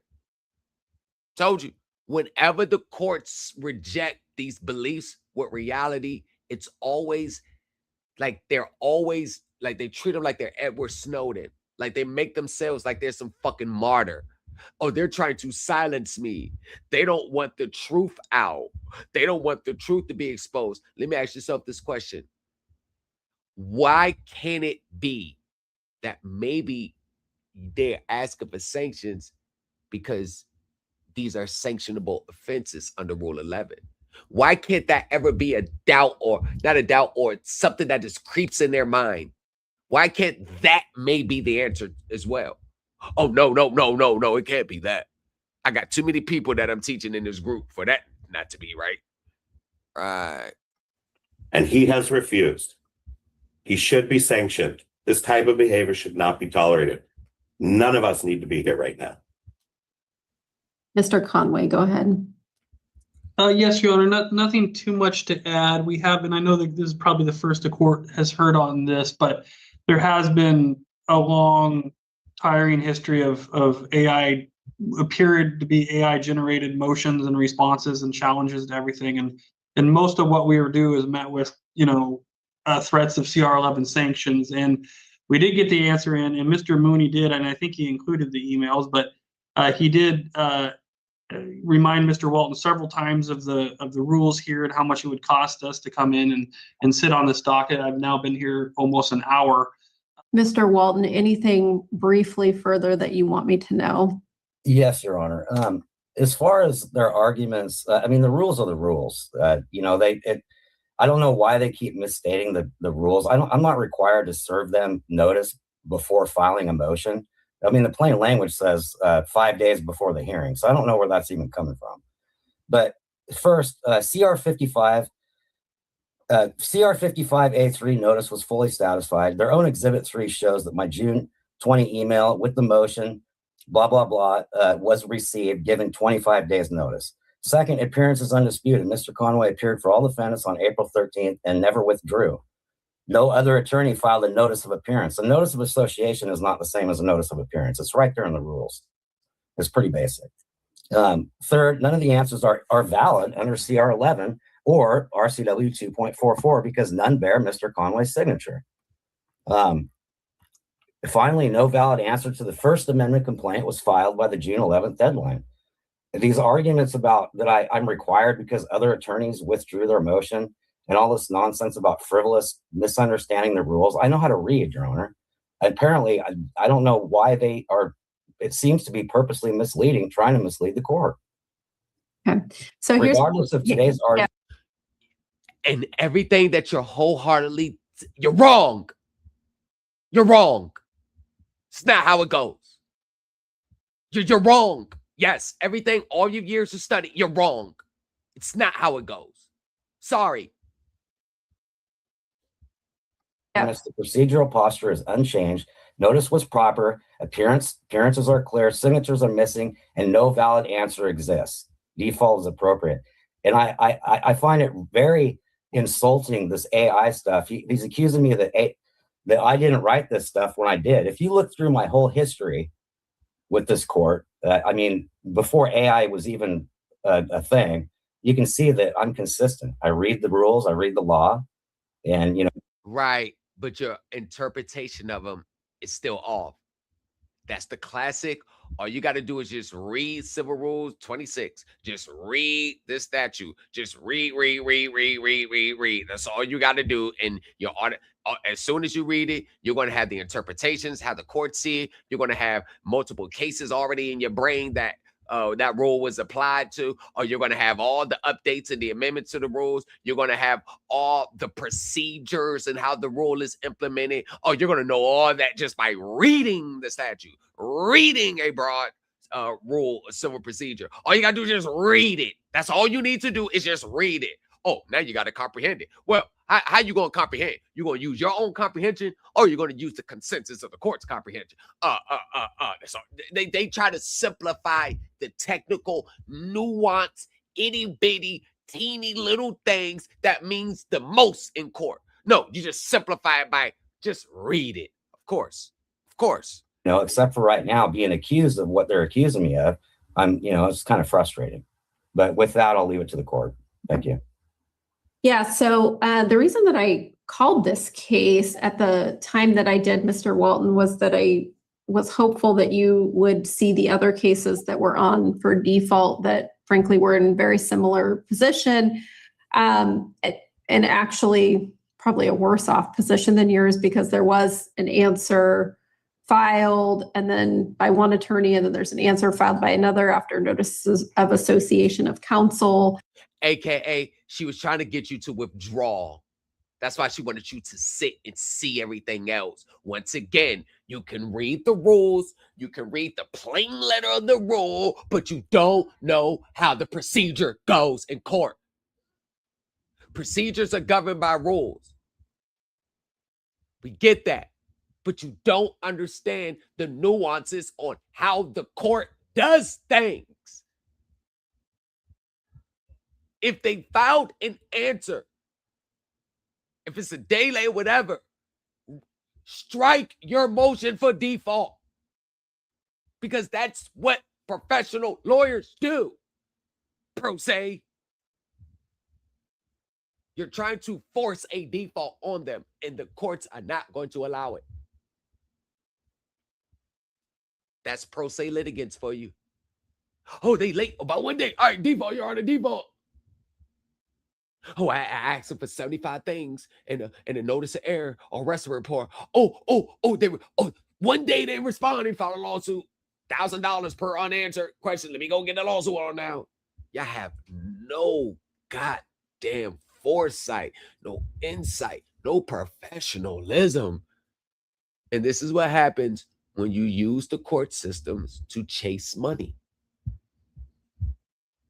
Until it blows up in your face, it gets dismissed. Now you're mad at the world. When you say you are pro se, You are representing to yourself, to the courts, that you're going to conduct your manner in a way as all other attorneys do. That's what it means when you say you're pro se. But you rarely ever see it. Ever. And case law is very clear that if you show up to this hearing, you're requesting default and an answer has been filed, the court's going to deny it. So I am denying your motion. Told you. What was all this? The case law is very clear. I know how to read case law. I've been doing lawsuits for I've been very consistent. I know how to read case law. See what happens when he read the rules? See the difference? See, he read the rules. And you see what happened? He read the rules. I read the rules. And the rules were real clear. They filed an answer already. You dingbat. Oh, yeah. Of counsel. And at the time that I did, Mr. Walton, was that I was hopeful that you would see the other cases that were on for default that frankly were in very similar position, and actually probably a worse off position than yours, because there was an answer filed and then by one attorney, and then there's an answer filed by another after notices of association. Yes, pro se is a temporary law license. It's pretty much of counsel. And case law is very clear that if you show up to this hearing, you're requesting default and an answer has been filed, the court's going to deny it. So I am denying your motion for default. I would have told you to put a motion in to withdraw. They showed up, they had filed the answer. Bro, withdraw. The judges, you were a day late. You're just splitting hairs on the wrong things. You're splitting hairs on the wrong things. You notice how y'all be so technical to try to get every little thing. Let me get them. But to let them get technical with you. Pro se, it's not fair. Be careful trying to be an aggressive litigator against these lawyers, and you're not really an aggressive litigator. Be careful trying to come at them aggressive like you really about that life. They really about the dog pound on you. They really about the dog pound. They're gonna have about 3 or 4 attorneys, partners at that laws working on this stuff. You're lucky you just got one working on it. Try to act like you're aggressive. They're gonna have about 3 or 4 professional eyes to your one. Oh yeah, they're gonna dog pile on you. It is not grounded in the facts of this case. There are proper been filed. So I am denying your motion for default. It is not grounded in the facts of this case. There are proper answers that have been filed to the amended complaint. So I'm having a hard time following your logic as to trying to parse out who signed what when. By all accounts, the attorneys, when they filed their answers, have indicated who their clients are. So typical wasting time on frivolous, non-important, nothing burger arguments. Who signed this? What's the signature? Signature's not dated. It's not this. Who did it? All nothing burger arguments. It means nothing. You think it means something, but it means nothing.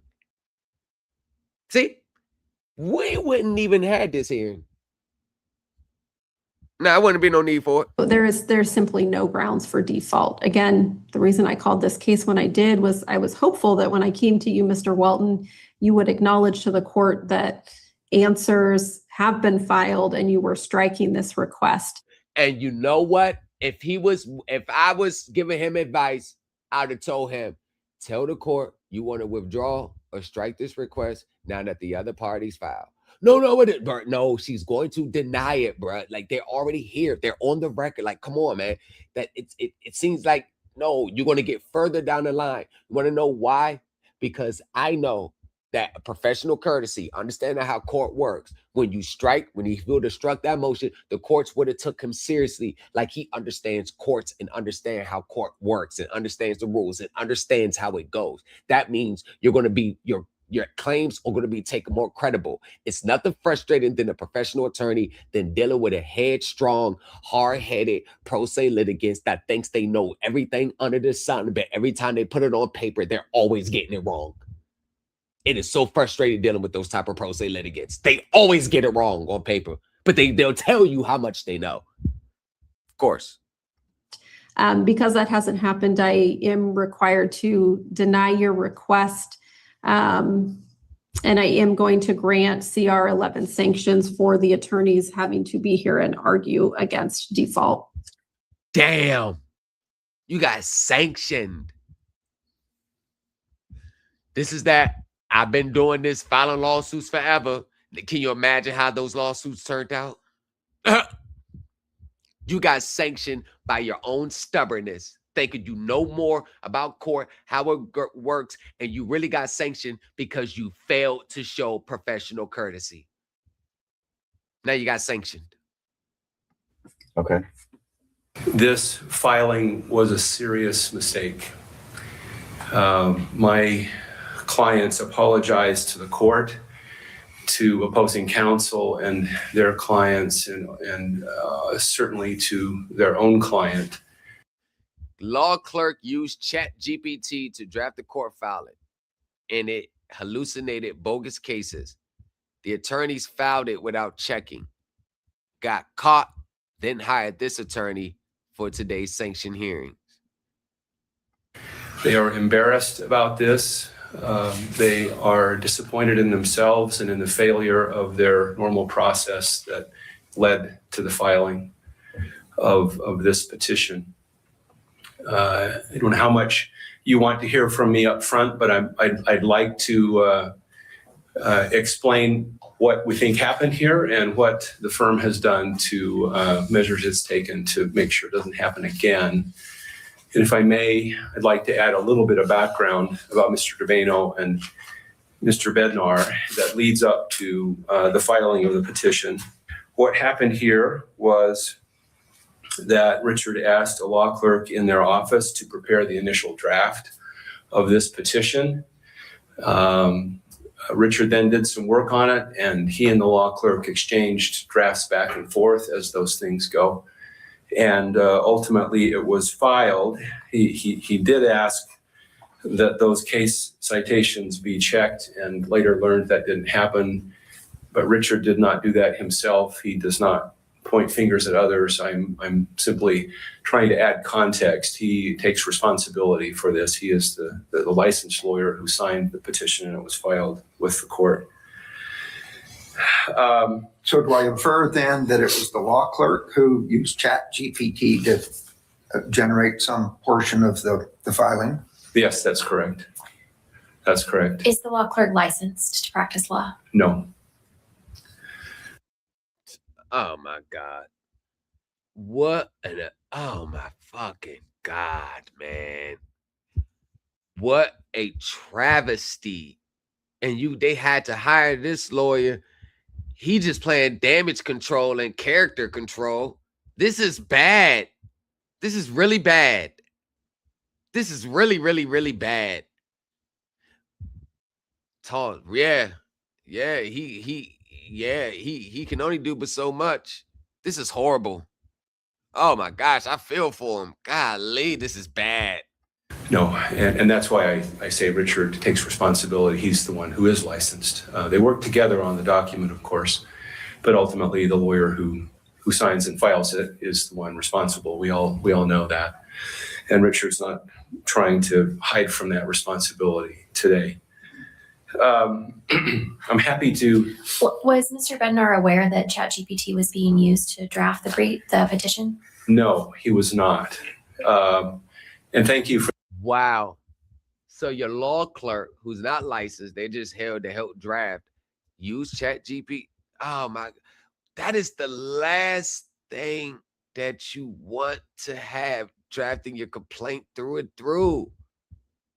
That is the last thing. Not through and through. For that question. I began by saying this was a serious mistake, and it was. but it was a mistake. It was not knowing. I don't believe it even satisfies the standard for recklessness. He did not know that that AI had been used to generate anything in connection with the brief until after the fact, when they went back to try and reconstruct what had happened here, and then learned that yes, it had been. And were there any conversations at any point prior to this brief being drafted about the use of AI in their practice and at their firm by this law clerk or any other employees? To my knowledge, no. I don't think I've asked that specific question. But I've certainly asked that question about, going forward, and that AI was used. We acknowledge that in the generation, but I don't believe that Richard or Doug knew that in the drafting stage before it was filed. And I'm asking more generally, did the firm have a policy, maybe something less formal than a policy for their employees about using AI or ChatGPT to generate work product? I don't believe so. ChatGPT is killing it, ain't he? The owners, boy, they crushing it. ChatGPT is the go-to for pretty much anything. And I can stop to ask my clients specifically if you would like, but we've had a number of discussions and they haven't mentioned that to me, so I don't believe that was any kind of a policy. I can tell you there is a policy now. I think there is a place in the world for AI, but it certainly isn't the place to write your brief for you and find your cases for you. We acknowledge that. I'm telling you, you still gotta put human eyes on it. You still gotta put human eyes on it. Even with your case citation. What about the synopsis? How do you know if the synopsis even lines up? Like, you got to understand, man. Well, I don't think it's the position of the court that AI isn't a tool that can be used by lawyers and whatever assistance it may provide. I think the concern we have is obviously that in this case. Yes, no court is saying that you can't use it. No court saying it. Basically, courts are saying, regardless if you use AI or not, whoever's signature is going on it, the certification, I certify that all the foregoing are true and correct. It's the person who's filing it signature. It's them who is responsible for verifying it. It's them who has to ensure that it's legit, because simply as put, if you're not a licensed attorney and you're not doing the verification signature subject to sanctions and you're helping people with court, the reality is any errors, any omissions, any recklessness, any confirmation bias belief theories that you are given, preparing, typing for the other party to file, for your client to file, anything that goes wrong, the client bears the burden. The client feels the pain. The client suffers the consequences. That's why you have to be extremely careful on who you help draft your complaints. You got to be very cautious, because if they don't even understand the basics of court, and they're just running this fake, I know how to help, and they just running your shit through ChatGPT and spitting out the responses. If a case is cited that's inaccurate, the client, you're going to pay for that shit. Case, ChatGPT hallucinated at least one case and probably cited other cases for propositions that were unrelated to those cases in their holdings, and a lawyer didn't check that, right? That's the problem. A licensed attorney didn't check it. That's the problem, because it doesn't matter. It's a known thing in the attorney's world. You always check the case filing. You check the citation. You check the numbers. You always check it. You always verify it. What the fuck is wrong with these law firms? right? We as attorneys, as you've said, when we sign documents for filing with the court, we're making a representation under the rules about the veracity of the information contained in whatever the document is that we're filing, and that's a responsibility we bear. So while AAI is certainly a tool that people appear to be using successfully, here it obviously was unsuccessful, and there apparently wasn't an effort made to double check it. And that's really the concern, I think, for this court, is that there was a failing on the role of the attorney to make sure that what was being presented to the court was in fact accurate. Well, and it implicates, in my mind at least, the duty of candor to the tribunal. Yes. Here is this case, and it supports our position, and the case doesn't exist. Embarrassing. Embarrassing. Embarrassing. Submitting something that even just your local clerk drew up, if he even thought that is still pretty. Wild if he didn't review it first. Did not. He didn't even review it. That is embarrassing. The case didn't even exist. Oh my God. That's ChatGPT for you. You don't think they'll cite cases that got you thinking, oh yeah, I got him. Go look up the case, put the citations in, put it in the search and put it in the Justy and put it in West. They'll be like, huh? This case don't exist. That moves it in my mind beyond a mere error. An error would be it's the wrong pin site. We didn't realize the case was later overruled by the Utah Supreme Court. Yeah, oh yeah, that understanding that. Oh shit, it was overruled later. Oh, okay. Or they'll even let, instead of putting 485 US, you put it 484 US. That could have been a typo. You just type in it, you didn't catch it because you see the 484. It could have been. There's been plenty of times where I'm typing a case, and when I'm going through, I look, I said, oh no, I put a 481, it's supposed to be a 482 right there. Yeah, because I gotta check the citations. But those little type of errors, this case didn't even exist at all. It kills your whole argument. That's the whole thing. Now, if the judge would have made an order or ruling off that, you see how crazy it looks now? Oh my God. There are, I was going to say 1,000, that's an exaggeration. There are a bunch of cases in Utah called State versus Carter. Quite by accident, we cited the wrong State versus Carter. That's our error. It doesn't really support the proposition, but where you have a case that's non-existent and represent to the court by signature that this is valid authority, that's a more serious problem in my mind than a mere error. Facts. And guess what?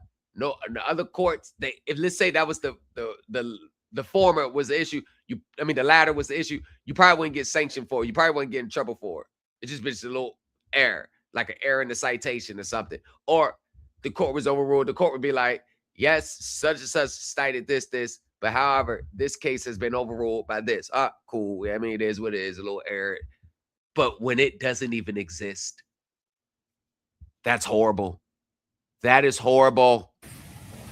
Understood. I hear what you're saying. And I do think that the court needs to look at this as to what Mr. Bednar knew at the time the petition was filed. AKA incorrectly throwing the law clerk under the bus without actually throwing the law clerk under the bus, without actually wording it like the lawyer is trying to escape accountability because he signed the certificate. So now he has to play inside of that little box. Basically, what he actually knew, throwing the law clerk under the bus without coming off as he shouldn't be sanctioned for nothing because he did sign it. Damn, they got the lawyer in a tight spot, boy. Woo-wee. And they hired, the law firm hired this counsel. Now ask yourself, why would the law firm hire a counsel when they have counsels at the law firm?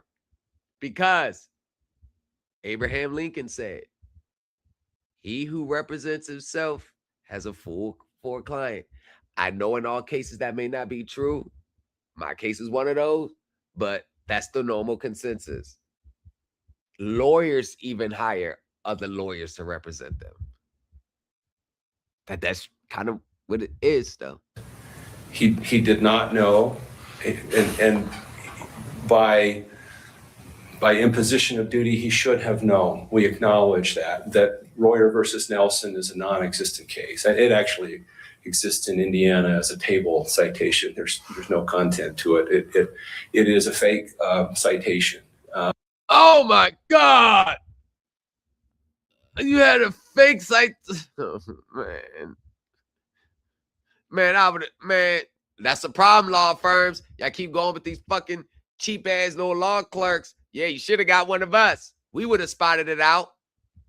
We would have spotted out that none of this shit exists. And we'd have taxed you for it. We would have caught it before it was filed. You professional license. Sometimes I come back to bite you in the ass. But it was never intended to be that way. And that's the point I emphasize today, is what was in the mind of Mr. Bednar at that moment. I will say, harking to a part of Rule 3.3, they have filed a request for leave to file an amended petition, in part, of course, to protect their client from the effects of this initial petition, but in part to correct the misstatements in the original one. That's one of the requirements in Rule 3.3, and they have done that. Now, what the court does with that request is not within the scope of my representation, but I point that out. Nor really within the scope of the hearing, but we're mindful of the. Yes. Let me ask. Has absolutely two jack shits, nothing to do with it. But it's a good legal thing, but has nothing to do with it. This is a sanctions hearing. This is the client, Mr. Gardner, aware of the order to show cause and order and the hearing that was set today? Yes, and I believe he's here. Mr. Gardner is Mr. here. Gardner, all right, thank you. That has been disclosed to him fully. It was not a pleasant phone call for them to make to their client, as you might imagine. That would have been a phone call that I would have dreaded. That would have been a phone call that I would have dreaded. You mean to tell me I got to call this client and tell them that you cited cases that didn't even fucking exist? I knew I should have read that shit. God damn it. Because it falls back on me. They have been completely upfront with them since learning of this, and have tried to be the same with the court through our presentation today. And I had a conversation with Mr. Salin last week to attempt to accomplish that same purpose. I'm prepared to go through each of these citations if you want to drill down to that level. I don't think so. But I will say, certainly the Royer versus Nelson case does not exist. The Westside Nursery and the Granite something construction case, they are real Utah cases, but they don't stand for the propositions for which they are cited. The Jones-Waldo case, I think, is appropriately represented in the petition. State versus Wilden, State versus Spry are also appropriately represented. They probably aren't on point ultimately, but I think as far as what's stated in the petition about those opinions, I believe that's correct. And I say that's my summary. I'm happy to address that further if you'd like. And I will say that I mentioned something earlier, but the firm has adopted a formal policy now about how they will handle the writing and the submission of any filing with the court, but in particular those that's. Oh, so you ain't already supposed to have that? So it takes an embarrassment like this before you already make sure you're supposed to do what you already supposed to already know what you're supposed to be doing? You want to know why? Because your ass has been getting away with it, being cheap, taking all that money from clients up front just to slap AI, and you ain't get caught plenty of times. You probably got away with winning some cases or stuff like that using it. You got caught with your hands in the cookie jar now. Now you want to have a policy. hey, whoever the client is, hey, we got something for you. We won't make that rookie mistake, y'all. Whoever that client is, if you ever watching this, hey, sometimes it pays to have some non-licensed paralegal litigants to help you out. Because at least we know we'll never make that mistake. A goddamn law firm. Cite case law.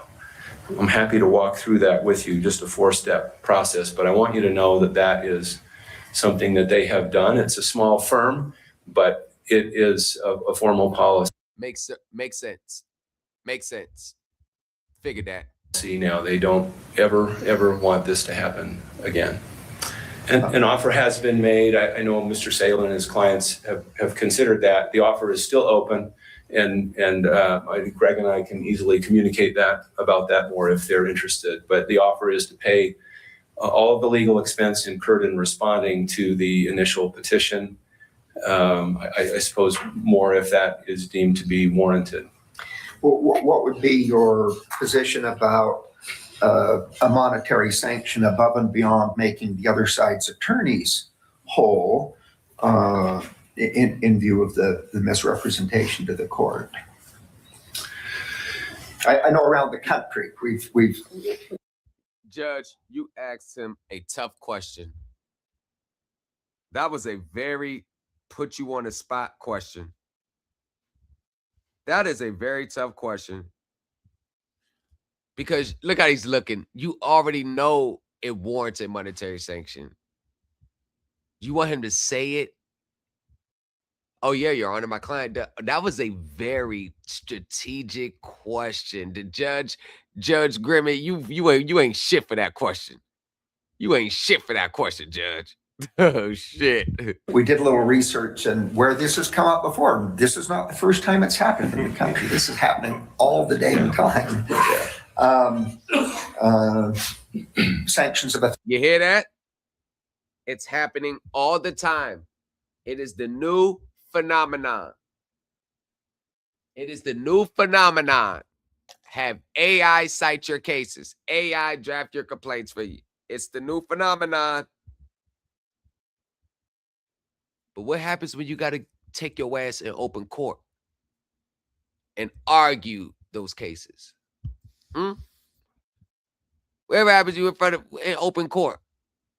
$1,000 here, $5,000 there have been imposed by courts around the country, I guess, to sort of make the point, send the message more strongly than just making the other side whole would do. And I'd be interested in your position about the propriety of some such sanction in this case.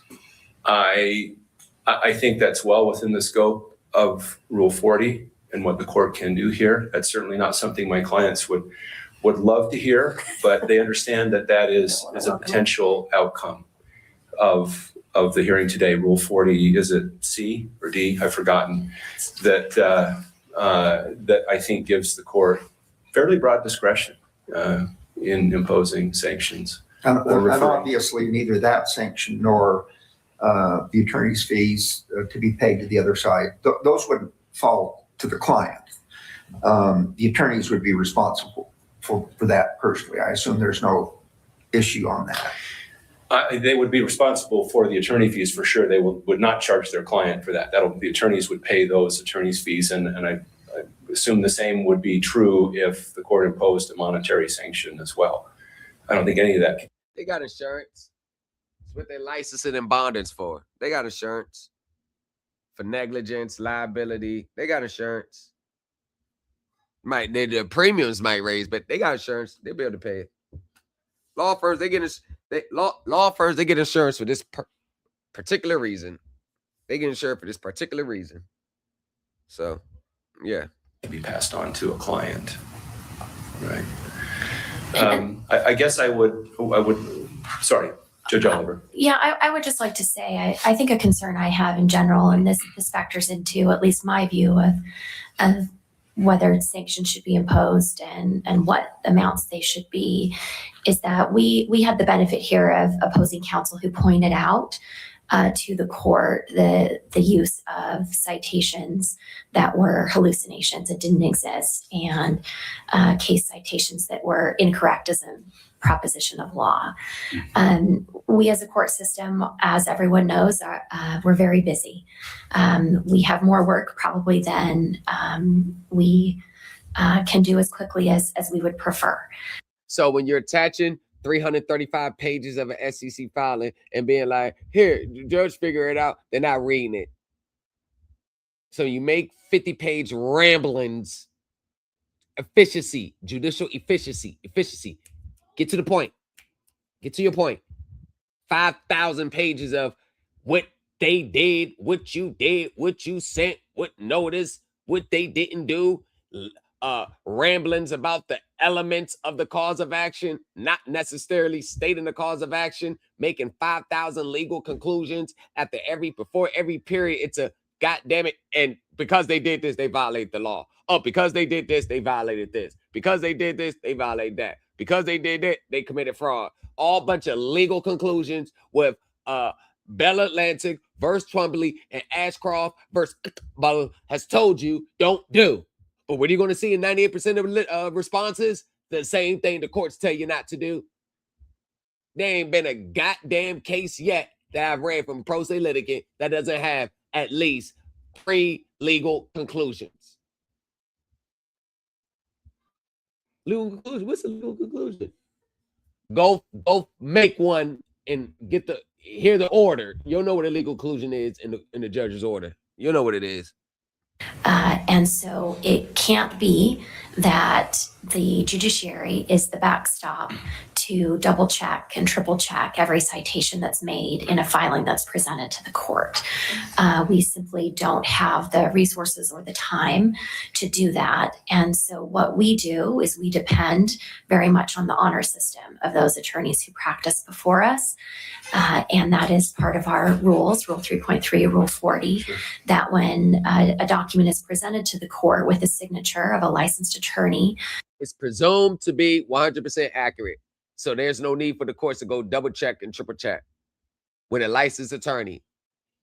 Exactly. So they're getting the benefit of the doubt because they're licensed attorneys against a pro se litigant.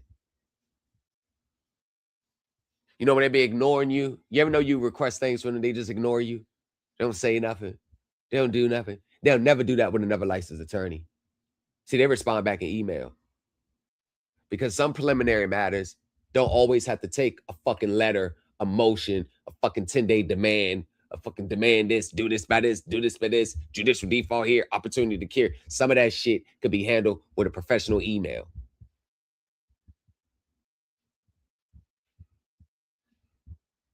But if they had a licensed attorney, they probably would have got a response sooner.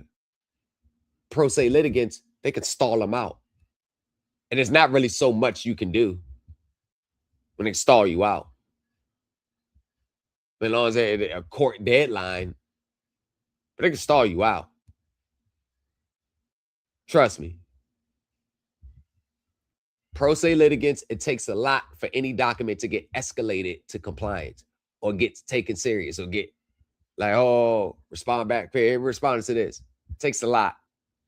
But the reason I say it takes a lot, because the average pro se response is just filled with legal ramblings, financial buzzwords, apply the principles to the principles and the balance of the principles, and provide the accounting, the general term, provide the accounting, provide the statement that they did this, provide this, provide this, provide this, provide this, provide this, provide that.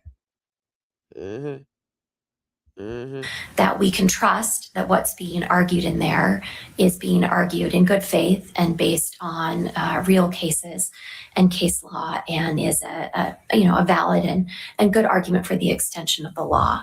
And I think if this problem were to become more widespread, it's a larger problem for the judiciary and the integrity of the judicial system.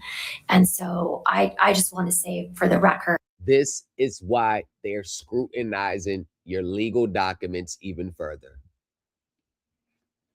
This is why they're going to be they're going to end up scrutinizing the documents to the T, the filings to the T.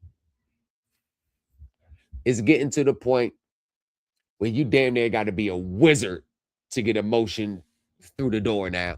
It's getting there with this AI stuff, AI doing everything. And you have to be a goddamn wizard. Sooner or later with the court systems, you damn near got to be a damn wizard to get your motions through the door. I see it coming. I see it coming. That this is something that we have grave concern about, and something that we need to make sure that attorneys have grave concern about, and that they make every effort to make sure that what they present to this court under their signature is accurate to the best of their abilities. We certainly understand that errors may occur, typographical errors, miscites and things of the nature that Judge Orm discussed. This is an entirely different category. And so that is why we called this hearing, which is quite unusual for the Court of Appeals to do. And so I say that just to explain why really we're here today. We take this matter very seriously on behalf of not only our court, but the entire Utah judiciary. And it's something that is very serious. Absolutely. Thank you. And I confirm that my clients are committed to upholding the honor system that the court has just articulated. And they have learned that lesson in a very difficult way. And as I said, they come here embarrassed and disappointed and perhaps more firmly committed to make sure this never happens again than someone who hasn't been involved in this kind of a failure. Well, attorney's fees. So he should pay the attorney's fees and respondents for the time spent responding to it. Petitioner's counsel shall refund petitioner all fees charged and paid for the filing of the petition, or they due within 7 days. And Mr. Brennan shall pay $1,000 form of a donation to the Justice for All within 14 days. So the petition, they refunded the petitioner for all fees charged, paid for filing a petition. They got to pay the attorney's fees for the respondents for spending time responding to the petition and attending the OSC hearing. And he got to pay $1,000 to a donation. That was fair. That was reasonable. They could have spanked him harder, but that was fair. It's becoming a problem. The prevalence and impact on conclusory pleadings, aka your average pro se litigant's response. Pro se complaints are overwhelmingly prone to include bald legal conclusions or speculation instead of specific factual allegations. Under Federal Rules of Procedure 12b-6, this triggers a high rate of dismissal for failure to state a claim. Because pro se litigants struggle to separate factual pleading from legal conclusions, their long-term success rate in federal court is remarkably low. Unrepresented plaintiffs win only about 3% of final judgments, compared to a much higher baseline for represented parties. I don't give a damn what you say, what you do. The success rate is still low. Very low. The liberal construction cushion. To counteract this exact problem, courts are required to use special solicitude when reading a pro se complaint. This means the judge will actively try to look past poorly phrased legal conclusions to extract any underlying facts that could salvage the case. The landscape of pro se filing is undergoing a massive shift due to artificial intelligence, which naturally formats arguments into clean-looking legal conclusions. Federal courts have reported that pro se filings bear clear markers of generative AI text surge from virtually 0 to over 18% of the total pro se document. No merit boost. Despite generative AI making pro se paperwork look more professional and structurally full of legal definitions, substantive win rates have not improved. The text often mimics a lawyer's style, but still lacks the vital case-specific factual foundation required by law.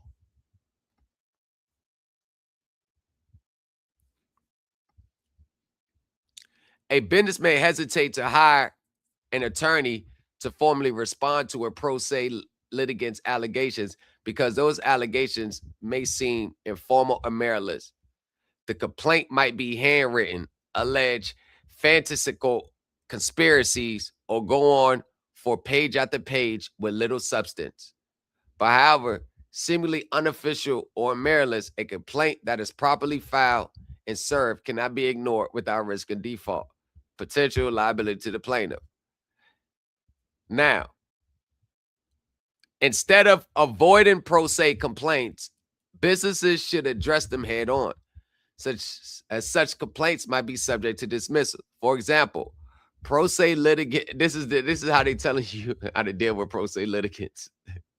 For example, pro se litigants often file complaints that do not meet legal pleading requirements or lack causable claims. Just like when a pro se litigant wants to sue for attorney's fees, like that is a meritless claim. No pro se litigant can get attorney's fees, especially you said there's stipulation of dismissal. And a normal legal stipulation of dismissal, each party bears their own costs and fees, or it may be stipulated that nobody bears the cost. But if you think that a person's going to take a pro se litigant serious, if they think that a pro se litigant is entitled to attorney's fees, that is a rookie assertion. Cannot pay a pro se attorney's fees when you're acting pro se. In federal court, a complaint must assert sufficient detailed factual matter to state a claim to relief that is plausible on its face. That is Ashcroft versus Bug. Shout out. Yes, sir. Quoted Bell Atlantic versus Twombly. Legal conclusions are couched as factual allegations, do not suffice, and a complaint must contain sufficient factual allegations to show more than a sheer possibility that the defendant has acted unlawfully. Many pro se complaints lack sufficient facts to state a claim for relief. Pro se litigants often rely instead on speculation or bald conclusions. While courts read pro se complaints with some degree of leniency, the pleading standards still apply, and complaints that are insufficiently pled are subject to dismissal. Example, Martinez versus Queens County District Attorney, a case in which Phillips Little was an attorney of record. The plaintiff alleged a violation of 1983, claiming that for several years, his ex-girlfriend, her relatives, and judges, prosecutors, family court attorneys, police departments, state agencies, healthcare providers, and telecommunications companies in New York and Pennsylvania conspired to injure him in various unconstitutional ways. Section 1983 provides a cause of action against only state actors or those who conspire with state actors. Telecommunications companies moved to dismiss the suit under Rule 12b-6 on the ground that plaintiff have failed to specify how they conspired with state actors. The district court agreed that plaintiff have failed to show the existence of any agreement or concerted action between telecoms and state actors and dismissed the suit. In pro se space, they'll send a discovery or an admission or interrogatories, admit that you and the state actors conspire together. Produce the agreement that you have with the state actors to conspire against me. It'd be stupid shit like that. The basis for the telecom defendant's successful motion on Martinez failure to state a claim upon which can be granted is one of the host of grounds that must be asserted before defendant answers the complaint. In federal court, defendants usually have 21 days to answer the complaint or make a pre-answer motion to dismiss. And in New York, it's between 20 and 30 days. Since pro se plaintiff's allegations are likely to be disorganized or muddled, It is all the more important for a business defendant to promptly retain an attorney who can review the complaint to determine whether to answer or make a pre-answer motion to dismiss the complaint.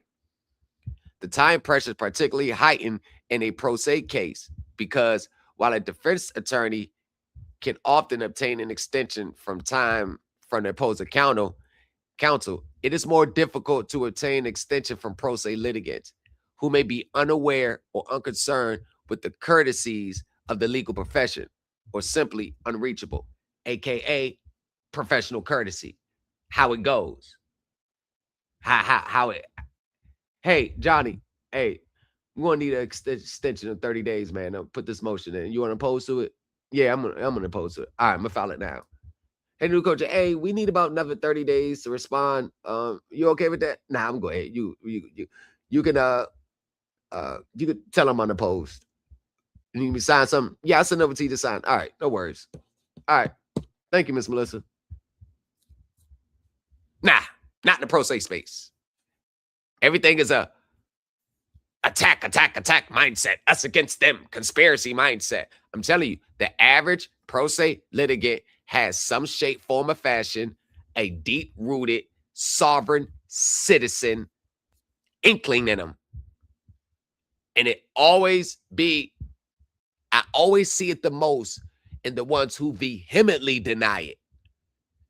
Who vehemently deny being a sovereign citizen. Those be the ones who really got the yin in them.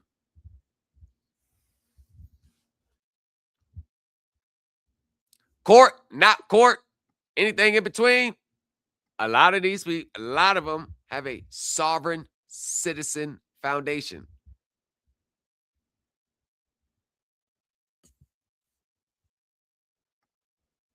They just don't see it. That's all. They just don't see it. All right. So, I think that was good. That was good. So, YouTube, I'm going to catch you on the next one. Y'all, we're going to continue this over here on TikTok, YouTube, Facebook. I'm going to catch y'all on the next one. We're going to continue this discussion on the talk. And we will see y'all on the next one.